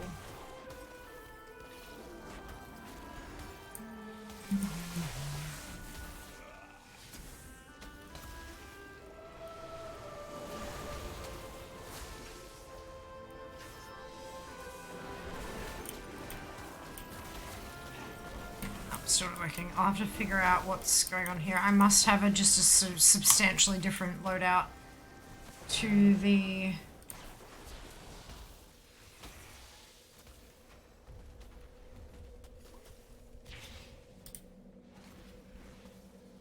It's not gonna let me change my talents because I'm in combat, but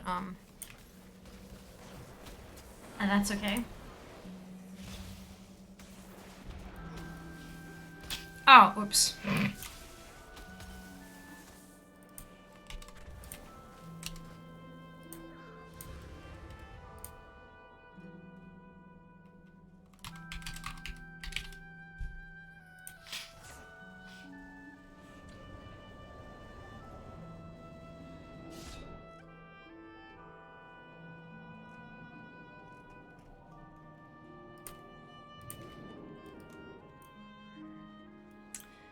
Fingers crossed I can figure that out next time. I've seen it anywhere, but would be interested to try cooking with it sometime. It is a strange place. American barbecue place not far from us makes pumpkin pie, also key lime pie. Never see key lime and I was, yeah, because you got to import the key limes.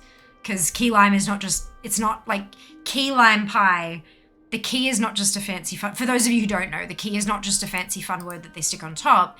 Key limes are a breed of limes. It's like, you know how we see all those different types of mangoes with the different stickers on them and different, you know, Granny Smith apples versus Red Delicious versus Pink Lady. Key lime is like that. It's a certain strain of limes that tastes different. And so key lime pie is supposed to be made with key limes, not just limes. So yeah, it's really rare to find it out here because it's just so fucking expensive to get them, to ship the limes. But of course people just make it with regular lime as well, but it's not the same.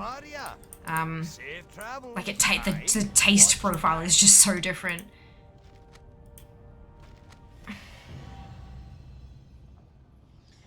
I have to do them tomorrow. That's fine.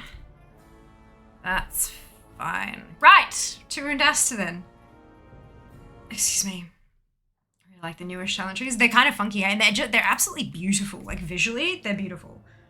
Yeah, it's not fancy nomenclature. It's actually a strain of lime. Can you tell I like dessert?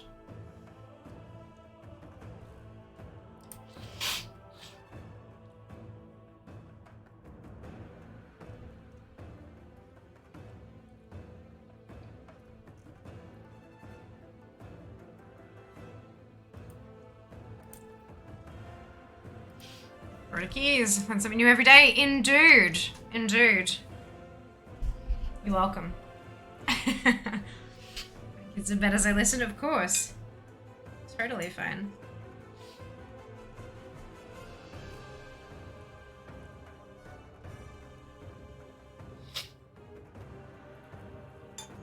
Hope the squids are behaving.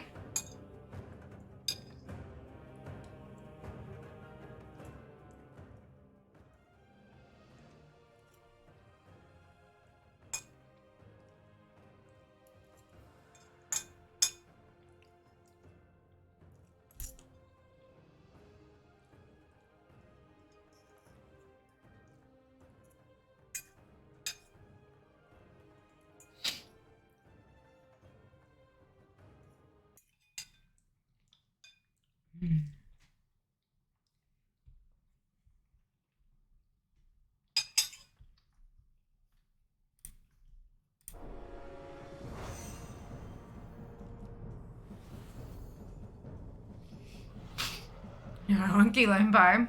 Mm-hmm.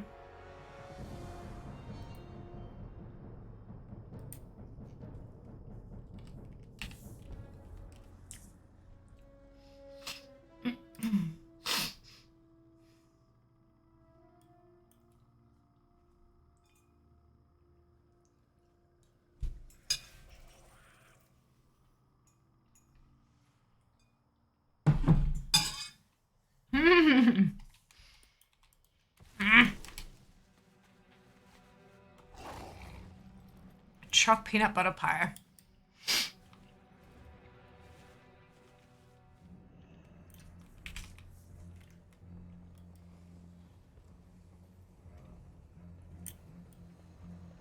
Married to what? What are you talking about, Jazz?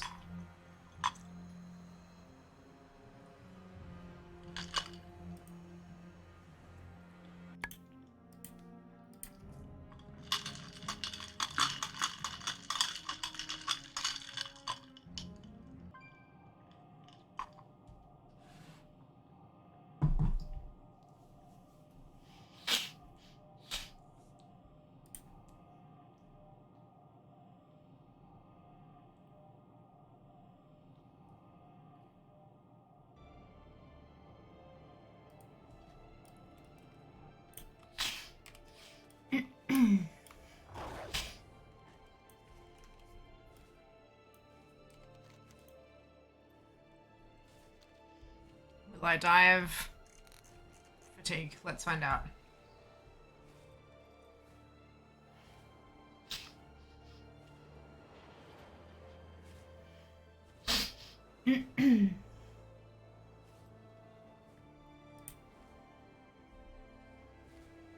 um...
Oh, good.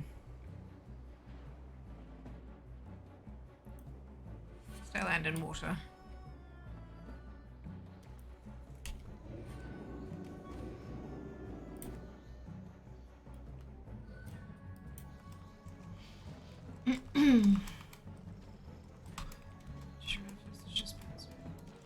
Screwed on me, wonderful. Yeah, look, possibly Zaren, it's always a possibility. Have you tried? Do they have a Cinnabon out your way yet? No. What is a Cinnabon? Is that a store? I thought that was a product.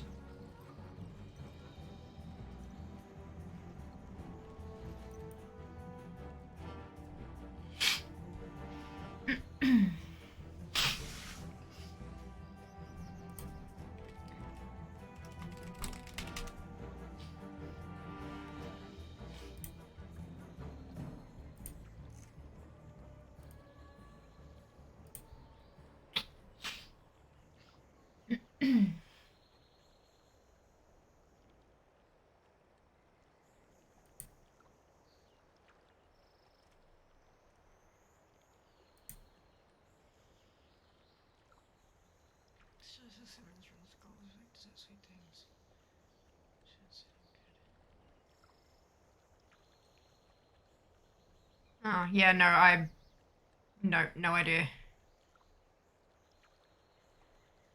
No idea. Okay. Perfect.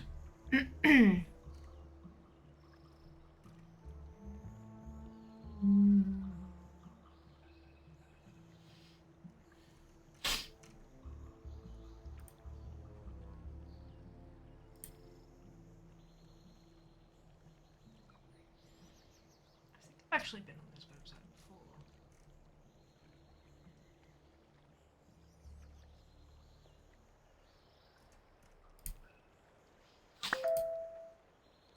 The fuck was that? Oh, I hate websites that do this. Jesus Christ. I alt-tabbed off a website. I've had a couple of thrown gift suggestions, right?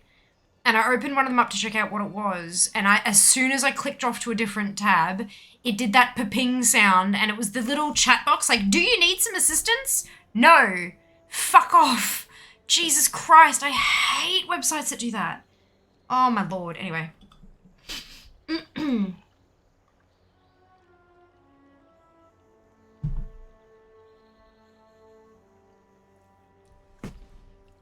Decade or more behind the US. It's more just we have different tastes, Zarin. There are a lot of bigger companies like that that just don't think they'll make the money in Australia because Australia as a whole is on a health kick, as opposed to somewhere like the US, which is very much not. Like, there are small pockets of the US that are on health kicks, but like most of Australia is very much gravitating towards healthier choices and stuff like that. We also have the requirement to have, you know, kilojoules listed everywhere and all that kind of shit, which a lot of companies are just like, yeah, well, that's not going to do well for our food, is it? So there are a lot that just won't come to Australia for cost, or because everything's just harder.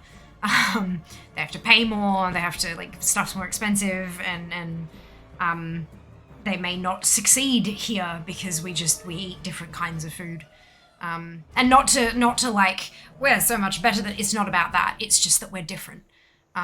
It's a very different country to run a business in, especially a food-based business. Those chatbots suck. They do.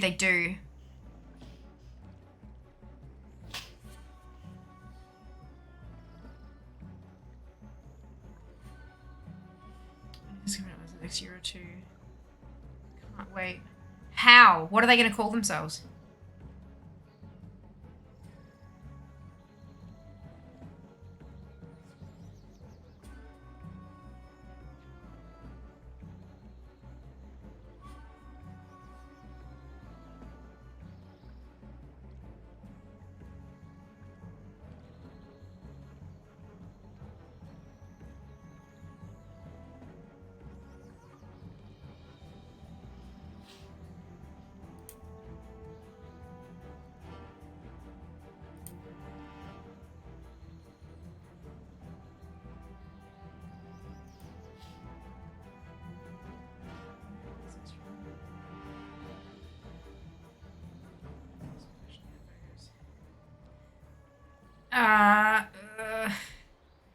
I don't think they'll be getting away with it because it's still a food place called Wendy's. And Wendy's ice cream is just called Wednesday. It's not called Wendy's ice cream bar. It's literally just called Wendy's. And they also sell hot dogs. In fact, they have a very famous combo called the Shaken Dog, where they have a shake and a hot dog and the promotional image was vibrating chihuahuas. Like it's, yeah, I don't think they're just going to get away with it. They'll have to do something about it. Oh yeah, if they're coming here in the next year or two, a big chunk of that, like 18 months worth of that, will be trying to figure out whether or not they can buy the name or not. Yeah. But no, they won't. Either they'll have to buy them out, or they'll have to change their name, because Wendy's has been here since before I was born. There's no way in hell they're giving that up. Well, that's what I'm talking about renaming, Erica. It's, yeah. Their company name already exists here, and so they have to pick a different one. Or buy it out. They'll call it, yeah. It'd be far cheaper to just call it something else. And Pippi's would make a lot of sense, because the weird, scary-looking cartoon girl they've got on all their branding looks like Pippi Longstockings. Although, I wonder if that's copyrighted. Probably.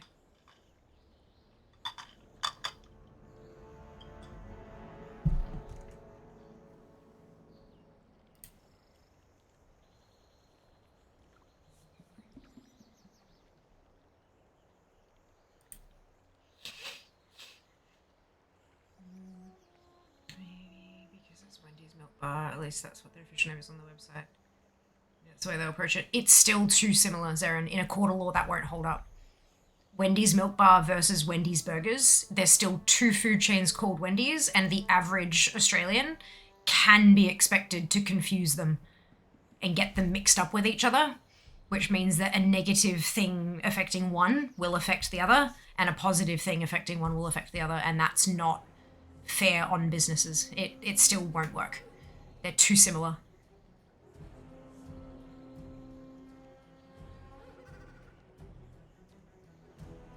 I would be extremely surprised if they allowed that to happen.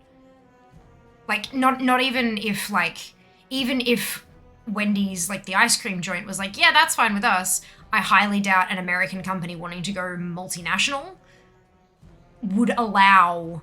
But what if this backwater Australian chain does something stupid and it blows back on us? No, they wouldn't have it. It's just not a thing. Like, funny if they're named Hungry Dave's, and that would not be allowed because it's too close to Hungry Jack's. Like, it's... There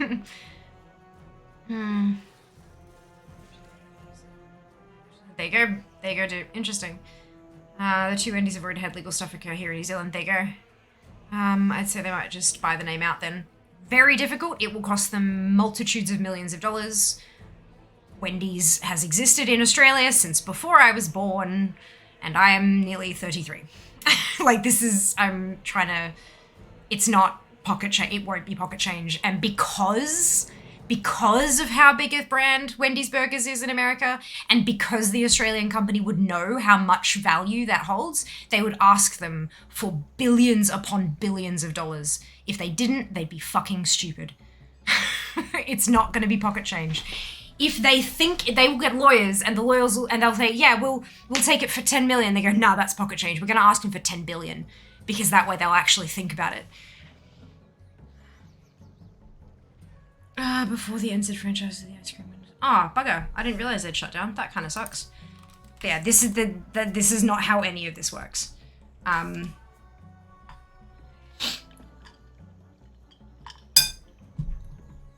It will be very interesting to see what happens.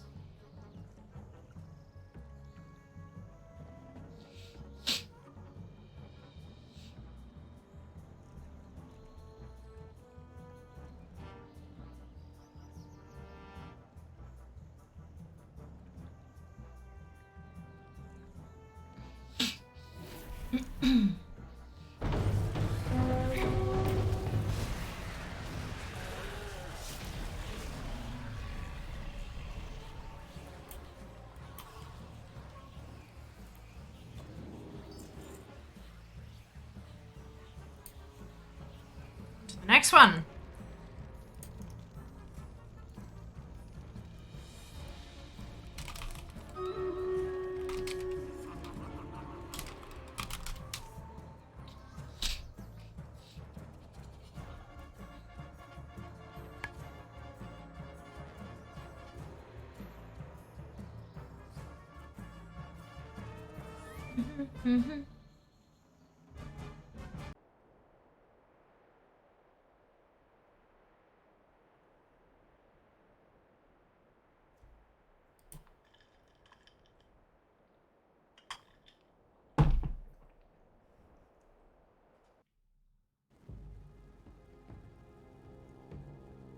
Fuck off. Alright. On to the next one. I mean, Taco Bell now, and there was already a Taco Bell. I think I managed to get through similar names. I'm sure Wendy's can sort something out too. But okay, so that's at least a letter different. Wendy's is literally the exact same word. Like, I mean, I haven't heard of Taco Bell in a bloody long time.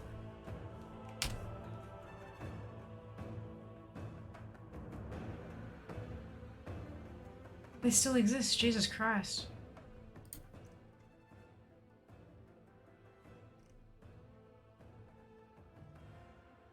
Shit. There you go.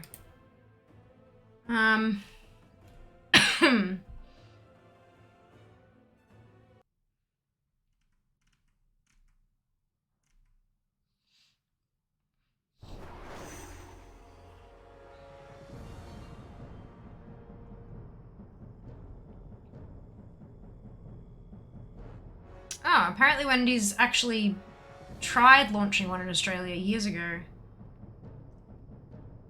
And it collapsed.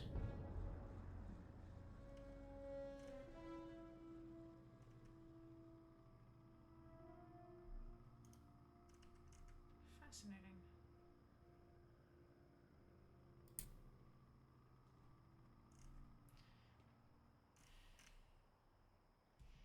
Alright. Excuse me. Cobalt.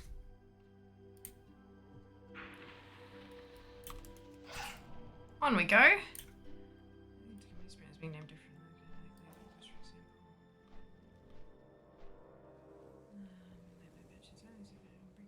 company rebranded the stores. There you go.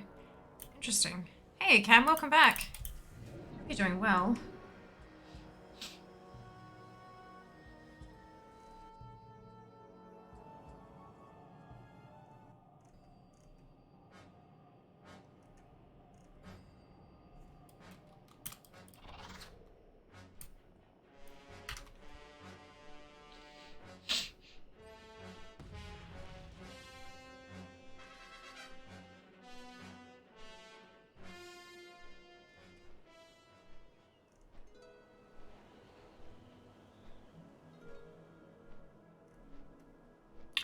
Okay, right. So it was back in the 70s and 80s.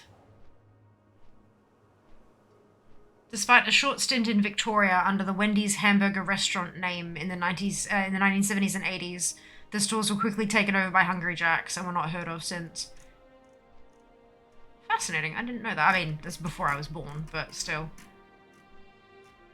Fascinating.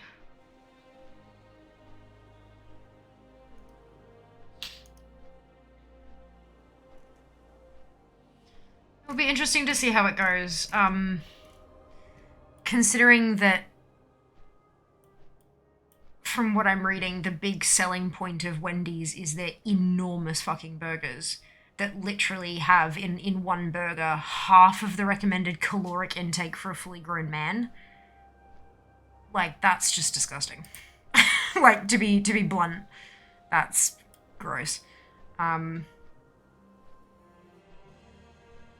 Interesting.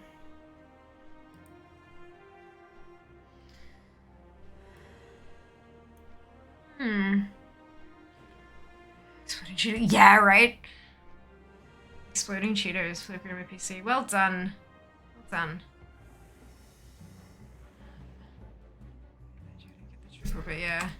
Are they really, like, that good, though? Like, I don't know. Everything I see about any kind of fast food being made in America, it's just so bad. Like, there are a lot of, like, the stuff that I'm reading, a lot of the comments are just like, you know, this may fly in the US, but compared to Australian, like, stuff that we already have here being served by Australian companies, it's just shit. Like, it's flavorless, it's full of fat, it's like, you're not even getting actual proper beef. It's like really low grade mince and all this kind of stuff, and that just doesn't sound appealing. If they try to recreate an American recipe in Australia, it's just gonna taste like ass compared to the local offerings. Like, you know, it just, even Hungry Jack's, and Hungry Jack's, out of the offerings of like the big chains, Hungry Jack's do the best burgers. And I'm sorry, but that is not up for debate. Hungry Jack, like, there's a reason their tagline is the burgers are better at Hungry Jack's. It is literally the truth. Their patties are tastier. They're properly seasoned compared to stuff like McDonald's and all that kind of stuff. They're just better. But even compared to that, there are so many local burger joints around here that are just head, shoulders, and most of the torso above that shit. I can't see going for something like that, except for maybe once just to try it, but it just... It's the kind of stuff I feel like I'd eat one and then my body would rebel against me and I'd never touch it again.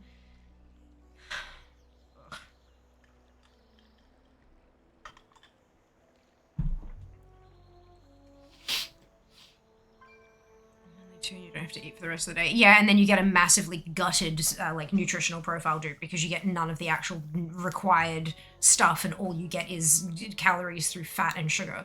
But whatever, to each their own. US fast food was very big and very sweet. Yeah, there's sugar in fucking everything. Like, everything is sweetened because of the overproduction of corn in America. There's subsidies. Oh, there's a fantastic series I watched, The G Word, on Netflix. I know. I binge Netflix, what can I say? The G Word was hilarious, but also really super informative. And I know it's one-sided and all that kind of stuff, but I did actually learn a fair bit. Basically, there's overproduction of corn in America. And they're like, what the fuck do we do with all this fucking corn? We can't export it all. It's all high fructose corn syrup. And then there was this big push to replace sugar in everything with high fructose corn syrup because it was made at home. We produced it here in the US of A. So put it in everything. And so they did. And now everything's sweet as fuck. But that's obviously a very, like, summarized, heavily reduced version of the story. But yeah, there's so much sugar in everything. I remember, who was it? It might have been someone in chat, actually. I don't remember. But they said that they went over to the US and they had a loaf of bread and the bread literally tasted like cake compared to, like, Australian bread. But just because of how much fucking sugar is in everything. But... yeah. In and out to come to Brizzy. I mean, they've done pop-ups, so if those pop-ups were successful, then they'll be planning on coming out here. But that's what they do. They'll do a pop-up store just to get like gauge how it goes, and then if it's received well, not just if they sell well, because they're going to sell well, because everyone's like, ooh, a new thing. But if it's received well and the reviews look good, then they kind of proceed from there. But they did have a pop-up a couple years back. I don't even know many burgers. Wendy's being that large. Baconator isn't that big. There was one that they were talking about that was 1,160 calories. Or calories? Wait. They're all, like, that's the thing. It's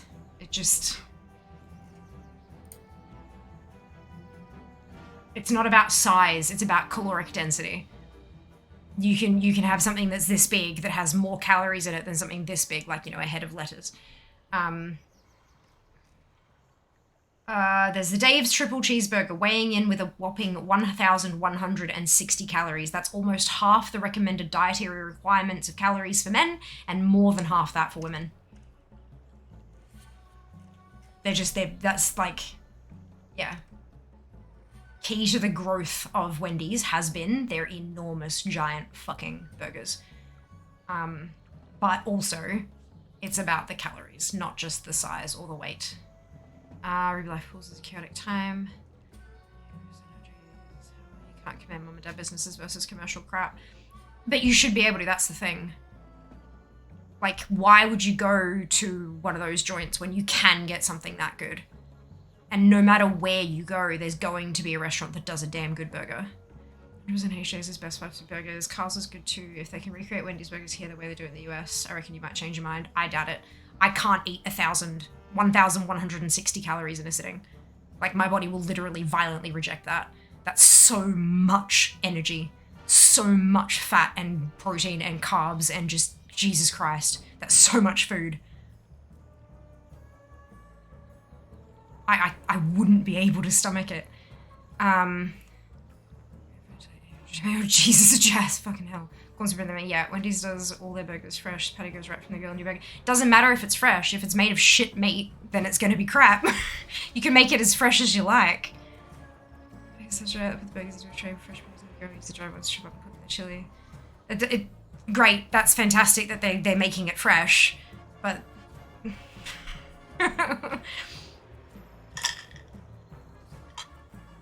Fresh 2-star beef with no seasoning versus 20-30 minute old 5-star beef with the well seasoned with salt and pepper and some herbs or spices or whatever. I know what I'd take. I highly recommend watching Rotten on Netflix. Yeah, I watched that a while back. I don't remember a whole lot of it, but I remember it being good at the time. Even tried to get the name for high fructose corn syrup legally changed to corn sugar in the 2000s and it failed. I mean, I can see why. I can see why, that's interesting. Hawaiian bread is very, very sweet. I'm assuming it's not Hawaiian bread as in it has pineapple on it, because I know that's not actually a Hawaiian thing. It's like eating brioche. Yes, brioche.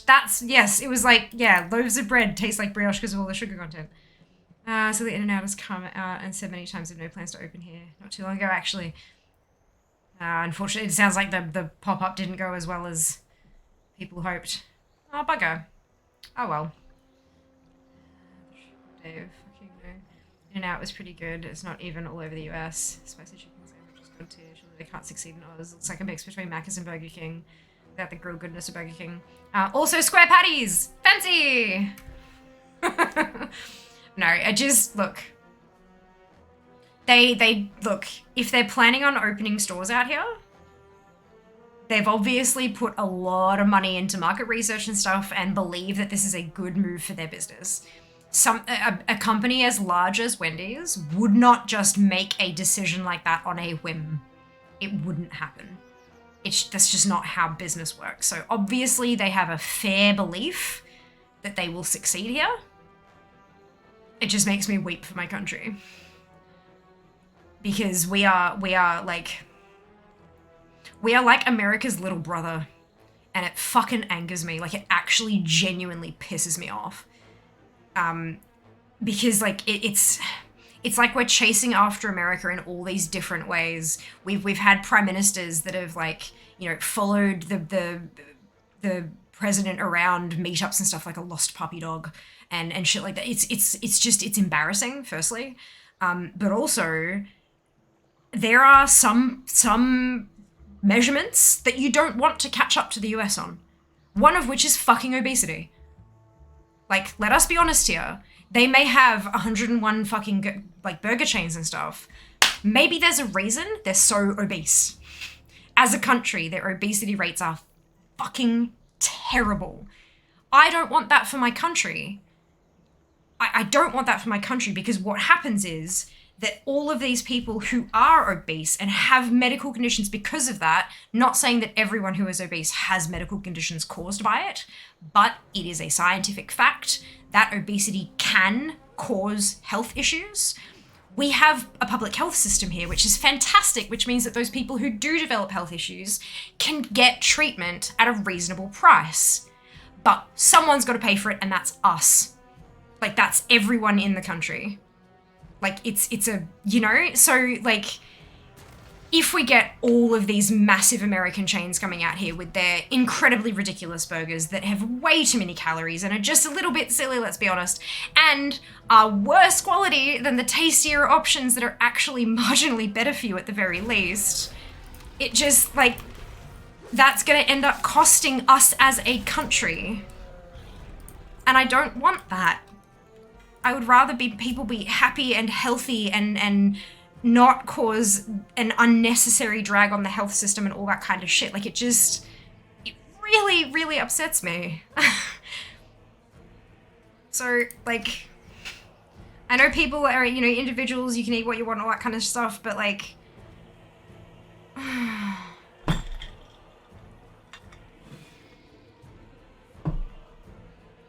It's just a really gross thing. Companies going, yeah, we've made as much money as we can out of the American public.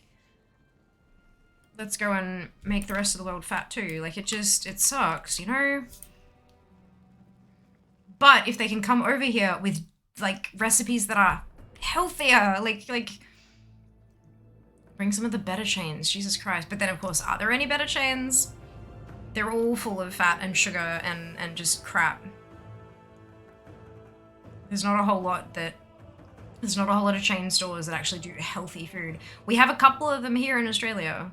We have a couple of really good chains that do delicious food that is reasonable, like has a reasonable caloric load and is balanced in terms of protein, veg, and carb and all that kind of stuff. Like, why can't they go global?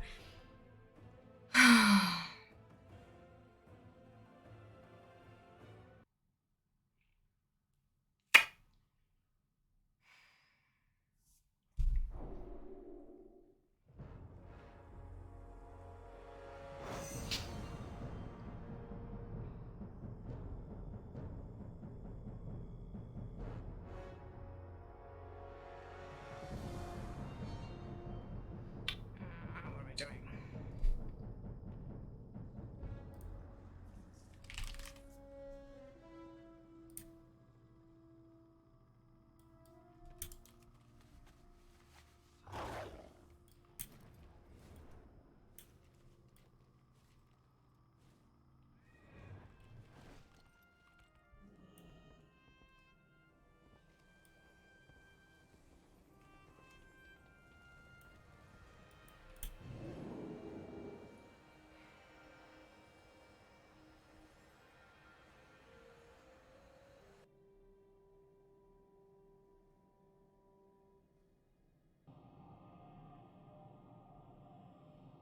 No, it's not up to the consumer not to eat the crap. That's bullshit, Zarin, and you know it.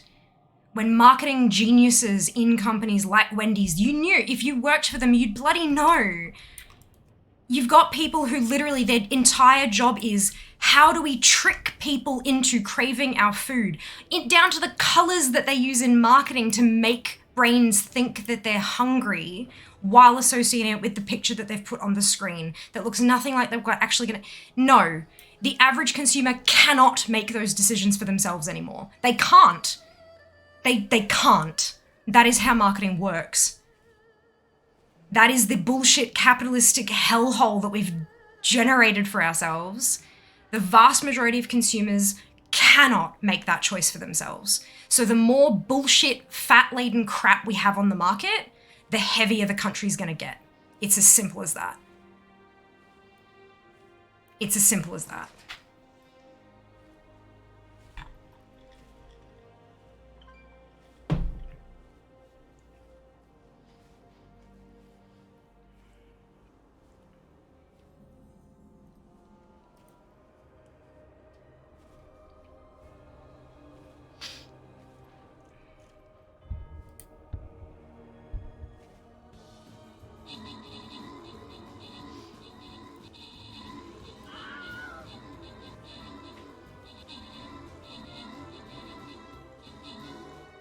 Yeah, there's a lot of stuff about, like, how the, like, fast food manages to be cheaper than healthy food and all that kind of crap. It's just all of that. Like, there are so many people out there who cannot make those decisions. Their decision is literally eat crap that is cheap or don't eat.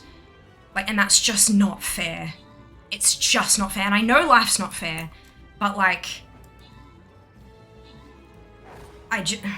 it really pisses me off, and I think I'm allowed to be pissed off about that. I think that's valid.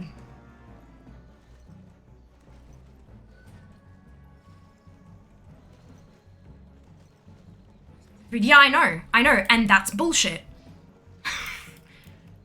Like I said, people cannot, it's literally a choice between eat shit or die, literally.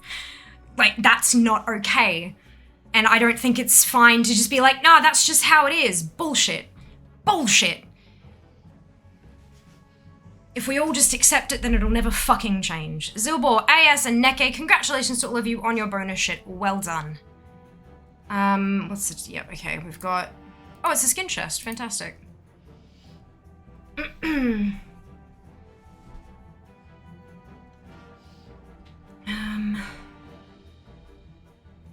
Yeah, Subway with Doctor's Ink. Fuck.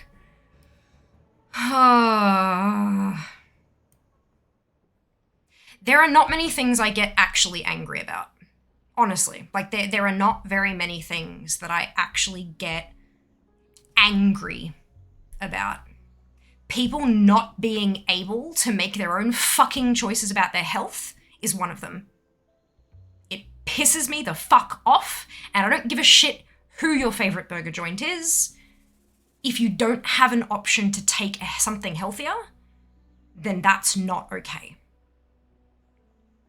That's not okay.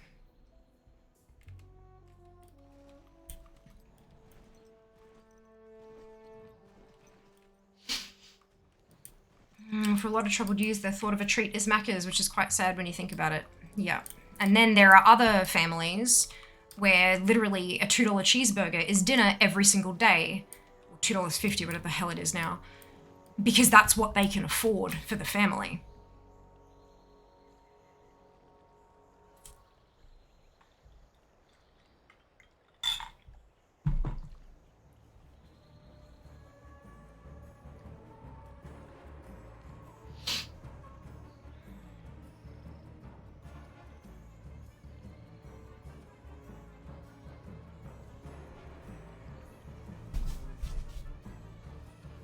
You didn't upset me, Zarin. The state of the world did. And I mean that genuinely. You didn't upset me. The state of the world did. But it does really piss me off when people are like, oh yeah, but it's fine and it's great and it's really blah blah, and it's like, it's just another fucking burger joint. Why is that something to celebrate? We have so many burger joints here already. Some of them will be vastly better than whatever, you know, even if it's better than 5 or 6 of them, I guarantee you there are so many that are better than what they're trying to bring to our shores. It's just, it's pointless. And it adds another underpriced, disgustingly not healthy option for people. It's just, it's not, it's unnecessary. It's unnecessary. No, the rumor was that there was enough sugar in Subway's bread that it would actually be classified as cake. Same thing about the sesame seeds on the McDonald's buns, was because without the sesame seeds, it would be classified as cake. It's like, there's always, and then, you know, the rumor that McDonald's soft serve was made of pig fat, and, you know, everything that you went through as kids. It's all those rumors and stuff. In the EU, they did actually classify Subway. Like, there was a legal battle that said there was too much sugar in the Subway bread. And so they actually did classify it as not, I don't think they classified it as cake. I don't think that's an actual thing but it was, there was an actual legal battle, and they said it was too high sugar to be bread or something like that. Let me, before I really put my foot in it, Subway bread EU sugar. Subway bread is not bread, Irish court rules. How's that for a headline? Judge finds that sugar content of US chains sandwiches exceeds stipulated limit, and they should thus be classified as confectionery. But did they actually? Yeah, in a judgment published on Tuesday. When was this? This article is more than 2 years old. Is all it says because it's a Guardian article. In a judgment published on Tuesday, the court ruled that the bread served at Subway, the US chain that hawks giant sandwiches in 110 countries and territories, could not in fact be defined as bread because of its high sugar content. The ruling followed an appeal by Bookfinders Limited, Subway's Irish franchisee. The company had argued that the bread used in Subway sandwiches counted as a staple food and was consequently exempt from VAT, which is their tax. It's like their GST, similar. Not quite the same, but similar. However, as the court pointed out, Ireland's Value Added Tax Act of 1972 draws a distinction between staple foods, bread, tea, coffee, cocoa, milk, and preparations or extracts of meat or eggs, and more discretionary indulgences, such as ice cream, chocolate, pastries, crisps, popcorn, and roasted nuts. The clincher was the Act's strict provision that the amount of sugar in bread shall not exceed 2% of the weight of flour included in the dough. Subway's bread, however, contains 5 times as much sugar. Or, as the Supreme Court put it, in this case, there is no dispute that the bread supplied by Subway in its heated sandwiches has a sugar content of 10% of the weight of the flour included in the dough. So they classified it as not bread. They didn't classify it as a confectionery. They classified it as not bread according to the VAT law. Yeah. There we go. I didn't want to get the wording wrong because it's really important when you're talking about this kind of shit, you know, that you get it right. So yeah, there you go. Bread, not bread in Ireland. Anyway, good. If I make a bread, chocolate cake, and put sesame seeds on it, it's now chocolate bread. Look, I didn't say we were intelligent primary schoolers. Yes, chocolate bread. Oh, fuck. I remember the rumor something about it wasn't ever classified as too much sugar. Yeah, just like everyone who knew someone had everyone who got the cyst in a KFC burger. Pizza, tomato sauce was classified as veggies. Ugh, gross. Some places that only sell sodas in the small 500ml cups because of caloric limits. Can we just... A small is half a litre.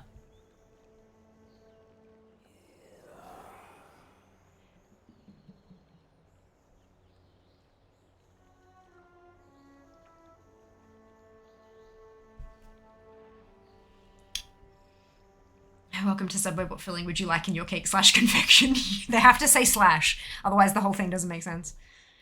This comes down to taxation. Well, they were trying to claim that they didn't have to pay tax on the bread. And then they said, aha, yes you do.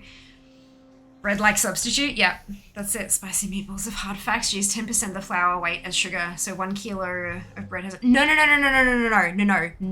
Not a kilo of bread has 100 grams of sugar. It's by weight. So if in 1 kilo of bread, it has 800 grams of sugar, then it's not 10% by finished weight. Very, very special, like very particular clarification there. It's by the weight of flour added to the bread. So, like, if you had a kilo, and if it was only flour and sugar, and you had a kilo of bread, and 100, then it would be 900 grams, but then it'd be 90 grams of sugar. So, you know what I mean? Yeah. So, yeah, not quite. But it's still pretty bad. It's still pretty bad. Hello, Gort. Good morning. Conversation I've just joined in on sounds interesting. Food and its relation to not being crap. American lawmakers have ruled the amount of tomato paste in pizza sauce means that pizzas can be counted as a vegetable. I have a feeling you're just thwacking quotations on that to make it sound special, Neko. This is not a thing, is it? May contain traces of bread. It's down to school lunches. Hate this, ruborific. That's nothing. When you're bored, Google drink size comparison between US and other countries. US Mac is large as almost 900 ml. The fact that a small can be held up and hides your face entirely is wrong. Like that's so fucking wrong. Like, we have little baby bottles of sugar-free soda that like we buy them in like a slab of 12, and then we have like the little baby bottle. So we still get, you know, that tastes like sugar hit, but it's smaller serving, and it's like, yeah. So but that's 300 mils.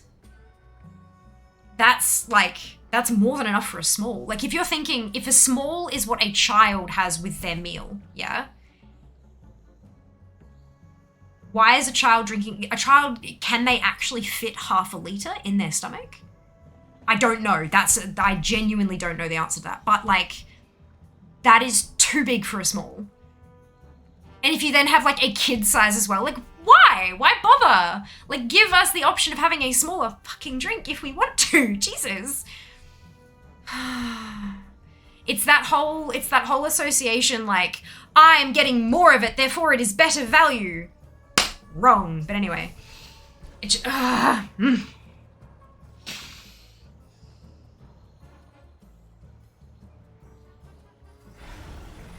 Oh, it's a dinosaur. Bye-bye, dinosaur.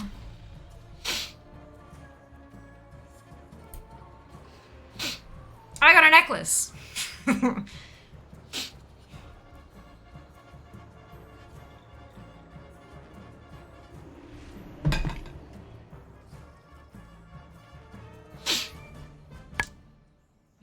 used to do supersize, 1.25 litre-ish litre.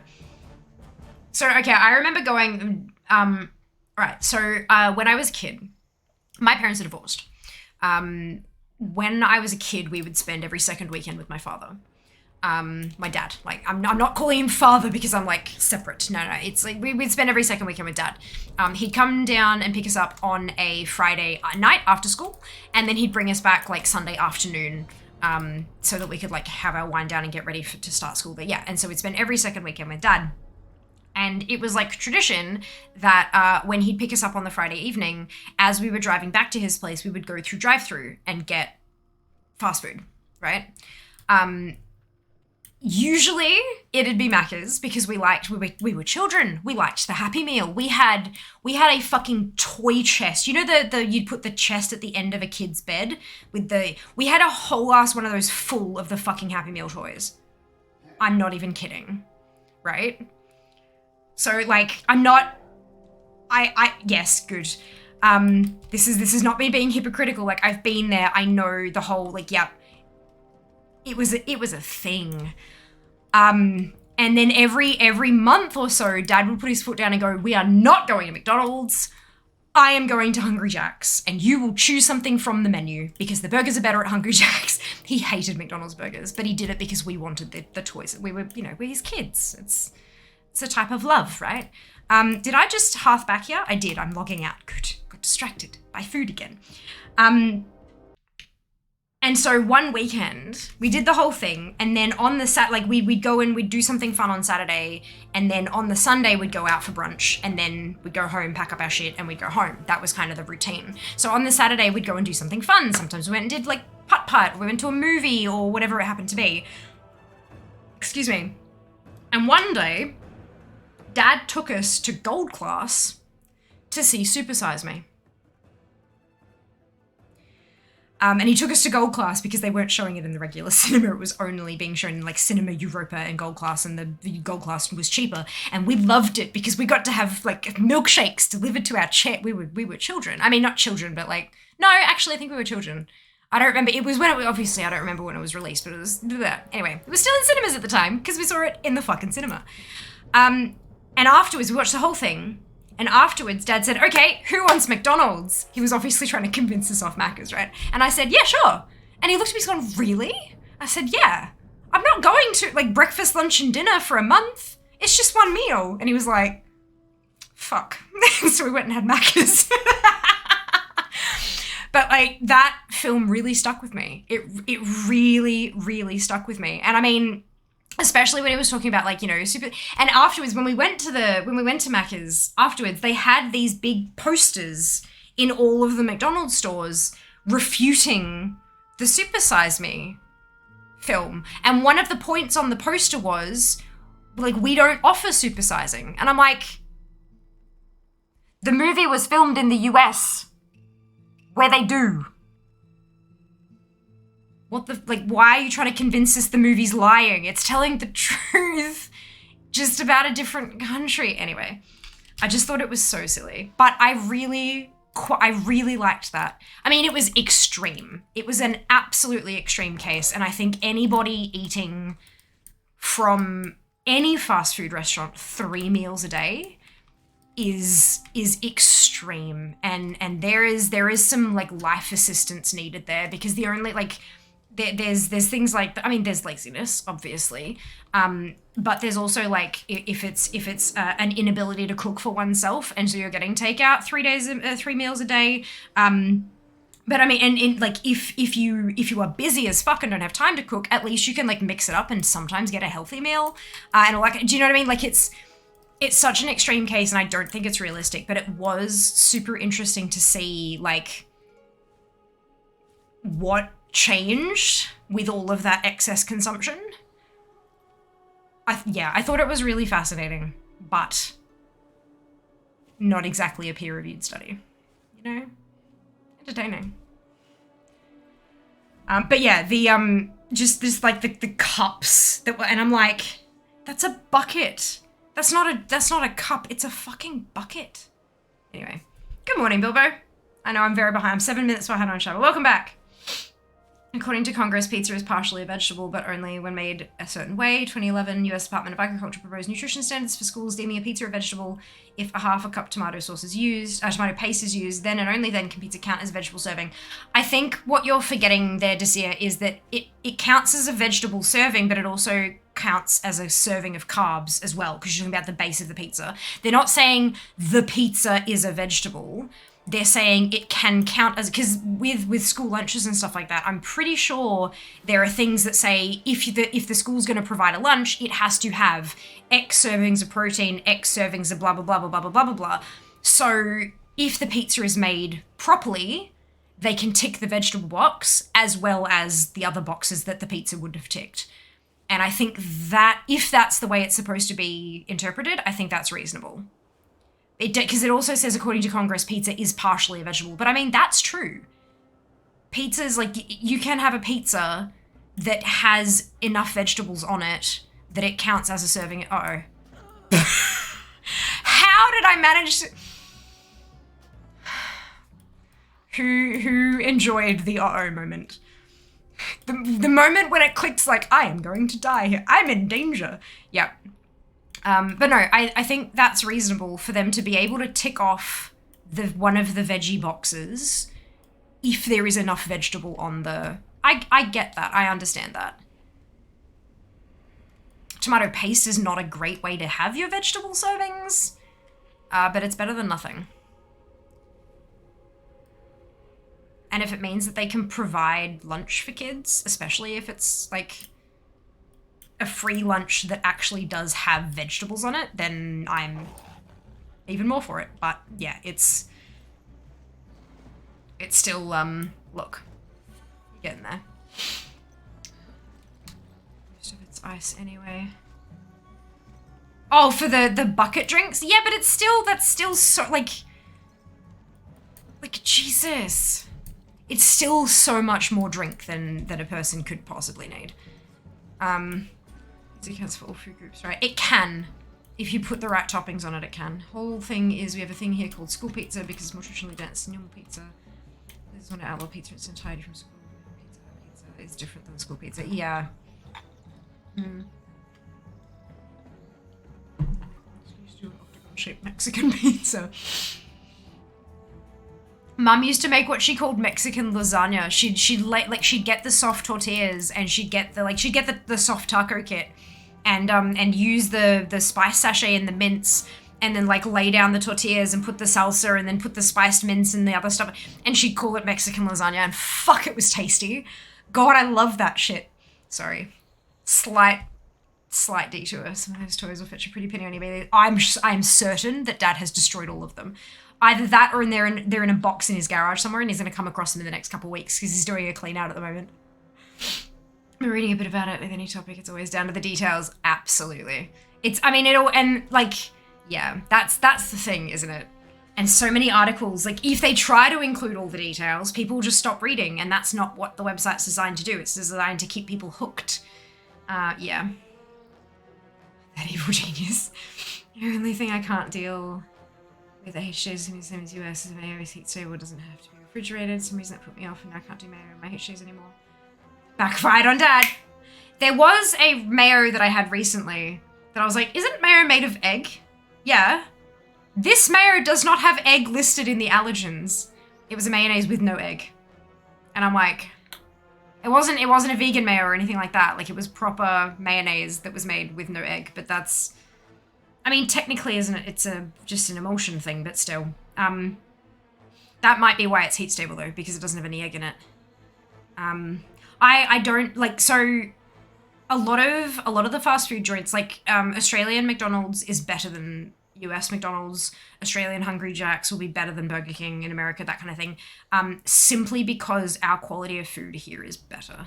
And again, that's not a slight or anything like that. It's just, we seem to have better quality vegetables and better quality beef and all that kind of stuff here in Australia, and it is a lot cheaper to make those burgers and shit with Australian produce and Australian stuff than shipping shit in from the US, even sauces and stuff like that. So often they'll have a factory in Australia making all that stuff from Australian stuff, and therefore it will end up tasting different because Australian water is different to US water. Australian soil is different to US soil. So the end product will be different. I haven't worked for any of the fast food chains. I've worked for Subway, but I haven't worked for like the burger joints. Good. I would imagine that the recipes and the procedures are slightly different because of our different food laws. The laws are just different. That's not a bad thing or a good thing. It's just that the countries are different. They have different legal systems and therefore they have different laws. And so I imagine that they probably would have taken the US recipe, transplanted it to Australia, and then tweak to make it fit the laws, make it fit the legal requirements. I imagine. I mean, that's how I'd do it if I was doing. I wouldn't start from scratch and make a whole ass new recipe because that would just be a little bit silly. But so I would imagine that the food is somewhat different. However, it'll still be the same recipe, probably just using different. So if it is if it's a temperature stable mayo made from American ingredients, it'd probably just be a temperature stable mayo made from Australian ingredients instead. Regardless, even if it is temperature stable, I keep all of my condiments in the fridge because cold condiments with hot food is where it's at. You're welcome. It's a weird, I know, everyone has those things, right? Everyone has those things, and one of my things is cold condiments with hot food. All my sauces go in the fridge. My fridge is a bit full, but all the condiments go in the fridge. Backfired on Dad. It did, and I outsmarted him. How handy is Zygo though? Off topic. It is, Inda. I agree. I love Zygo. It's amazing. It's interesting at least. Tomatoes having serving of vegetables depend on the amount of tomato paste. Can't be asked reading into it more right now. Surely there's something about slices versus whole pizza study ratios, etc. But yeah, I think it's got something to do with what Erica was saying about school pizza. Like it's made a certain way to specifications to tick off nutritional boxes. Child size is what comes with kids' meals here. 300 ml with a quarter of that is ice. Small is 500, medium 625, large 950. It's almost a whole ass liter. Essentially old supersize. Ugh. That's still a whole liter. I cannot imagine. Like, that's larger than this. To be clear, that this is an 888 ml water bottle. Don't ask me why. I fucking hate it that it has a straw. But that's like. Why do you need more than this of soda with a single meal? I don't get it. That's so excessive. That's a shit, like we have 1.25 litre bottles of soft drink, and when Zeron was talking before about 1.25 litre as a supersize thing, right?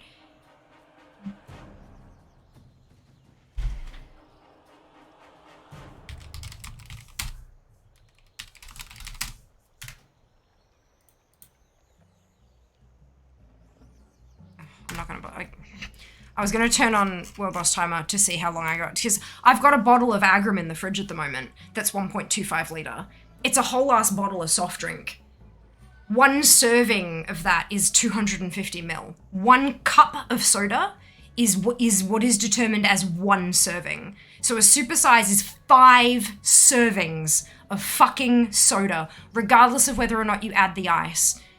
Because they add the ice, because they're using post-mix, chances are the actual soda is more concentrated so that when the ice melts and waters it down, it doesn't taste like arse, right? Like,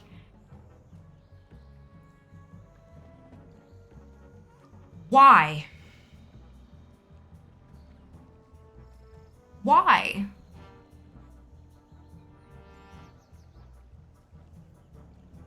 With 1 meal? That's... Think about putting that whole fucking bottle of soft drink into your stomach, plus the meal you're having. And then you think that... Yeah, lucky I didn't bloody go, hey.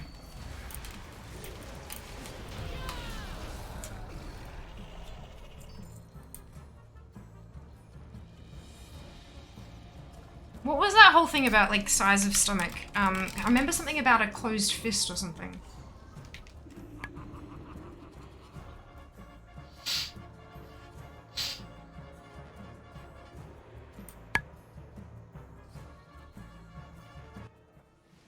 And obviously a heart that's roughly the size of your fist.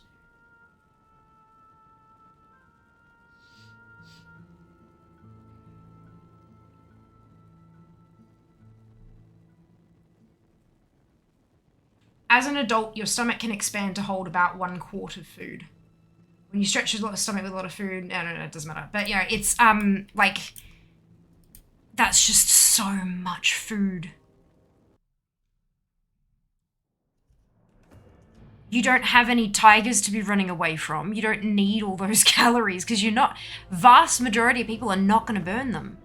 And so what happens? It gets stored as fat because your body's like, oh, we must be getting all this food because we might need it later. And so they store it as energy so that you can burn it in case you need it all of a sudden. Or over time and you get, you know, food scarcity for 3 months. You can live off your stores. But I just...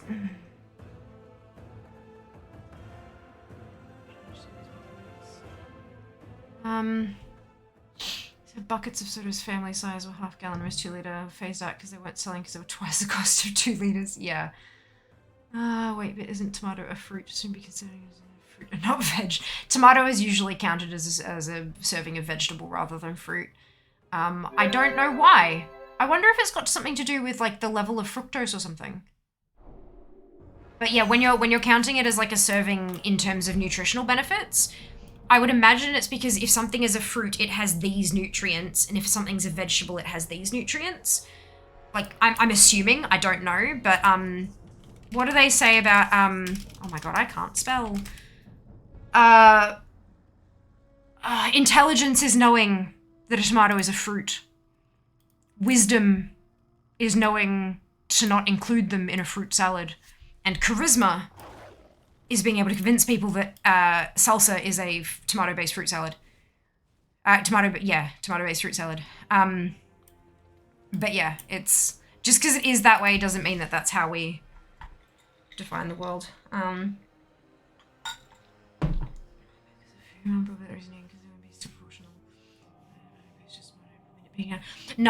there'd be more to it than that, Desir. And I mean, I'm the same. I can't be bothered going like right deep and doing the research into it at the moment, even though I'll probably stay up till 3 in the morning thinking about it. But yeah, it'd be something to do with the fact that it's concentrated, therefore the nutrients are condensed, therefore it's a serving, and the bread, like the pizza base would probably be, like Eric was talking about, nutrient dense. So that would count like as a serving of carbs or whatever, and you know, I don't know. But yeah, there'll be some very, very specific definitions so that schools can retain their funding kind of thing. There. Hey Lobster, welcome on in. Hope you're doing well today. Thanks for joining us. I am 9 minutes behind on chat. Brilliant. Mayo. As in mayonnaise. Mayo tastes great. You can make mayo with just oil. But this is the thing, it wasn't marketed, it was marketed as real mayonnaise, and I'm like, wouldn't that mean it needs an egg? Yeah. Egg mayo we call salad dressing like Miracle Whip. Miracle Whip is not, no, I'm sorry. No, we've been over this. Miracle Whip is bullshit and gross and weird.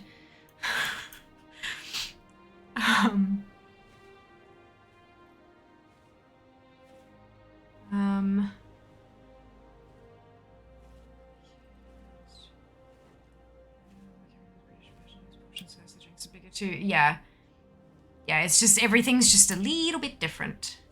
1.711, yeah, I said double big gulps with 2 litres, and they've been downsized to 1.5. 1.25 is a supersized large, so massive they had to redesign to fit the cup holders, which is ridiculous. They should have just not had it. Like, that is an absurd amount of fluid to be intaking at a meal. Like, even if it's water, that's like a lot of fluid to have with a meal, with a single meal. Medium drink in America is the same size as a British large. Why did they get free refills? This is self-serve. Corn syrup to be corn of fruit. Some sauce I still would need it with ice cream or on the side of a dessert. Miracle Whip is Satan's curse on sandwiches. I'm curious what other countries call big 2-liter soda butters 2 liters also. I mean, we have bottles of drink that you know, they measure 2 liters in terms of what they hold. Why would we call them anything other than what do you I think I'm misunderstanding the question here.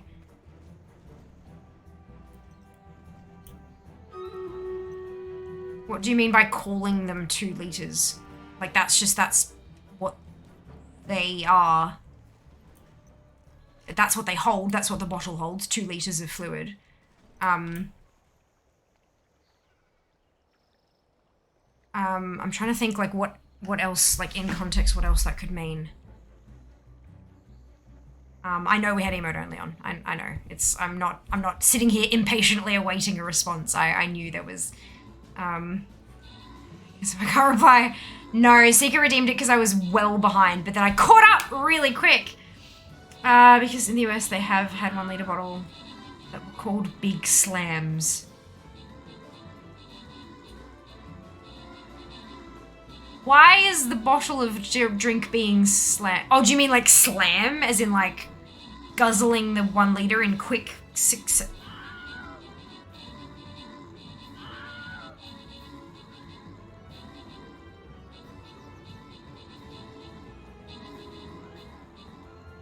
Every moment I grow more concerned.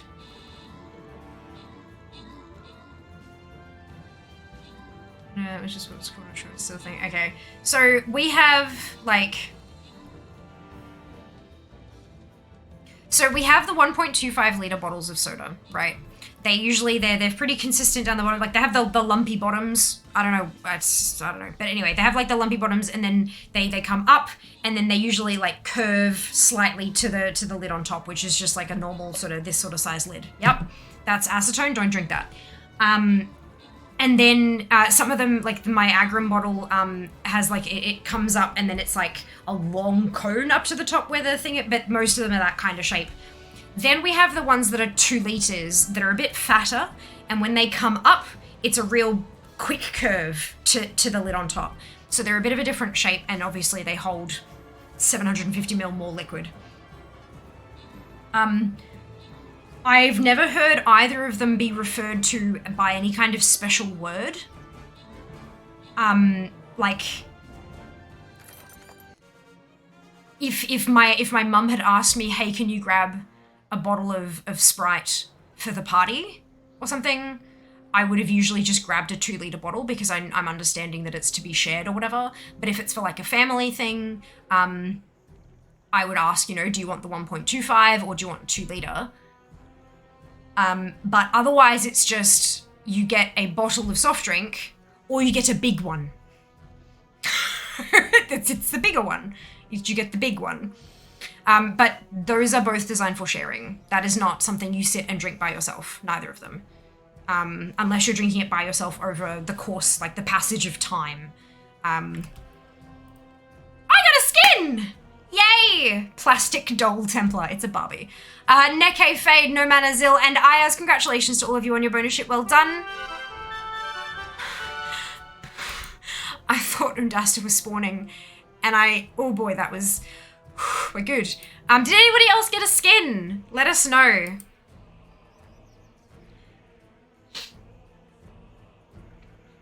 But yeah, I don't think that we have like cultural names for the different sizes of drink. It's just, there are different sizes. Yeah. And they're not marketed as any particular fancy special word or anything. It's just, that is how much liquid the bottle holds.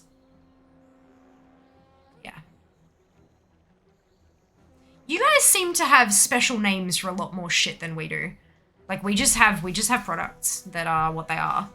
And you guys have, like, special word, big slam means this, and I don't know. But yeah, it's interesting. The cultural differences are really, really interesting. Also terrifying, but mostly interesting.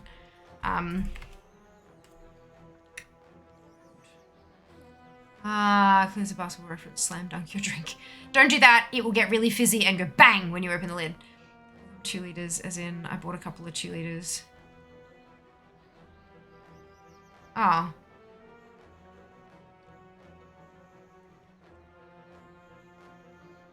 That's not really necessarily calling them 2 liters. You're conveying the volume of drink you purchased. Like, that's...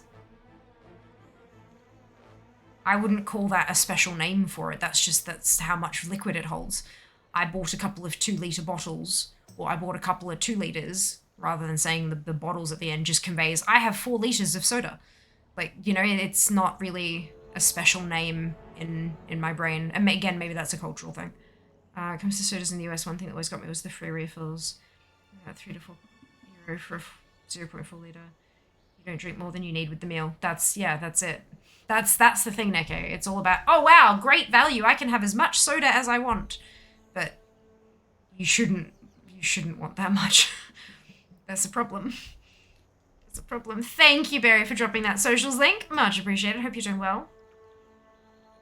The Big Slam was a 1 liter bottle with a massive wide mouth on it. Oh, it says a 50-cent piece. And someone suggested it was in reference to it being slammed by a single person. I did say that, and I hate that. That's gross. Anything that this is the thing, Zarin, right? Like, that's literally encouraging you to drink a whole ass liter of soda as quickly as you possibly can. And I bet you, not money because I'm broke, but I bet you the fucking marketing campaign would have had cool looking teens going, yeah, I've got a Big Slam. Glug, glug, glug, glug, glug, glug, glug, glug, glug. Ah, refreshing. Like, it's disgusting. And then the children would emulate and then grow up and be addicted and yeah.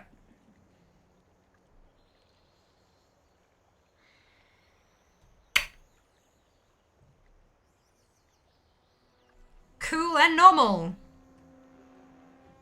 Do you remember the 3 liter bottles of Coke? No.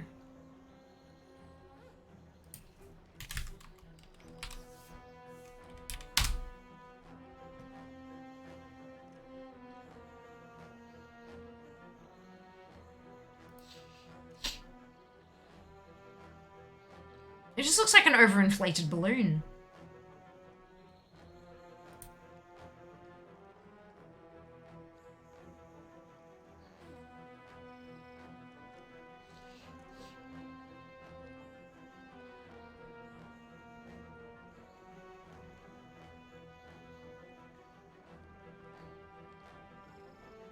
Interesting.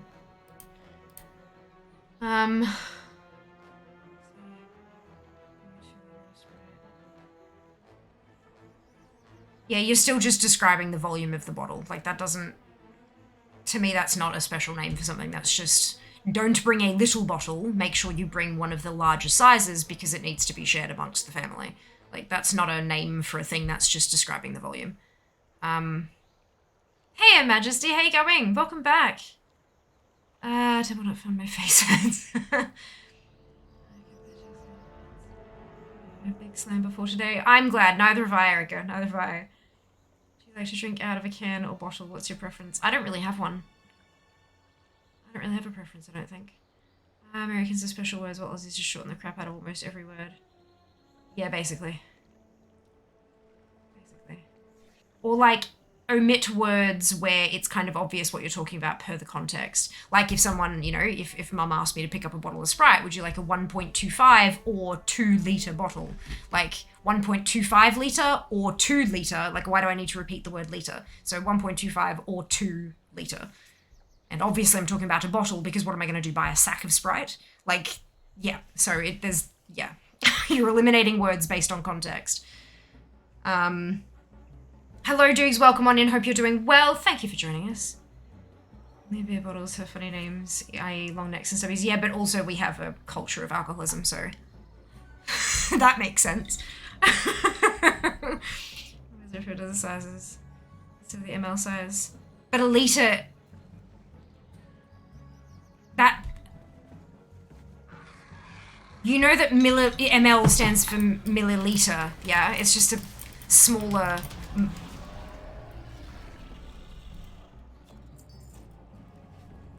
that is a size. Like, 2 liter is still the ml size. It's just 2000 ml. I mean, I'm assuming you already knew that, but I just wanted to clarify because by that sentence it... No, like wonderful berry. I started mine today and then ran out of time. Differences metric versus imperial. Australia is really gross liters, US is ounces, gallons. Yeah, but not for everything, Shells. That's the problem. The US can't make their minds up, basically. I read a thing the other day that said that the US has actually been officially on metric for ages. It's just that they still use ounces and stone and stuff for a lot of things because of the difficulty of transitioning the public over to the new system, to metric. But I don't know if that's true or not. It's just a thing I read and then I didn't really go much further into it. Just had a bit of a chuckle and moved on. Yeah, so just call it Oz. When I moved from US to Oz 3 years ago, I see $20 worth of iced tea on my bill.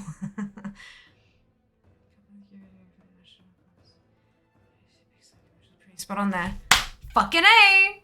I look, I may not be in marketing, but I know my marketing. But I also hate that that's correct, you know? Like, I'm not... It makes my heart hurt. And not in, like, I'm having a heart attack kind of way, like in an emotional way. Considering the discussion we're having, I thought that might be important for me to clarify.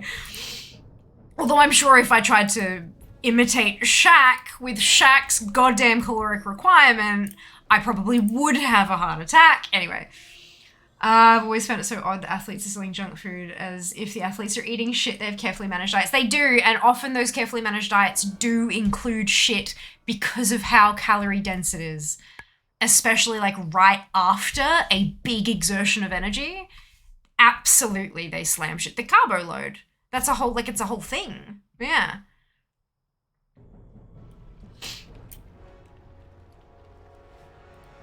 But yeah, it is kind of...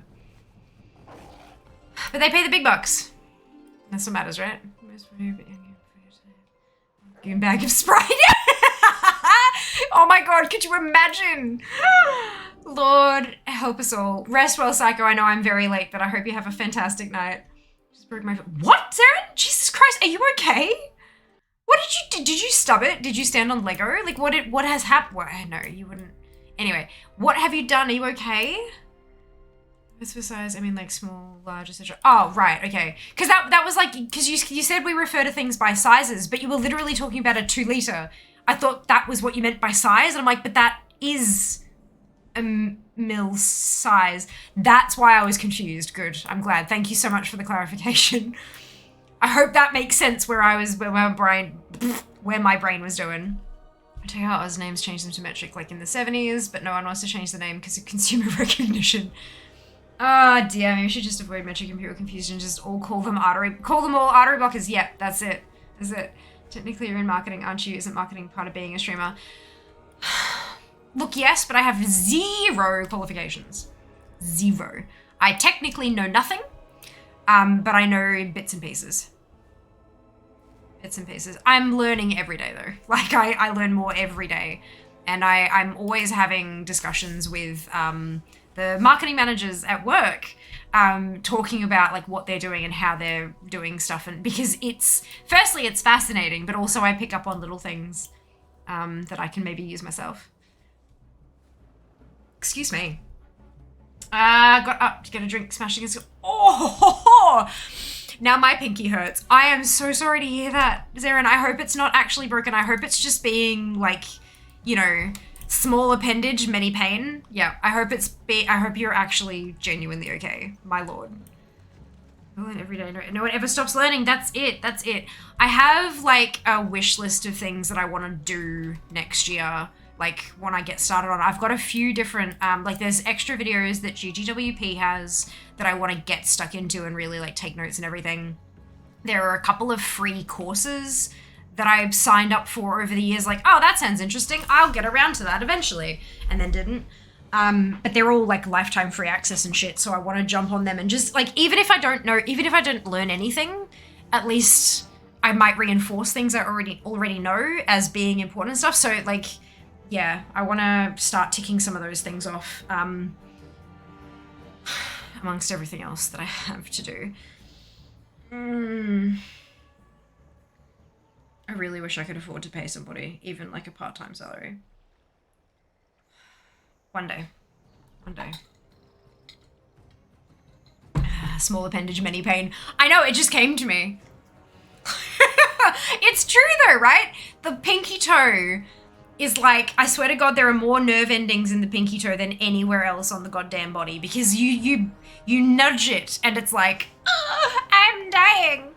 So yeah, it's a thing. Only real metric unit that doesn't get used in the US is a kilometer. The others we either use or convert between often enough to know. Interesting. Just in my McCall doesn't maybe the words that came out. Oh no! That'd be great. That'd be hilarious. I'm so sorry, Zarin. Jesus. Oh no. That's amazing. But if he does, you know what to do. Yeah. Please and thank you. Put it in the Discord.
Pinkito gets so mad about it. Oh, just don't use it as a matter of national pride. My those are back calls more dumbass. Calls random people a dumbass. Amazing. Love that, but also I'm so sorry. Need the fun flashlights. Please tell me what they are and where they're from. Twinkly. Product is called Curtain. And Nanoleaf. Product is called Shapes. I'm assuming you're talking about this one though.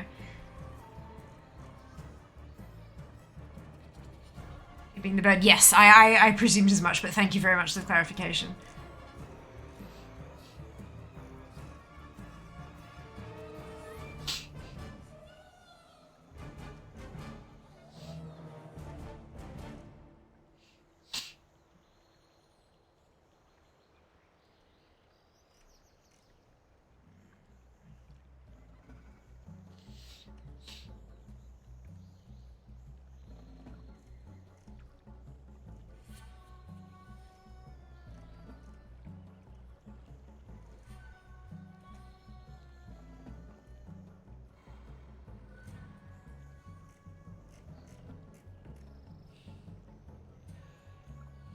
Have a good night. You too, Zarin. Rest well. I hope the toe is not broken.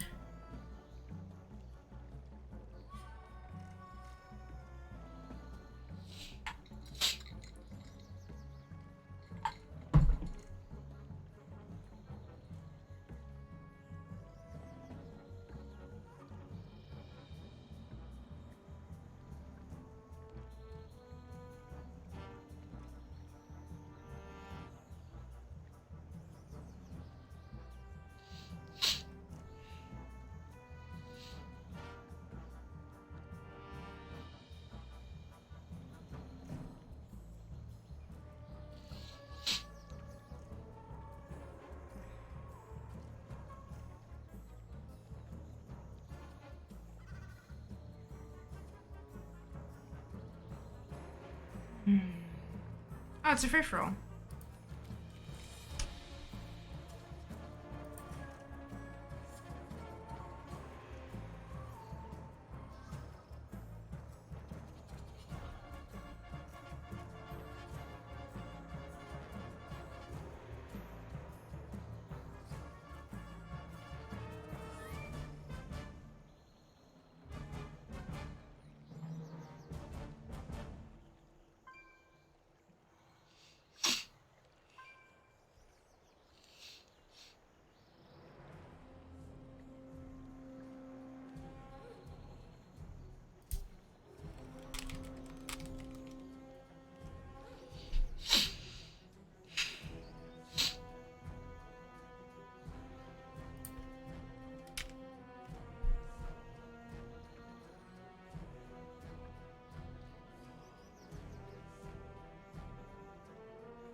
done, Seeker.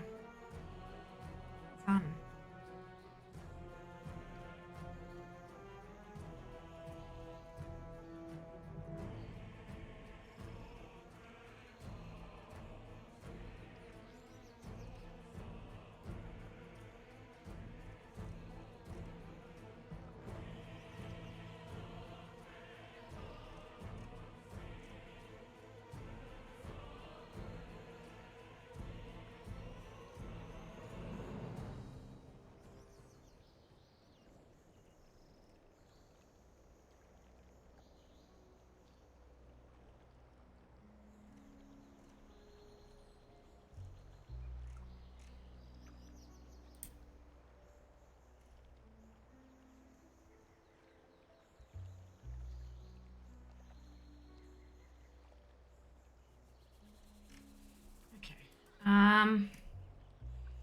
Sorry, I have a really weird email. I'm trying to figure out, can you go through 3? Yeah, Seeker, do the thing!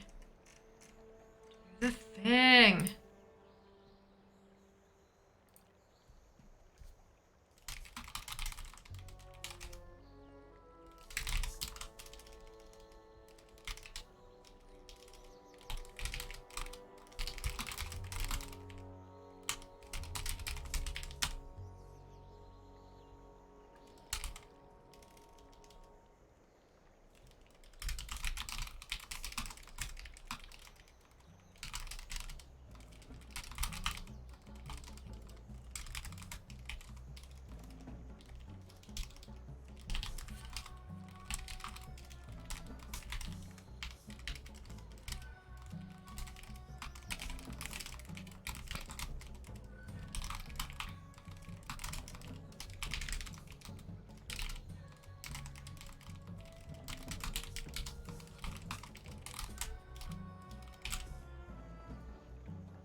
When does the...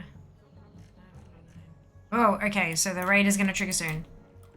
It's like, how long is this taking? Is it broken? Not yet. Not broken yet. Interesting that there's like no one farming in Dasta. These are all too busy dragon riding. As I say that. Hello, new person. Well done, Seeker and Erica. Woo! Well done.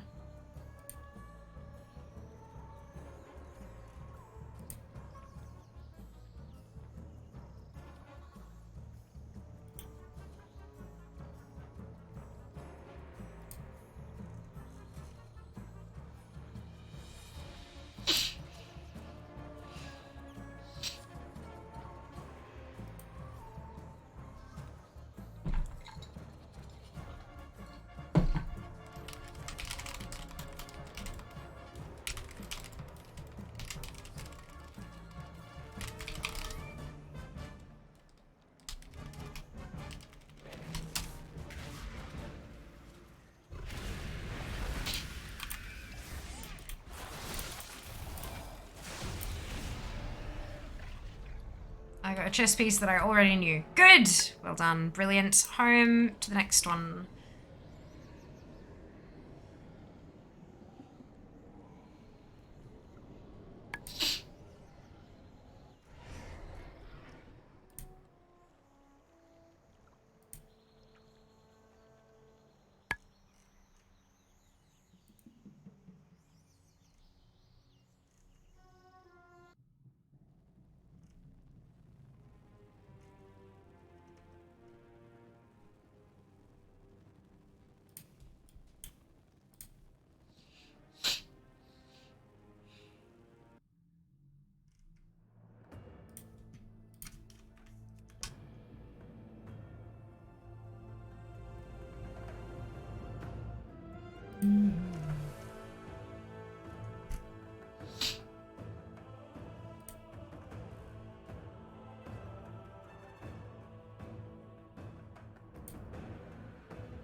Oh, Erica.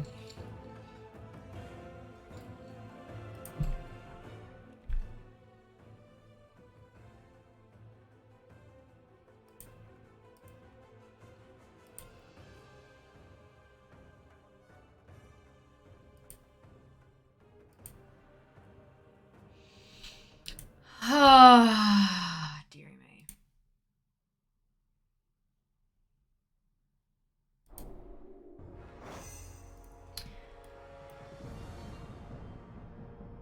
What am I? Right. Mount farming. Because it's Monday, and that's what I technically do. Look, I think my brain has decided that it's done. It's over. It's finished. Right, is that what politely declare? It's fine. It's fine. Just the fact that the question was asked is hilarious. Oh, fuck. We're good. We're good.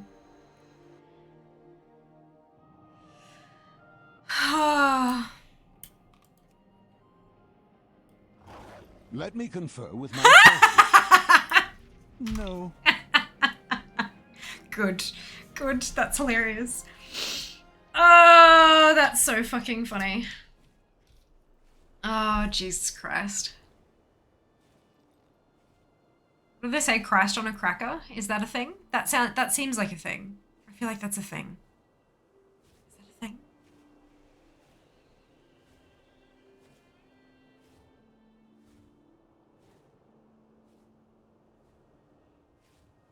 We don't get too many Christianity-related exclamations apart from Jesus fucking Christ and derivatives. I feel like I've heard Christ on a cracker from somewhere. Just be, yes, in moderation. And like an individual serving.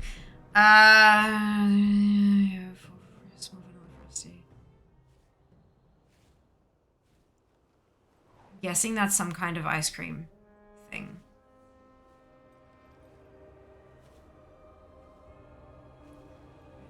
Watch from the big streaming groups.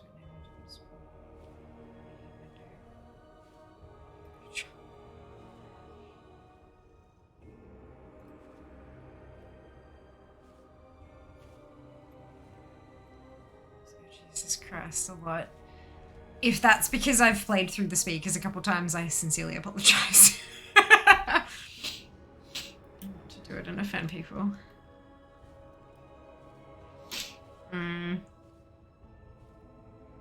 Although the thing is, with Jesus Christ, I don't think that like,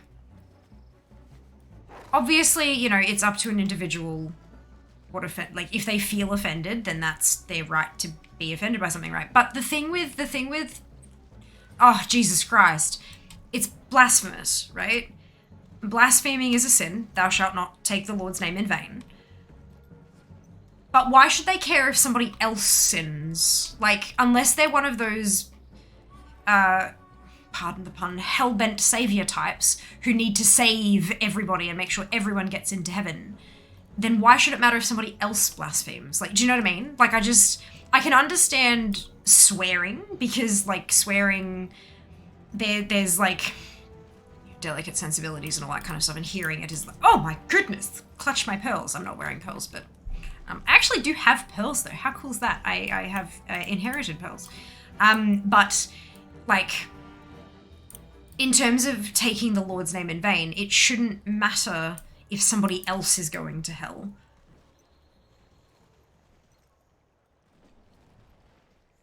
Unless it's like, if there's family members and stuff like that, obviously, then that's going to upset the family member because they don't want their family member going to hell or whatever. But, like, beyond that, I don't know, I think it's interesting. Obviously not saying that you're wrong or anything. It's not about that. Just as a talking point, expanding on the thought of not taking the Lord's name in vain in order to make others more comfortable or whatever. And of course, like, if you care about somebody, you should make them feel comfortable. Like, that's part of caring about someone's, part of showing somebody that you care may involve adjusting your behavior somewhat to make them more comfortable. I'm sure that, of course it's a two-way street. If you're constantly changing everything about yourself to fit them and they do nothing, then that's not a friendship. But like, if I've got friends who are uncomfortable with swearing, especially if they've got kids and they don't want me swearing around the children, then I respect that and I don't do it. But then at the same time, they also, maybe they don't always have the children with them when they come to visit, or like, we have adult time, and it's that kind of, yeah. They also don't spend every entire visit talking about how amazing their children are. Have personalities outside of being a parent. But that's because that's what I'm comfortable with. There are people who their entire personality is being a parent, and that's fine. Well, I mean, later on it becomes not fine, but that's their problem. And that's okay. I just have no interest in maintaining a relationship with those kind of people. But everyone's different.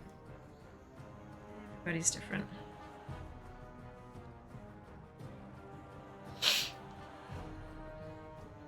Cheese and crackers is a good one. Oh, it's like a replacement for swearing. Ah, cool. That is me. Allegedly. Looking up the HSP. Why is this not a thing we have in Oz? Because the H stands for halal, and that would scare half of the United States. I can make funnies. It's like a deluxe poutine. No, it's not. It is not at all. So it doesn't have gravy and it doesn't have cheese curds. That's what the lumpy bits on a poutine are, yeah. It is similar to poutine in that it is chips with stuff on top. It's closer to loaded fries. But it is very specifically, everything that goes into it is halal. Snack pack. I thought that was rather well balanced compared to the others. She still sucks though, I can imagine. 3-year-old niece already swears. Yeah, look, I've kind of accepted the fact that if I do have kids, they will swear. And it is on me as a parent to teach and make sure that they if and when become, I'm not a parent yet, let me be clear. If it happens though, it would be on me to ensure that they know what swear words are, why we only use them around certain people, specifically probably only at home, and all that kind of, just appropriate use cases. And that'd be my responsibility as a parent. Right? And so if they stray outside of that, that's on me, and it is my job to correct that behavior. But there is no way in hell that I would have children who wouldn't pick up swears.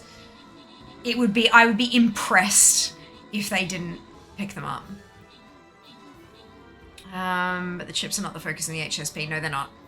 The meat is correct. They're like a side that resides underneath. It's a side that's under instead of on the actual side. Yeah, I would agree. Same house rules we have. Only at home, not at school, outside, so long as it is in context. Yeah, absolutely. I think that's a really good approach, Hey Shells. Because, the thing is, if they're not going to pick it up from their parents, they're going to pick it up somewhere. TV, radio, music, whatever it happens. The other kids at school. Erica, Joofy, and Ayaz, congratulations on your ownership. Well done. That is the last battle. I forgot to put the little thing in that says last battle, but that was the last one because it's 10. So I'm going to wait for this to spawn, and then I'm going to go to bed. I swear like a sailor. So do I. Although I have noticed that it's not super duper as common as it was, as often as it was before. I think it's definitely, my swearing is, what I'm noticing over time is that my level of swearing, the frequency with which I swear, correlates pretty directly to, my physical and mental health levels. If I'm really stressed or I'm really not well or whatever, I swear a fuckload more. And then if I'm in a pretty decent place, then I swear a fair bit less.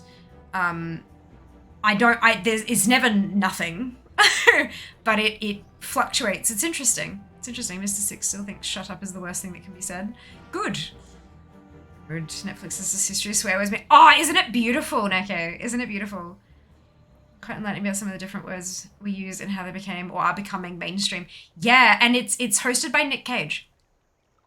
If you haven't seen it, please go and fucking watch it. It's great. It's so good. It's really funny.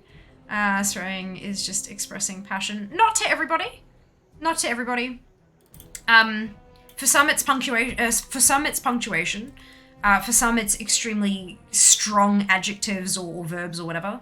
But for some people it genuinely is upsetting and offensive, and that's when we come full circle back to the discussion about if there are people that you care about who are uncomfortable with swearing, then it's one of those behaviors you adjust to make other people more comfortable, or depending on the social context and stuff like that. I used to very much be of the mind, if they don't like my fucking swearing, then they can just fuck off kind of thing. But it's not, that's not, it just doesn't work in the real world. It might work in your small circle of close friends, but if you swear like a sailor in every job interview and all that kind of, like, do you know what I mean? It's, there is, like, context is needed. There is a, yeah, there is a level to it, but yeah, it is quite helpful having those extra words that you can use to just add a little oomph to your sentence, to add that extra emphasis. Yeah.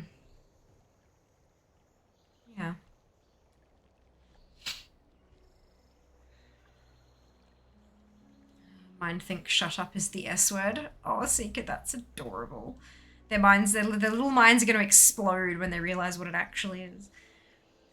So we're able to just not around the kids. Yeah. I mean, look, I can only imagine that there will probably be situations in the future where I let it slip. But I've also found that if I'm having a really important conversation with somebody, even if I'm absolutely furious, the swearing goes away. Especially when I'm absolutely furious, because the swearing just makes it seem like an everyday conversation. But if I'm speaking incredibly formally and I do not use swears and I lay out my points with not no emotion, emphatically, but clearly and logically, it has more effect. Like, you know, sometimes swear words take the edge off rather than putting it in like you want it to. What I have found often is that I'll have the whole, you know, conversation, I lay out things and I'm very angry about this and this is annoying and da-da-da-da-da. And I cannot fucking handle it. And that's like, you know what I mean? Like that's the swear word that punctuates the end of the paragraph kind of thing. And it I don't know, it just kind of feels more powerful sometimes. I don't know, I feel like if you use it less, when you do use it, it has more power.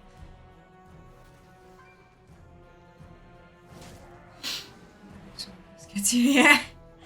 The perpetual purple firework.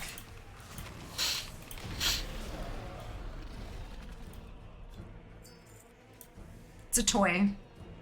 Most surprising, the documentary semiologies and the active voice F-bombs. Yeah, right? It's so funny, okay, so funny. Oh, gosh. Like a PG-rated movie, you're allowed one swear. Yeah, that's it. What was it? Was it,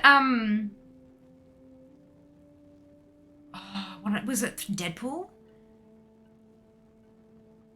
No, there was a particular movie where they were allowed one swear, and they went the whole thing da-da-da-da, and then right at the very end, they just looked straight in the camera and went, fuck. And that was like that, and yeah. Oh, good. All right, bedtime. Let's leave. There is an ad in progress according to my dashboard. Let's refresh and make sure that that's actually accurate, because sometimes it's not. Yeah, there's no ad. I didn't think so. Okay.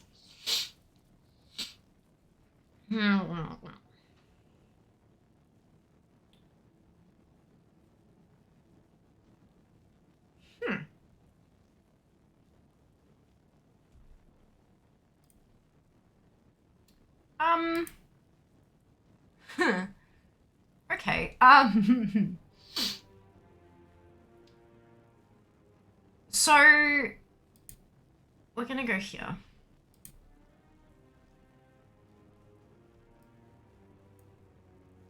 Oh my lord, what the fuck is that? Good. Okay. Good. I don't know how much longer they're gonna be on, but we're gonna try it anyway. Yeah, that makes sense.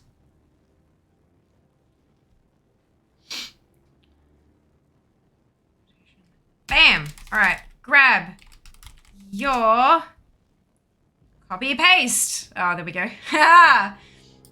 Grab your copy paste if you do not have the Fiamma Hype emote, either because you are not subscribed or because you haven't unlocked it using your channel points, either of which is totally okay. You can still copy and paste the entire message, delete where it says Fiamma Hype, and replace it with your favorite happy, hypey, celebratory emote, and drop it into Keggy's channel when we get there. Keg is doing a long stream, and is doing Labyrinthine. I believe it's a spoopy one, but not like super duper duper spoopy.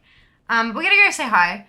I'm gonna see you on Wednesday, because it's Monday today. Jesus Christ. I'm gonna see you on Wednesday for the weekly reset. What does that mean? Weekly quests. That kind of stuff. All the stuff you need to do like once a week to kind of cover off your things and stuff. We're gonna knock our way through all the Dragonflight fun stuff. See if we can't do it in a single stream. All that kind of thing. So, I will see you then. Take care of yourselves. Be nice to each other. Even if you have differing opinions. It is super important. Debate with passion. Don't hold grudges. It's not okay. It's just, it's like taking poison and waiting for them to die. It's not okay. Follow me on socials because you know you want to and you help me get full-time fair. And I will see you on Wednesday. All love. Mwah. Bye-bye.